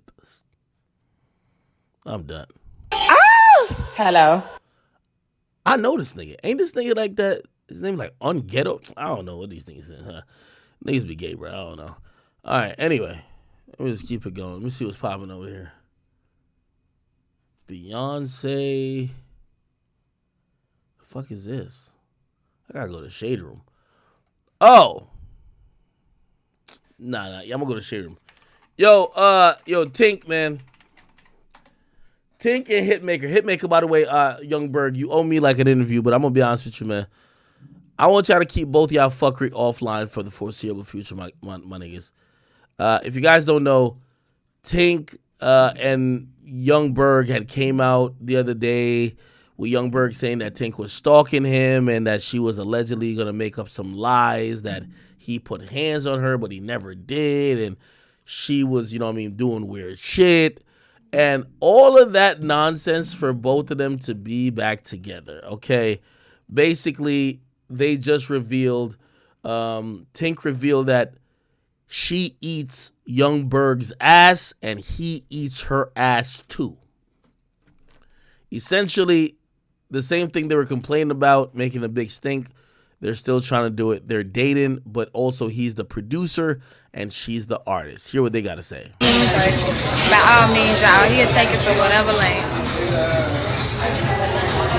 We are business partners, and that's the difference. You owe me some money? Oh, you a dime. Yo, it's Thanksgiving. Stop lying on that.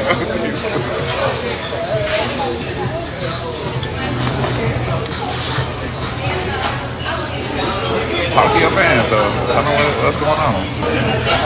I want to. It's just so much toxicity. That's why I have to get on live and bring it down. I'm toxic. You have your ways. Yeah, you got toxic ways. But at this level, at this point, I just want the music to resonate. That's all I really care about. And business is business, y'all. I have a business relationship with Hitmaker. Moving forward, stop. I don't want to see that. And moving forward, what's said in the music is music. It's art. I have a lot of songs about relationships, but that's what I do. And moving forward, we need to have peace. At the end of the day, I think you really want the best to do that. Like, for thank real. you. But I'm just saying, moving forward, I just don't want to be a pawn in your chest. You're not a pawn, but you're a part of my life. So if I have to speak, on something, it gotta go there. Big king. I just want some peace, y'all. When the record come out, it's from a real place. But at the end of the day, we business partners. We business partners. I have to meet with him and I have to work amongst them. So y'all support me and let's not tear each other down. That's it. You want to kill? Yo, that nigga got that look in his face like, nigga, I'm donkey fucking the shit out of her.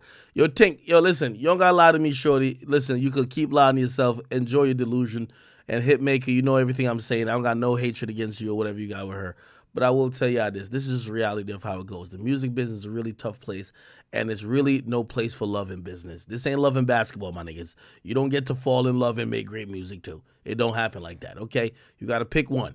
You either going to follow your dreams to try to be in love with this nigga, or you going to put the work in and make business decisions to make sure you have that career that you thought you would have. Think your name been on the next up chart or the next up list for a very long time, okay? If you want to fall in love with Hitmaker, go have kids and all that shit, amazing. Nobody's mad at that, but please go do it. But please let me tell you, I'll tell you this and anybody else this. You kissing up on your producer this and third and whatever you think y'all about to have a relationship and a successful, it ain't gonna work. It ain't working at all. Just respectfully. And, you're a young woman, so I think you're gonna figure out what you want. I think the happiness that you need right now in your life is a little bit of both. Maybe a little bit of success, but also a little bit of romantic and personal and relationship, happiness. And that's what he brings you. But I'll be honest with you. We haven't seen, and maybe somebody could tell me some other exceptions to this rule that I'm saying. If you all the way in love with the person you working with, unless y'all in love and hip hop, nigga, it shit ain't gonna work. Sorry. Okay? But I wish y'all the best in trying it, and I'm glad that you look happy. Okay? Because a couple months ago, he was saying you were stalking the shit out of him while he was trying to get some new bitches. Okay. All right. Let me see what's going on here. What the fuck? It's a new thing for the holiday. Don't tell me that Nas fucking Lala. What the hell? I don't know. Derek Chauvin. So apparently Derek Chauvin was supposedly stabbed. You know what I mean? According to the news, it says ex-officer Derek Chauvin, convicted in George Floyd's killing, was stabbed in prison, according to the AP source. Derek Chauvin, the former Minneapolis police officer, was convicted of murdering George Floyd, was stabbed by another inmate and seriously injured Friday at a federal prison in Arizona. A person familiar with the matter told the Associated Press. The attack happened at the Federal Correctional Institution, Tucson, a medium security prison that has been plagued by security lapses and staff shortage. The person was not authorized to publicly disclose the details of the attack and spoke to the AP on the condition of anonymity. The Bureau of Prison confirmed that an incarcerated person was assaulted at FCI Tucson around 12:30 local time. In a statement, the agency said the responding employees contained the incident and performed life-saving measures before the inmate, who it did not name, was taken to the hospital for further treatment and evaluation. No employees were injured, and the FBI was notified. Wow. They said it's the second high-profile attack on a federal prison in the last 5 months. In July, disgraced sports doctor Larry Nazar was stabbed by a fellow inmate at the federal penitentiary in Florida. An inmate pulled out a gun trying to shoot them. All right, I'm going to be honest with you, man. Clearly, somebody stand on business when it comes to Derek Chauvin. All right. I'm going to be honest with you. I'm not a huge advocate for, prison violence or any violence of the sort, but I am going to be honest with you. It obviously rubbed everybody the wrong way when this schmuck, and I never use that word, but this guy was very arrogant. He was snobby. He was basically feeling like he had the power of playing God when he decided to apply pressure to George Floyd's neck and essentially take his life. So again, I definitely understand why people are going to be upset. I understand why other prisoners will be like, yo, fuck nigga, we gonna get you.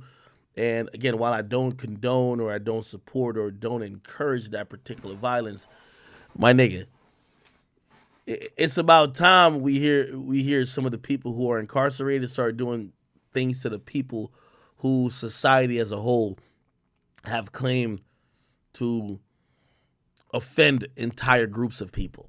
You know what I mean? You have George Zimmerman walking around chilling, no issues, not even a heckling. He don't even trip. He don't fall. Nothing happens to him. But then other people who have mild opinions, way worse things happen to them. So to hear that Derek Chauvin is going through, at least a little rough period. Again, I'm not trying to advocate for somebody to kill him or nothing like that. But the point is, he was so smug about the entire event that you could tell he gave no fuck about human life. And I still, to this day, wonder if he gives a fuck about particularly black human lives, because I don't think he would be acting in accordance with how he did that day if it was somebody not of color. You know what I mean? Somebody said they support justice, street, prison, and all kinds of justice. All right. They did say life. Look, they said they had to perform life-saving measures. What does that mean? TMZ gonna have the tea. TMZ gonna have the real tea. Where TMZ at? Let me go to TMZ. They're gonna pay the right worker. You feel me? They're gonna tell you where he was stabbed, how much blood came out.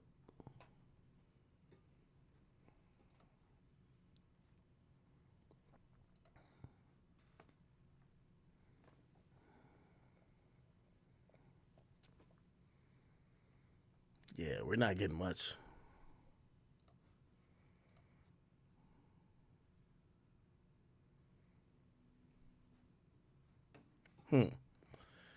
Yeah, we're not really getting much on that, but trying to figure out who or what. This was his mugshot. It says his attacker was taken to the hospital as well for further treatment and evaluation. Visitation has been suspended. Yeah, we don't. Apparently, he was stabbed. We don't know where. Who knows? It could be stabbed in the neck, maybe in the rib, maybe maybe there's an organ. It doesn't look like it was a non-serious stab if they had to perform life-saving measures to help him out. But shit, people are still enraged by that. I was in London, and even the people in London was like, yo, hey, this is where we held our George Floyd protest. Man, that shit really affected everybody throughout the world. Like, people really saw and witnessed, like, an American police officer just take the life of someone of color and not give a fuck. And I think it outraged so many people. Like, people really protested it, like, even in different countries for something going on here, which was, kind of crazy, right? I'll read a couple more interviews as donations as well. Let me see. Reddick says, yo, man, I know Sugar ain't lying. He been around too long. Thank you for that. GS says, yo, booty tickling is wild as fuck, that's not a real situation. I made that up. Homer Clips, thank you for the 9 New Zealand dollars. He says, I just joined and you talking about your booty being tickled. First Dwight, now pause. Bro, that was an example. Tev Marley, thank you for the $1. You didn't have a message. Shay from LA, thank you for the 2. Says, turn your mic up, I think I should be good now, though. What else? Awesome Austin, thank you for the 5. It says, yo, Cameron interview on Breakfast Club about Mace and Diddy. What did Cam say about Mace and Diddy? Cameron, Breakfast Club, Mace, Diddy. I guess this is like an old interview before he got cool with him. Let me see. Puff had a brownstone, I believe, on 35th Street and like Park Avenue between it's some brownstones down there. I believe 35th or 36th. And Mace was staying there. And I went to use a bathroom, and it was a dildo on the bathroom sink. And when I came out, I asked him what's about. He like, that's homeboy's joint. I don't know what it's about. He always have girls over here, but I don't know. I said, well, this one your sink. This is your bathroom. You're using this bathroom. I don't know where his bathroom at. You know what I'm saying? So Nah. I need some context to this. No fucking way. What is going on? Why we never hear like a regular story? Like, yo, what's going on right now? Cameron Breakfast Club interview. What is going on right now? What's guanin'? Nah, stop playing. Let me see. Does anybody got timestamps? This is when he just signed with Bad Boy. He didn't even have an album out yet. He was just getting signed. And I went to use a bathroom, and it was a dildo. Oh, here we go here. Your dinner time that was like, whoa. Right. Did you really see a dildo That's word in the bathroom? My son could stop breathing right now. Now on his life. On my son's life could stop breathing right now. Puff had a brown, and that's no disrespect to Puff. Puff wasn't there, so I don't know. Just telling you. Puff had a brownstone, I believe, on 35th Street and like Park Avenue between it's some brownstones down there. I believe 35th or 36th. And Mace was staying there. And I went to go meet him down there one day so we could bust a move. This is when he just signed with Bad Boy. He didn't even have an album out yet. He was just getting signed. And I went to use a bathroom, and it was a dildo on the bathroom sink. And when I came out, I asked him what's about. He like, that's homeboy's joint. I don't know what it's about. He always have girls over here, but I don't know. I said, well, this one your sink. This is your bathroom. You're using this bathroom. I don't know where his bathroom at. You know what I'm saying? So, and that's word to my son, because stop breathing. I swear to God. But you know what? Guys use dildos on girls sometimes. That's true. We seen some. But he said, I'm not saying he didn't. Right. I'm just just seen it telling on you the what I sink. It was seen. just awkward. I'm not saying that that it was for either one of their personal use. I'm just telling you what I saw. He said you robbed Jules on some Diddy shit. Not at all. That's a lie also. A lot of things happen with Dipset.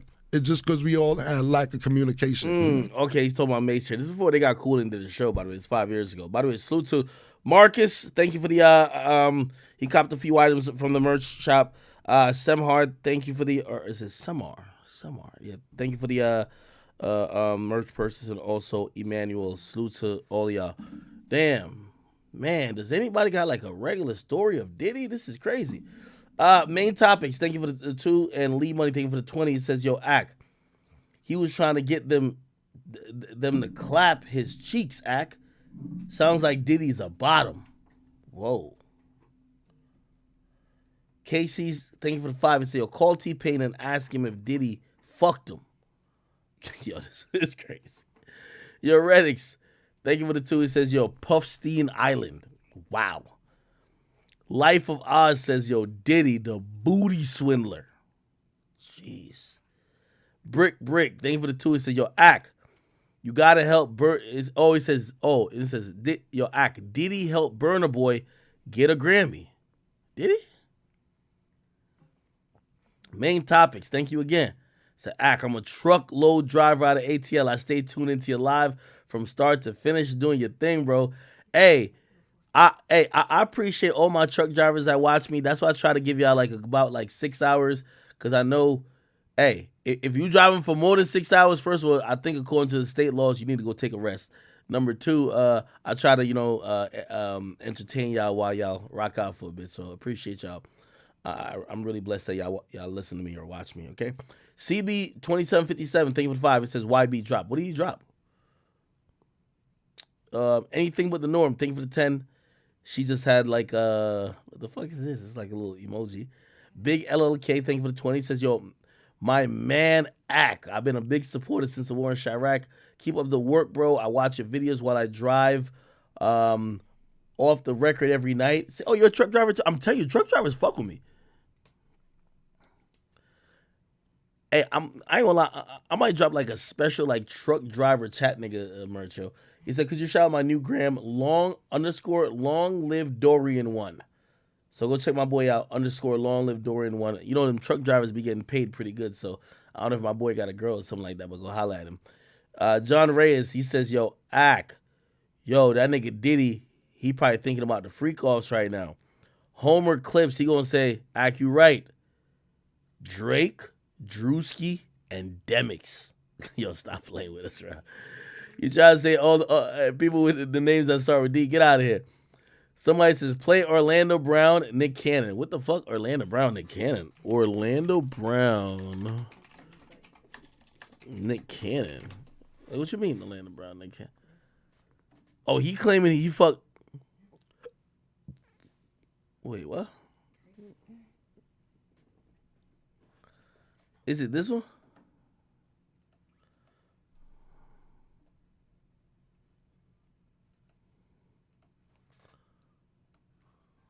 So, bro, there's a lot of stuff going around on the internet about you and Nick Cannon. What actually did happen between you and Nick Cannon?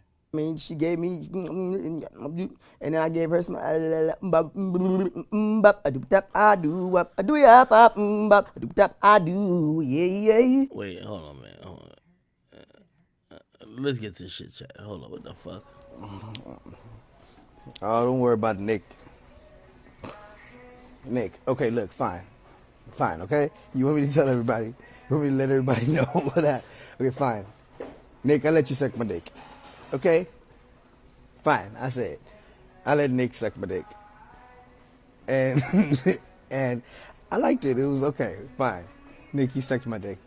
But everybody knows you did it as a female. But Nick, you sucked my dick. I don't want to say that. Yo, is this like a troll? You know? Nick been sucking dick.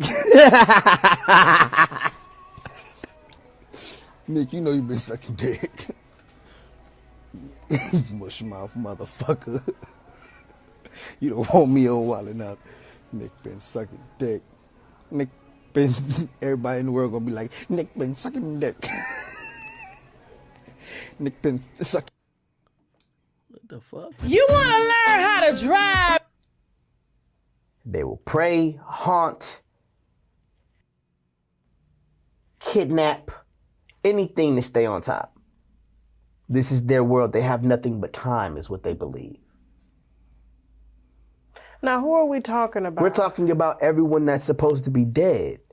Like, there is in a the talk about Raven. Of course, no problem. And that's, I wanted to joke and laugh with it so much more, but when you know that brother is... I was minding my own business the other day. Oh, shit. So was I. And here comes Orlando Brown. Man, what you do to that dude, man? What the fuck you do to my man? My boyfriend. Someone said, allegedly. He claimed that you originally gave the blue, blue, blue, bop. Yeah. We joke and laugh. And that's, I wanted to joke and laugh with it so much more. But when you know that brother is truly in pain and crying out for help and really, I see when I look out, I'm like, oh, how did we abandon such a talented young dude? And now we're laughing at him. You know what I mean? We used to laugh with him, now we laughing at him. And I've seen that happen so many times in our community where you watch this, like I said, man, he was brilliant in Major Payne. And he's on Jamie Foxx show with the chili cheese fries. And that's so like, yo, I used to really watch that kid and love that kid. You know, you see him out at little red carpets and stuff, and like, you like, yo, the kid is popping. You know, like he gonna be somebody. And then you slowly see this turn, whatever it is. You know, I've heard various things. Like I said, I don't really know, dude, but you hear whether it's substance abuse, whether it's psychiatric disorders, just hard times, and he's not the only one. You know what I mean? I've seen a lot of these people in the industry. It's funny, man. Like even man, it's like the movie I produced in. I don't know if this is true. Anyway, Hassan Campbell finally showed off his gunshot wound. Have y'all seen this? What up, people? Y'all see me up in this hospital bed. Toe up. Right now, there. I think this is where it is.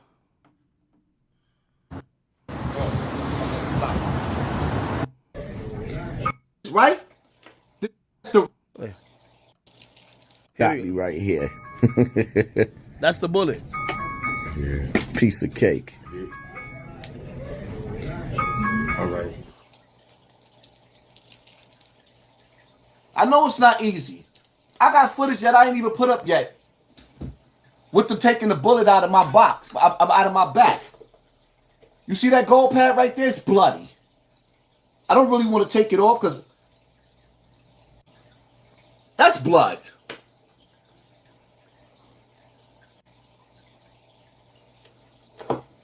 You see the bullet wound?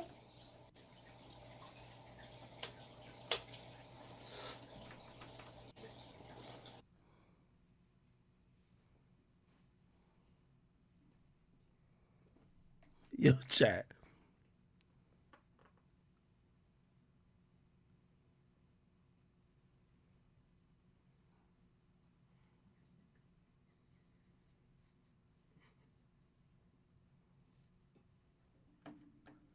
Yo, chat, how did it get to here? Like, how did it get here, chat? You see that gold pad right there? It's bloody. I don't really want to take it off because that's blood.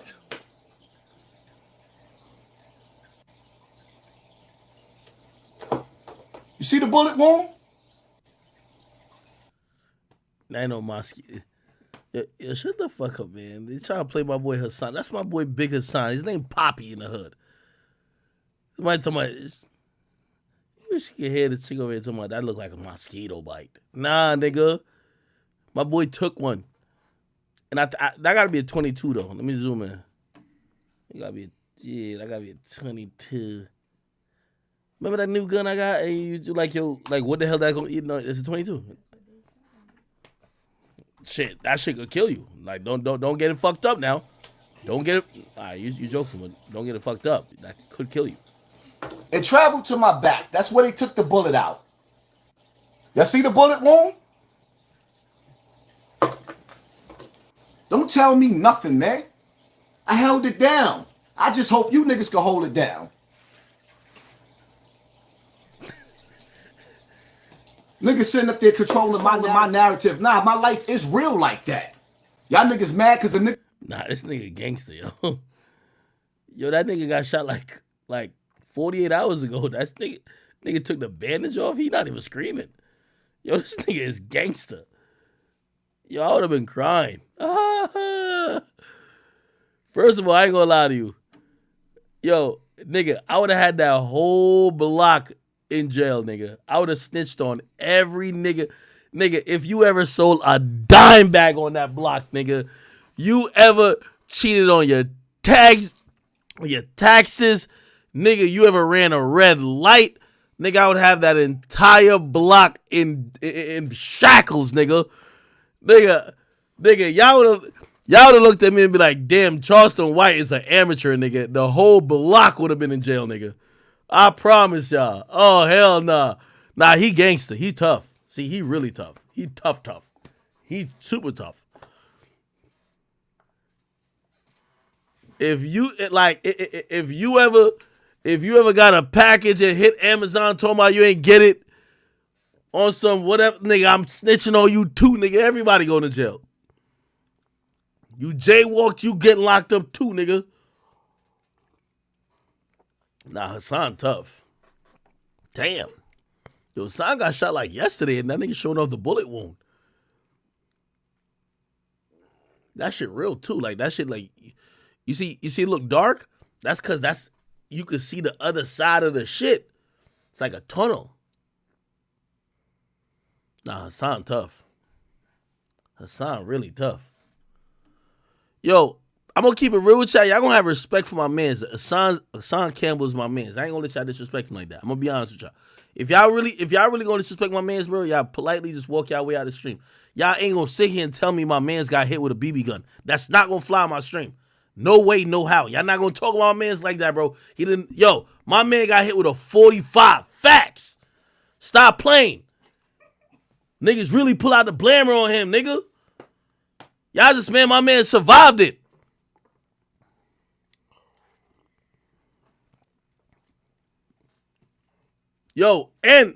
And Bondi. Yo, stop playing with my nigga, bro. Like, for real talk.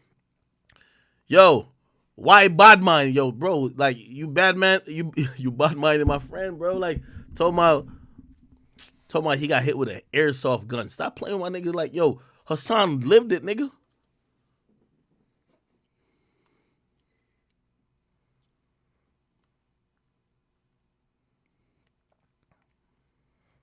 Yo, I ain't gonna lie to you. Yo, this is why, I swear. Yo, I'm gonna talk, yo, son, I gotta talk to you, brother. This is why I just gotta tell you, stop trying to do nothing for I'm not saying you will ever do nothing for the internet, but this is why, like, when the internet people be saying shit to you, you gotta ignore them. My nigga, you done got shot and niggas is calling it a mosquito bite, saying you got shot by a paintball gun. Nigga, yo, they not giving you the proper credit. Like, I'm gonna keep it a beam with you. Like, my boy got shot. Y'all supposed to give him at least 15 million clout points. The fuck is y'all talking about? Yo, Kaya, what's good with you, girl? She said, yo, he got hit with a BB gun. Be for real, nigga. Nah. Yo, Kaya, stop playing with my nigga, bro. You not from the Bronx River Projects. Like, niggas give it up out there. Niggas ain't shooting with no BB guns. Whatever he got hit with, nigga, like, I ain't gonna lie, maybe that shit just hit his skin, but I don't know what really happened. My boy, he tough, though. He tough.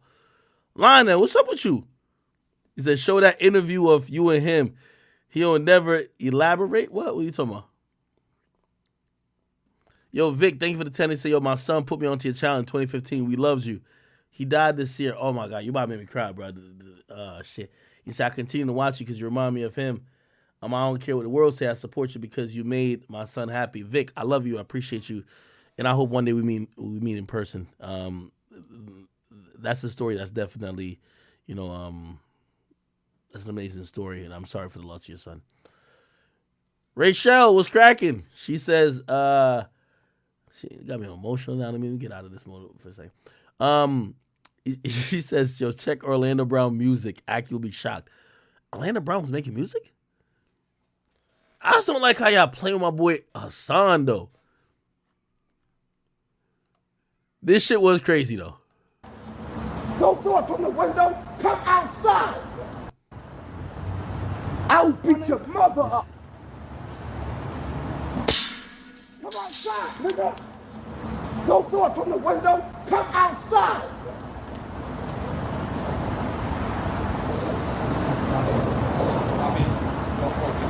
I see. Who that? Take the second exit on Westchester Avenue. I need to get to the hospital quick. Yo, chat, I'm gonna keep it a bean with you. I'm not gonna sit. Yo, chat, I'm gonna keep it 100 with you. I don't like y'all when y'all get disrespectful to my friends like that. It really upsets me. Y'all not gonna say that. Y'all not gonna say my man gunshot wound looked like a COVID-19 vaccine, bro. Y'all not gonna say that. I'm not gonna let y'all tolerate. I'm not gonna tolerate y'all saying that, and I'm gonna like keep y'all in my chat. I'm gonna have to ban you, bro. I ain't gonna lie to you. There's no way you gonna call my man gunshot wound a COVID-19 vaccine. I'm not gonna let it happen, bro. Not gonna let it happen. I ain't gonna lie, I made that one up. I ain't gonna lie. Yo, I ain't shit, chat. I just made that one up. I was gonna blame y'all for that, but I made that one up. Hey, chat. Hey, it's like Simba. Oh, yo. Oh, he moving today. Yo, look. My little baby Roddy, eyes ain't open yet. We can see the brown. You can see my boy. It's all good. Hold on. Just, he chilling. Oh, buddy, don't fall now. Don't fall now. It's all good. It's all good.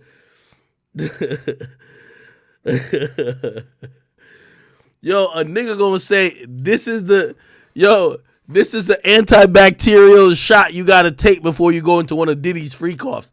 I ain't gonna let y'all talk about my man Hassan like that. Hassan is a soldier, nigga. He been through the trenches, nigga. I'm just not gonna let y'all talk about my nigga like that. Real rap. Yo, word to everything. Yo, take this dog out of my hand. Word to everything. Take this dog out of my hand. Yo, this dog is shitting. Word to everything. Yo, take this dog out of my hands. Real talk. Yo, chat. This dog shit on my hands. Oh, hell no. Yo, hey. Nah. Oh, my God. This shit look like peanut butter. Yo, come get a dog. Princess, come get your fucking son. I swear this dog just took a shit in my hand. I swear. Yo! Come on, stop playing. I got puppy shit on my hand, bro. I told you, lead a dog. Oh my God, look how long the shit is. It's as long as its tail. No. You hold the dog. I gotta wash my hands. Now I really gotta wash my hands. This is crazy. Yo, chat, I ain't even gonna cap with you. This look mad embarrassing. The dog really shit on my hands. Like, this shit crazy. Hold on, I gotta go. This is crazy. Hold on, I'll be right back. Give me 1 second. What the fuck?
Yo, chat, I'm so sorry, man. I'm trying to hold the dog. The dog took a nice shit in my hand. Like, he don't give a fuck. First of all, by the way, we love our animals over here. The dog eyes closed. He don't know what's going on. I didn't even know none of this about a dog. The dog don't open his eyes till a week later. So the dog is like 3 days old. The eyes won't open until 4 days from now. He just took a shit in my hand like nothing happened, bro. That shit got me like, I got PTSD. Somebody said, Diddy sent my dogs? Oh, hell nah. Don't tell me Diddy sent the poisonous dog shit to come get me. All right, chat. Nah, you capping. Somebody told me I didn't send my beard. No, it's not. That'd be wild. The dog shit in the beard? Yo, that's crazy. Somebody said my dog thought he was at the freak off. Yo, hey, chat. Like, on some real shit. Let's be serious for a second. If Young Miami says she loved getting peed on, so we could only assume that Diddy might have peed on her, is it out the realm of possibility that during the freak-offs, Diddy might not only have peed on Cassie and others, but maybe took a shit on him too?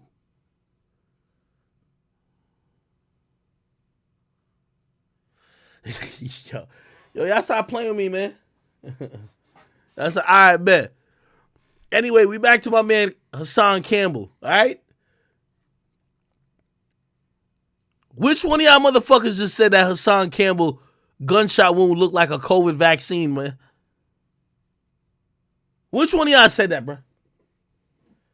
All right, y'all still laughing about my dog. It's over. Like, that shit is over. We're on to a new topic. Nigga said truffle butter. Well, here's the good thing. The dog's only been eating, like, milk. Like, well, not eating, but, like, sucking milk from the titty. So that's why, like, the shit was, like, mad. I sound so nasty right now. The shit was, like, mad light because all they've been ingesting is, like, milk. All right. Anyway, let's get back to my man Hassan Campbell, man. That's blood. Oh, shit. Why am I laughing? You see the book? Yo, who is this nigga right here? I be watching him. Every time I would need to find a video, he's always on the side. And he got the funniest expressions. Who's this nigga? This nigga right here. Watch his face. I don't really want to take it off because I've never even heard him talk. I just keep hearing I just keep seeing his fucking facial expressions. And it's hilarious.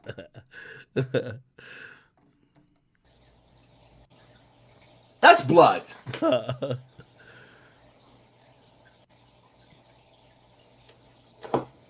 You see the bullet wound?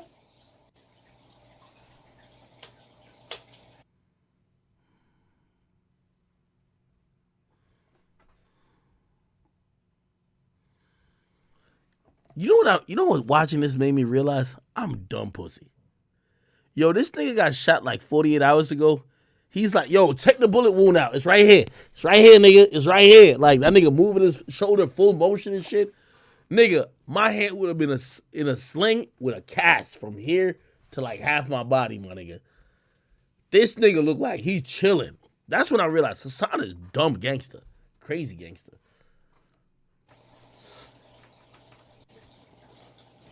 It traveled to my back. That's where they took the bullet out. Y'all see the bullet wound? Don't tell me nothing, man. I held it down. I just hope you niggas can hold it down. Niggas sitting up there controlling my narrative. Nah, my life is real like that. Y'all niggas mad because a nigga could actually go to the hood the way I did. See the Yo, that nigga just got shot in his arm and he used the same hand to put that. Yo, that's crazy. My narrative. Nah, my life is real like that. Y'all niggas mad because a nigga could actually. Yo, why the string? Yo, I gotta get off this video. Why the string for this side of the wife beater and this side look crazy? Yo, what's going on, man? This is my man's though. Yo, my man's he gangster. Like on some real shit. To keep it real, I don't even want to speak too crazy because you know me, I don't believe in snitching, period. Like I'm really like, you know, I'm real from the bone gristle type shit. I will never tell nobody ever in my life. But when that nigga came to my headquarters, that nigga That nigga was like Inspector Gadget, nigga. I don't know who he thought he was gonna run into, Whack 100 or whoever. That nigga had shit for days. I'm like, nigga, what the fuck? Like, nigga, what the fuck? Could you sit? Are you good? Yeah, that nigga shirt went up a little bit. Nigga, I saw a whole weapon wheel. I'm like, what the fuck? Is that a shank? Nigga had a shank, a knife, a roll of toilet paper. That nigga had a gloves, a mask. I'm like, nigga, what the fuck you got going? I'm playing. Actually go to the hood the way I... Oh, he used the same hand? Real like that. Y'all niggas mad because a nigga could actually go to the hood. Yo, oh, use both. He just got shot in his head. And both of his heads is like, yo, all right, man, we here. No, he got shot in the shoulder. Yo, if you got shot in the shoulder, I would think you can't really move the shoulder. Nah. Yo, my boys, he lit. The way I did. And see, the crazy part about it is, right? Somebody said no swelling? Bro, only pussy niggas swell when they get shot. What the fuck? Y'all ain't talking about big... Yo, tell Pluto to shut the fuck up. His son just shit on my hands. God damn it, Pluto. Over here making a bunch of... Y'all hear that nigga back there? Your fucking son's just shit on my hands, nigga. Why y'all talking about he's supposed to have swelling? Only pussy niggas swell when they get shot, nigga. That's facts. What's up with y'all? The realest world is that y'all know I'm going back to the hood, right? Y'all know I'm going back, right? No. So now when I go back to the hood, now y'all know when I'm really shot. When I go back, see the difference is, when I went to the hood the last time, I was drunk as a skunk. I was breaking down. I ain't go there to hurt nobody. I was really hurting myself. I was crying out for help. The hood shouldn't nice no more. Oh, y'all done created a monster.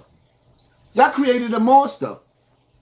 Don't ever ask me again what I'm doing for the hood. The next time I go back to Bronx River, it's not going to be nice. If I don't catch them little niggas out there that clap me, I'm pissing in the elevator. Word to my mother. Pissing right in the elevator. I'm going with the spray paint. I'm getting me a spray paint can. I'm spray painting, tagging like back in the days. Yo, it's Big Ant, the spokesman, man. We back. Another edition of Urban Politicians TV, UPTV. Make sure you... All right, so salute to him. Urban Politicians TV. This is my boy right here. He got funny facial expressions. I like him. Holy shit. That nigga say he's going back? To help the hood. Yo, he's going back?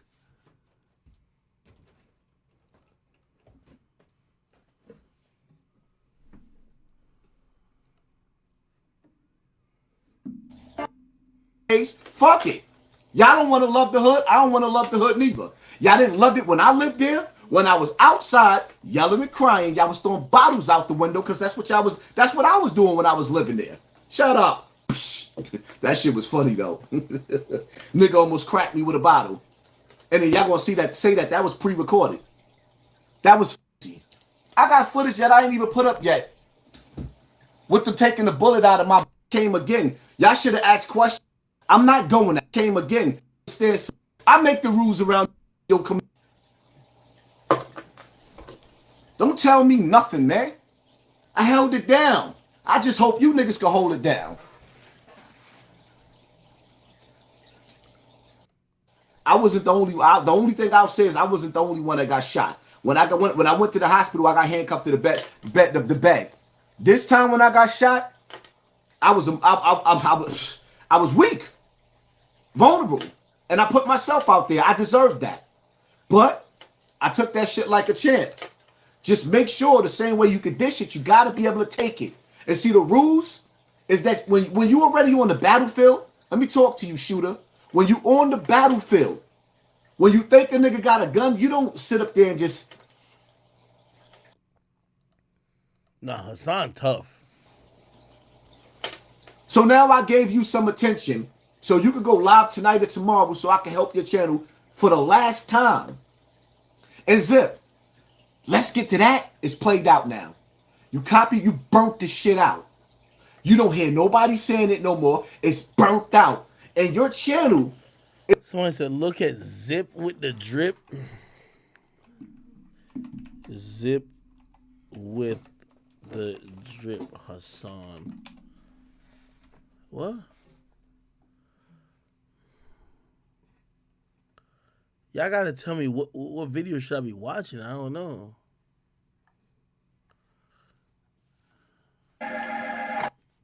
Supposed to be a dude that did something, nigga, with a fat ass. Is you stupid, nigga? Yo, bro, imagine a nigga beat a body, come home, and don't get no pussy in the hood. Like, what? Is you stupid, nigga? Is you stupid, nigga? You don't see the blog sites be posting pictures of me from when I was a little nigga, mad fly and all that? Waves all in my hair and all of that. Like, I'm a ill nigga. I don't know what the fuck you thought, Jack, but I guarantee you that you had a harder time getting some pussy in your life than I ever did, nigga.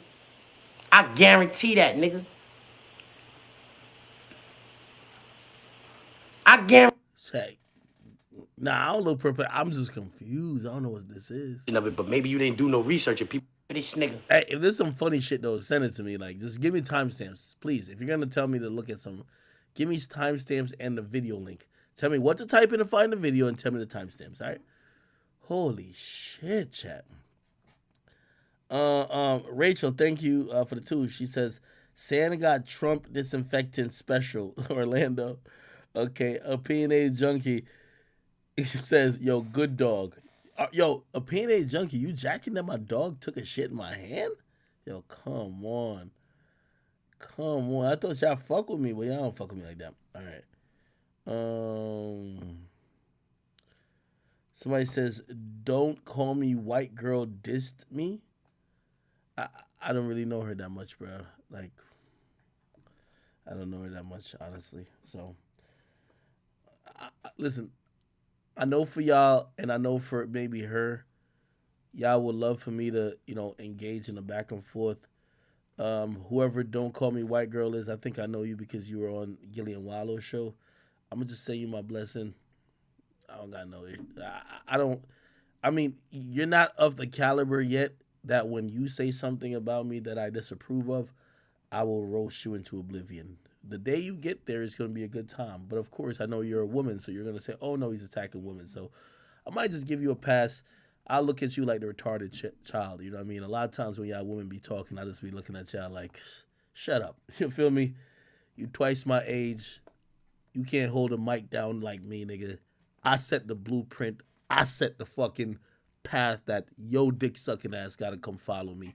I don't gotta. When I hear y'all little old washed up motherfuckers trying to like talk about me, let this be known, man. Nigga, I'm big act, nigga. I paved this fucking way. You feel me? So when I see y'all be talking shit, I see y'all trying to get on a level, probably trying to get some money up, trying to get your checks up. But little bitch, little nigga, whoever you are, you ain't gonna get this back and forth shit for free, my nigga. Feel me? I did more than you ever did. By the time you probably got kids older than me. I can't fuck with you and I can't even really try to engage with you. So I'm not really gonna give you no career. You feel me? If you gonna have a career, you'd have had like some type of moment, but you ain't got none. You feel me? You ain't Gillian Wild. Play this. This is my new thing too. You Gillian Wallow's throwaway. You can't fuck with me. I ain't gonna even go. It's the only reason why I go at Rory and Millie Moore. They try to make it real personal. But you like a waste woman. Like, we get you out of the way. There's nothing you can say about me. I'm who you wish you could be. Facts. You would be selling pussy on the side of the street in Philly or anywhere else if it wasn't for me. I paved this way. And I paved it and go, baby girl. You still trying to struggle and hustle to get it. I been got it. So when a chick like you be talking about me, it's a lot of talking, but you ain't did nothing. It's a lot of talking, but you ain't accomplished nothing. It's a lot of talking, but I'm the nigga you really need. You feel me? So I gotta start sunning y'all like the hoes y'all really are, because at the end of the day, you know what I mean? Sometimes I find myself going back and forth with real peons. When it comes to this broadcasting shit, You Dylan Brooks. I'm LeBron. It's cool for a moment when we go back and forth when I acknowledge it. But you the dog barking at the moon. This is exactly why Hov said you only get half a bar. Fuck y'all niggas. Go get a moment without trying to hate on the king, nigga. It's a reason why when they made that top 10, top 20 broadcasters list, where was your name at? It wasn't on it, right? It wasn't on it for a reason. Nobody likes you. Nobody remembers you. You don't make no moments. You have no good opinions. You have no good jokes. You do nothing. I hate to ether you like this, but I'd rather you remain nameless. So I'm going to just leave it alone. Goodbye.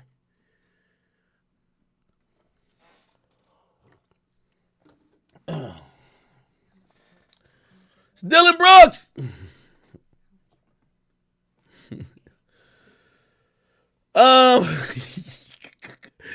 Yo, somebody said, yo, Africa Bambaataa with the batting.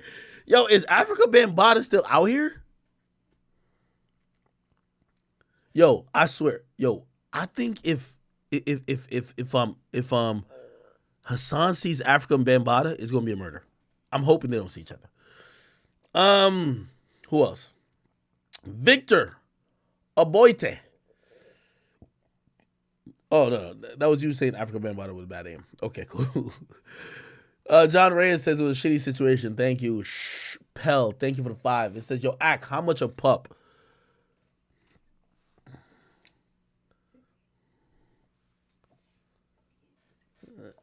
Listen, sir, I'm gifting pups away. There might be 1 or 2 for sale, and I would rather not put prices out. I don't want to sell dogs. I don't want to sell the dogs.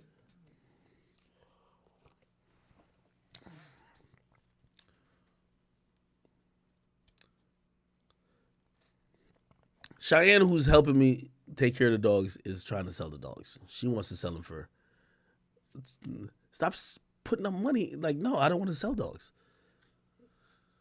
She's trying to buy a Birkin bag off the dogs. I gotta expose you. She's trying to buy like some type of stupid shit. Told me I tell him $6,000 a dog. Who the fuck? I know it's Pluto's nut, but like, yo, come on, my nigga. Are purebred Rottweilers even worth that? I don't even know. Anyway, cool. Lionel Hollins, thank you for the 5. It says, yo, show the off the record with him and Whack. And 6'9", he said he know never lack. I'm gonna be honest with you. I'm glad you said that I can't speak on certain shit, because I'm going to be honest with you. I've been around Hassan. He wasn't lacking. Every time I was around Hassan, he wasn't lacking, which it's a little odd to me that he would go to the hood and lack. But I have to believe it's because he knew he's on camera. I don't think he really meant for it to be that far, but I could be wrong. Angelica Pickles. Ain't that like... From what show is that from? That's Rugrats. Thank you for the 10. She says, eating deviled eggs, about to be farting. Okay. And Taryn Pratt, thank you for the 2 Canadians. She says, love. He said, love from the Bahamas. We rock with you heavy. Oh, by the way, thank you from the Bahamas. So remember, I don't know if everyone heard. So I'm working. This is my plan for everybody who likes me streaming or whatever. I want to be streaming every day as much as I can. I mean, might not be every day, but as if I can every day until the end of the year. When it comes to January, I'm probably going to take a 6-day vacation, which means I'm going to go somewhere where I don't intend to work, even though I'm probably still going to do work there, but like I'm going there to have fun. And it's probably going to be my first vacation in 2 years, but I'm giving you the plan that you guys know what the fuck you should expect when it comes to me, okay? But I'm either going to Jamaica or Bahamas. Jamaica, Bahamas, I see a lot of people obsessed with Turks and Caicos, but I'm like, bro, that shit's like a little rock. No disrespect to Turks, but it's like a small-ass rock. Other than Drake going there, I don't know what the fuck is the thing about that. Okay. All right, cool. All right, we ain't done. Man, y'all done joked out this whole segment about my man being shot. Yo, Let's pray for who shot him, man, because I know my man, he gonna spin back. Okay, let's see what else is going on.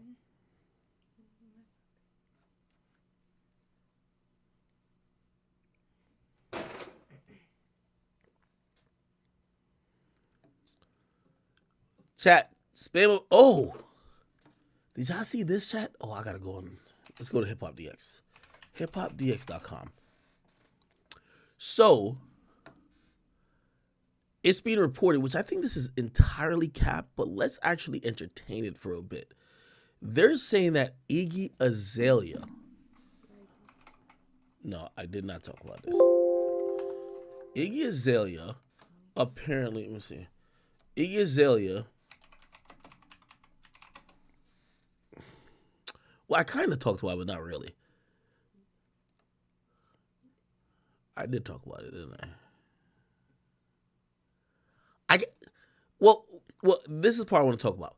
I think the numbers is capped because, first and foremost, OnlyFans, from what I've heard, OnlyFans, I hear they're hiding numbers. They're not, their public reports that they put out each year, they're not admitting the fact that OnlyFans ain't hitting like it was when quarantine was happening. So, like, basically in 2020 to 2022, it was hitting way more. People were stuck at home, right? If you want me to believe, like I ain't gonna lie, I definitely believe the Bad Baby shit making $50 million. There's a lot of perverts in the world. But for me to believe that Iggy Azalea made like $50 million, like, and I don't even think she's fucking on there. I think, the most she's like fingering herself, using some dildos.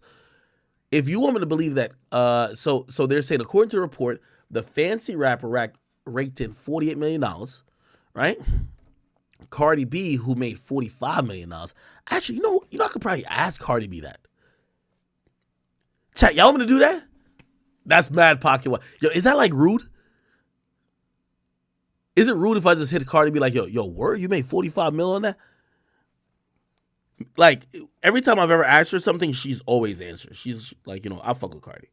Should I ask her or no? I feel like she might be like, nigga, yo, fuck nigga, you all in my pockets? Okay. I am gonna ask her. Cardi be real. I like Cardi. She's like down to earth. All right, here we go. I'm gonna just send her the post. Where is that? Cardi. Oh, here we go.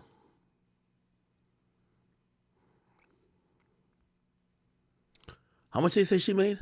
45 mil?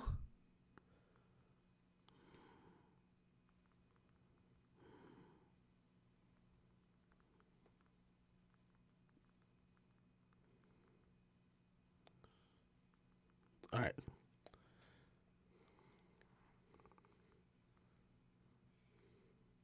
Cardi's still on her phone, so I might get an answer by the end of the stream. Anyway, I can't imagine, if Cardi made 45 million just on OnlyFans, why the fuck would she drop music?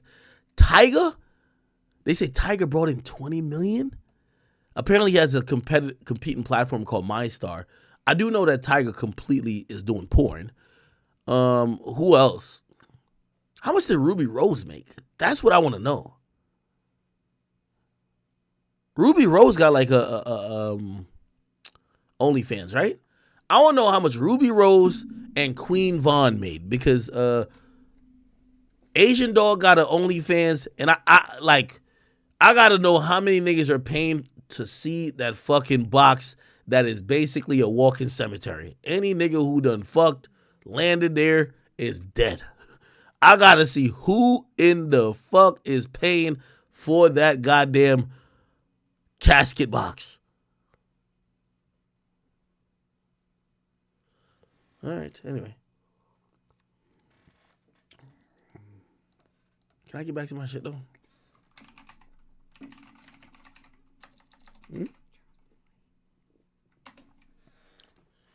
Somebody said Charleston. Ooh, what's going on with Charleston White? Something's going on with Charleston White.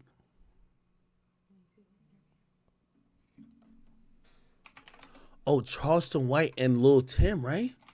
Charleston White, Lil Tim. They did an interview? No fucking way. Is it this? Hey man, what's y'all to check out? That's Dewberry.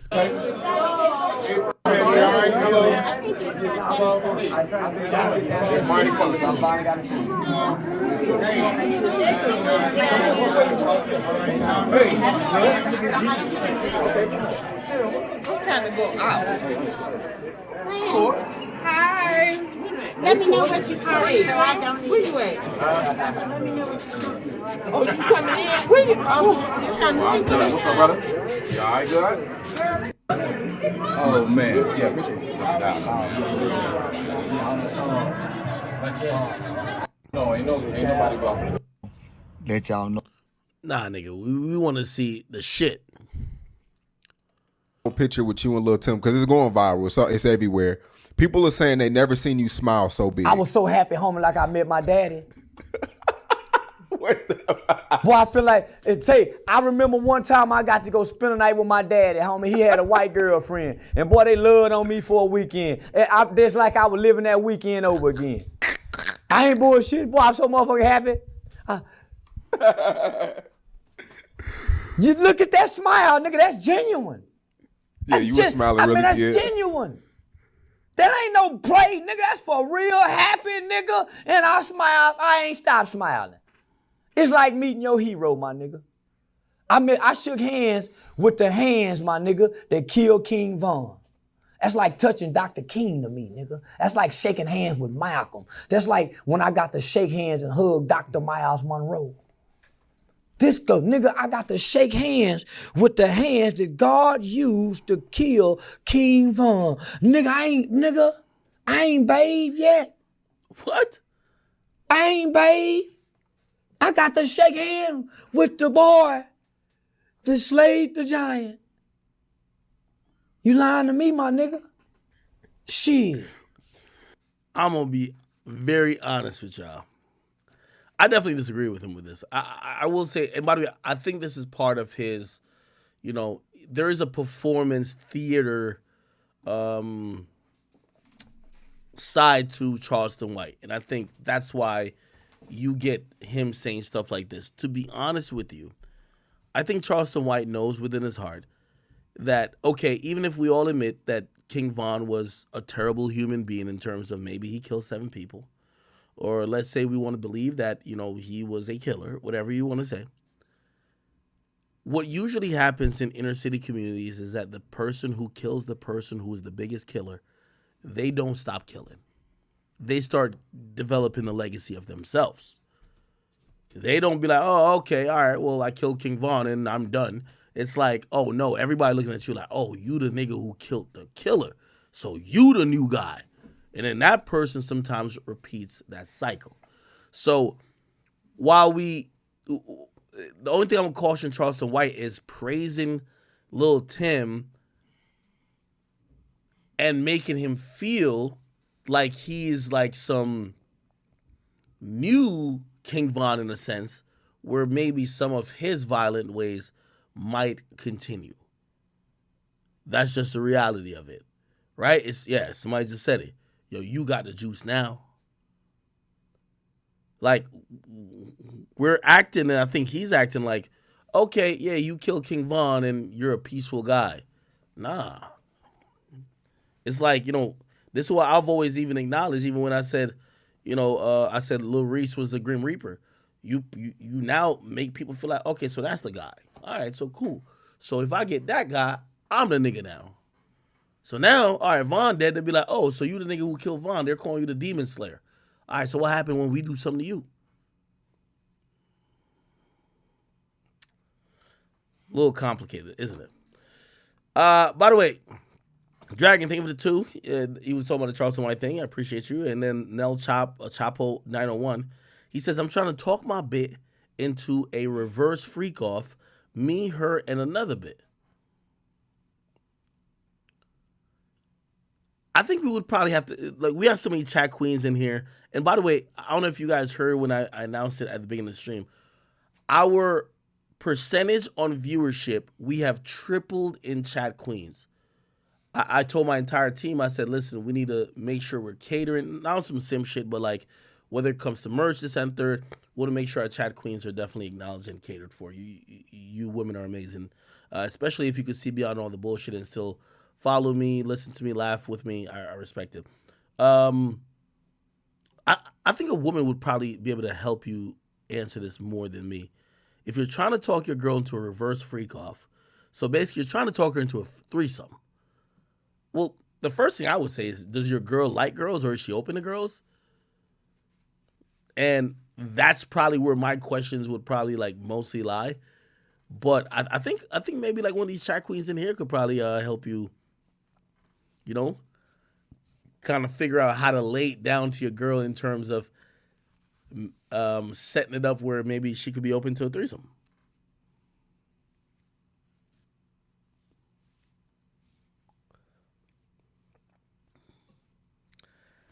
The most important, if you're gonna try to get a girl to do a threesome with you, the most important thing is she open to women, bro? Because if she says, "Oh, I don't fuck with women, but I might be open to it if I don't have to do nothing with the other girl," it's gonna be extremely tough because the pressure is gonna be on you to try to satisfy two people. Like, it's gonna be really tough, bro. You probably want a woman who's a little bit open to dealing with another woman, if you ask me.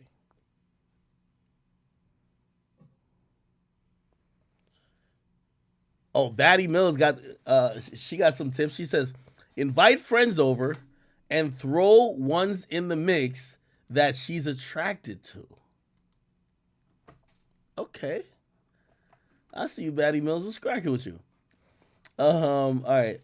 Somebody say, yo, I do notice that there's a lot more ladies in the chat. Shout out to y'all. Yeah, and I do want to encourage all the women who are here, please join the Discord. For all you creep niggas, please do not run off all the beautiful chat queens we have here. They're here to laugh, have fun. They're not here to fuck y'all, okay? You know what I mean? If they choose to want to talk to y'all or whatever, cool. But I know some of y'all are on some extra, like, pussy-deprived shit. Please, relax. Okay. All right, what else is going on? Chat, please, put me on game. Let's get to Shade Room. Huh? Oh, that little moment. Oh, that was actually a cool moment, low-key. I wonder if I can find it. There was a cool moment. Yo, let me tell you this. Is it on Shade Room? It should be on Shade Room, right? Maybe? Yeah, it probably is on Twitter. Let me find it on Twitter. Chat, let me tell you this. Hey, I don't have any kids, but if I do have kids, obviously, you know, I want a son. And I want a son because I feel like I could try to, hold on.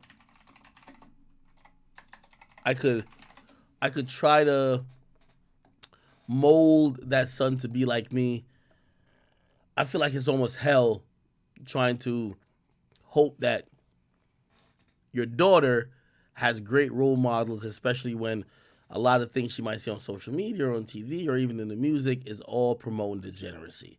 So that's the main thing for me.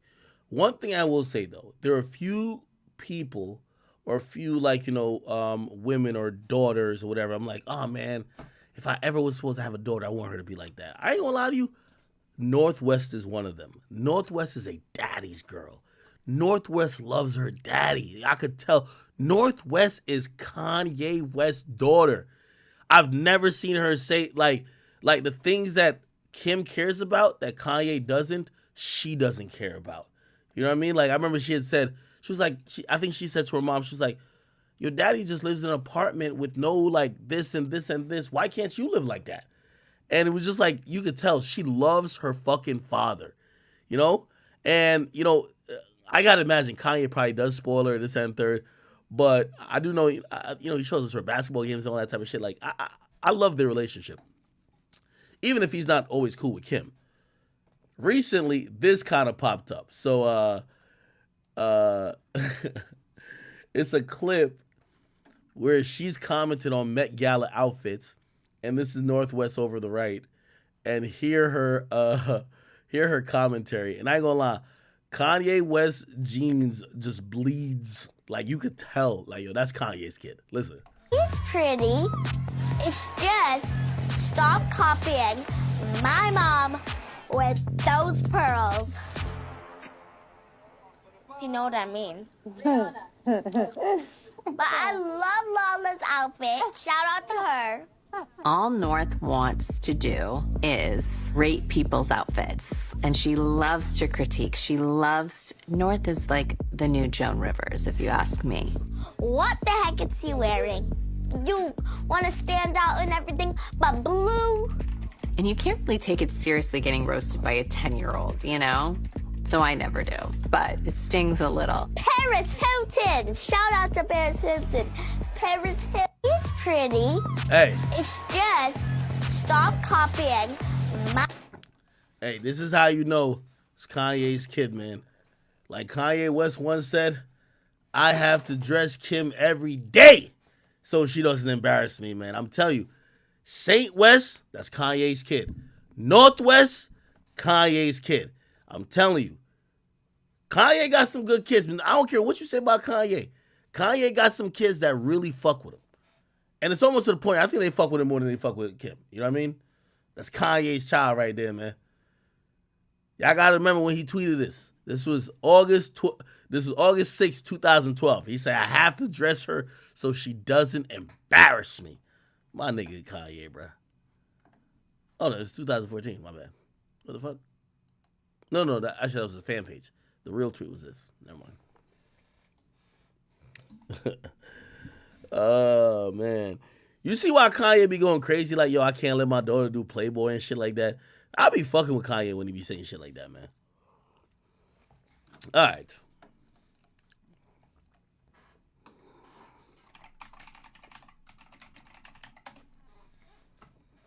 Somebody said a decade ago, we old as shit.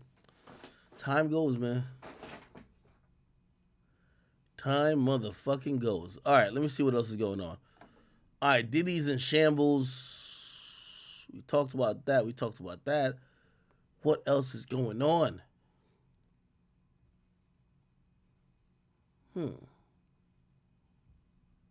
Chat, give me 2 more topics, please. I feel like a fiend. Give me 2 more topics, chat. Josh Giddey allegations? I think we talked about it before, but like the Josh Giddey dude, he's under investigation now by the Okay, so this shit is kind of super wild, okay? Josh Giddey, a starting...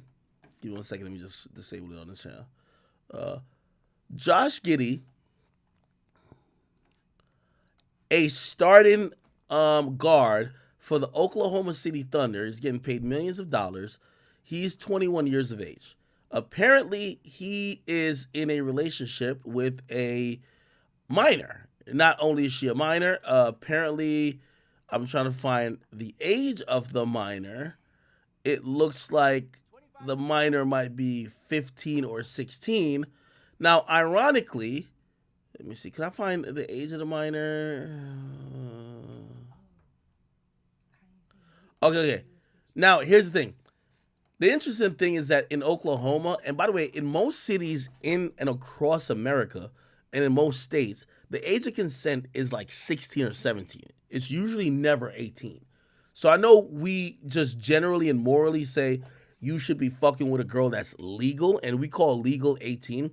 But in most states, what's on the books is that you could actually date, or the age of consent for sexual activity at least, is like around 16, even though statutory rape laws exist that usually says even if you're underage, you can't, like, the person you're having sex with can't be over a certain age, you know what I mean?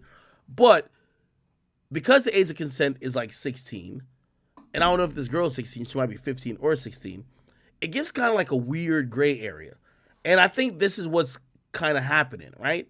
I think this girl is either 15 or 16. By the way, I don't condone this dude having relations with a girl that young, period. But it's now getting put on the NBA's plate where they have to decide. Remember, the age of consent is 16 in Oklahoma, where he's playing basketball. But I think we all look at that and say, ew, nasty. You're 21. If you're dating someone that's 16, nasty, nigga. Like, what the fuck? It's different if, like, yo, she's 16, you're 17. You get what I mean? Like, bro, you're 21 and you're in the NBA. What the fuck is up? Also, if you wonder if, maybe they didn't date, number one, She had posted to her Snapchat. She said, just fucked Josh Giddey. You get what I mean? So she posted it there, and then she posted, he says, hey, right? Now she's underage. The NBA is looking into it because they're trying to figure out, is this some type of violation of the law? That's number one. But even if it's not a violation of the law, you know, NBA players are supposed to have some type of morals and codes and actually live up to something, to a standard that could be representative of the NBA. And if it's seen that the NBA players are dating 15-year-olds on some Karl Malone shit, even though he impregnated a 13-year-old allegedly, that won't be good. Anyway, he was asked about it recently, and this is what he said. Over the past couple of days, there some pretty serious allegations. I know nothing is concrete there, but is there anything you can say in this situation? Yeah, I mean, I understand the question, obviously, but no, there's no further comment right now. So he said no comment. I'm wondering what the NBA's leverage is in this situation. Obviously, they could always suspend someone because, you know, they have conduct that's either detrimental to the team or the league.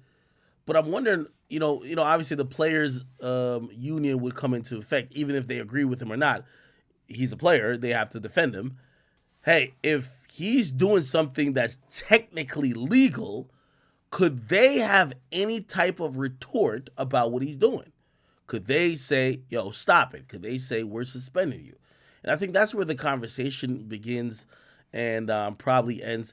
I would say for him, why are you even dating this girl? Even if you don't get suspended or dropped, at the very minimum, they're going to look at you and no one's going to give you endorsement deals. Whether it's Nike, Adidas, Reebok, whether it's Under Armour, Puma, all these other companies that usually do deals with athletes, they're going to look at you and say, you're not fit to be an ambassador for us. You're costing yourself money. Why would you not try to escape or get out of the situation immediately? So Josh Giddey, you know, I'm going to save my judgment on him because he's not really speaking too much on it. And obviously, I think the narrative is that they're dating. It might be that they just fucked, right? Like they fucked one time or whatever the case is, or maybe they fucked a couple times. And we just have to figure out, number one, obviously, I think if they did fuck, it's kind of creepy, right? Like, yo, bro, that's odd. Like, you're a grown man fucking a 16-year-old. But I think what has to be kind of looked into is it illegal? And does the NBA have any type of moral or any type of stand-in to make any type of move about what he did? You get what I mean? Darian Glaze, thank you for the 2. You say, why we never talk about Aaliyah and Jay-Z's age? This is what I was saying about, like, the Diddy thing. Man, a lot of people don't realize, you know how many people dated Aaliyah before she was of age? Aaliyah went through it. It's very possible that if Aaliyah was alive, and obviously maybe her career didn't go good for it, because I do think one of the things that makes people write these books or whatever is because they're not having some success in whatever field they want to have. But Aaliyah would have had a book about so many people. People who was trying to fuck her when she was underage. People who groomed her. People who were manipulating her. That would have been crazy. B says, thank you for the 5. He said, yo, F the NBA, buddy going to jail. Plus if he was Ja Morant. Oh my God, man. Let me see.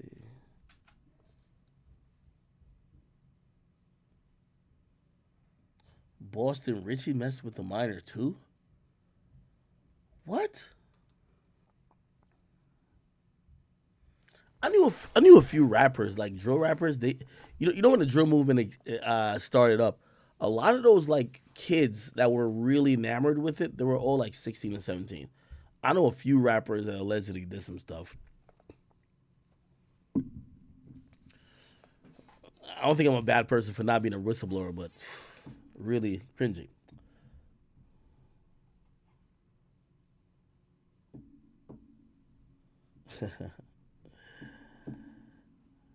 Oh boy.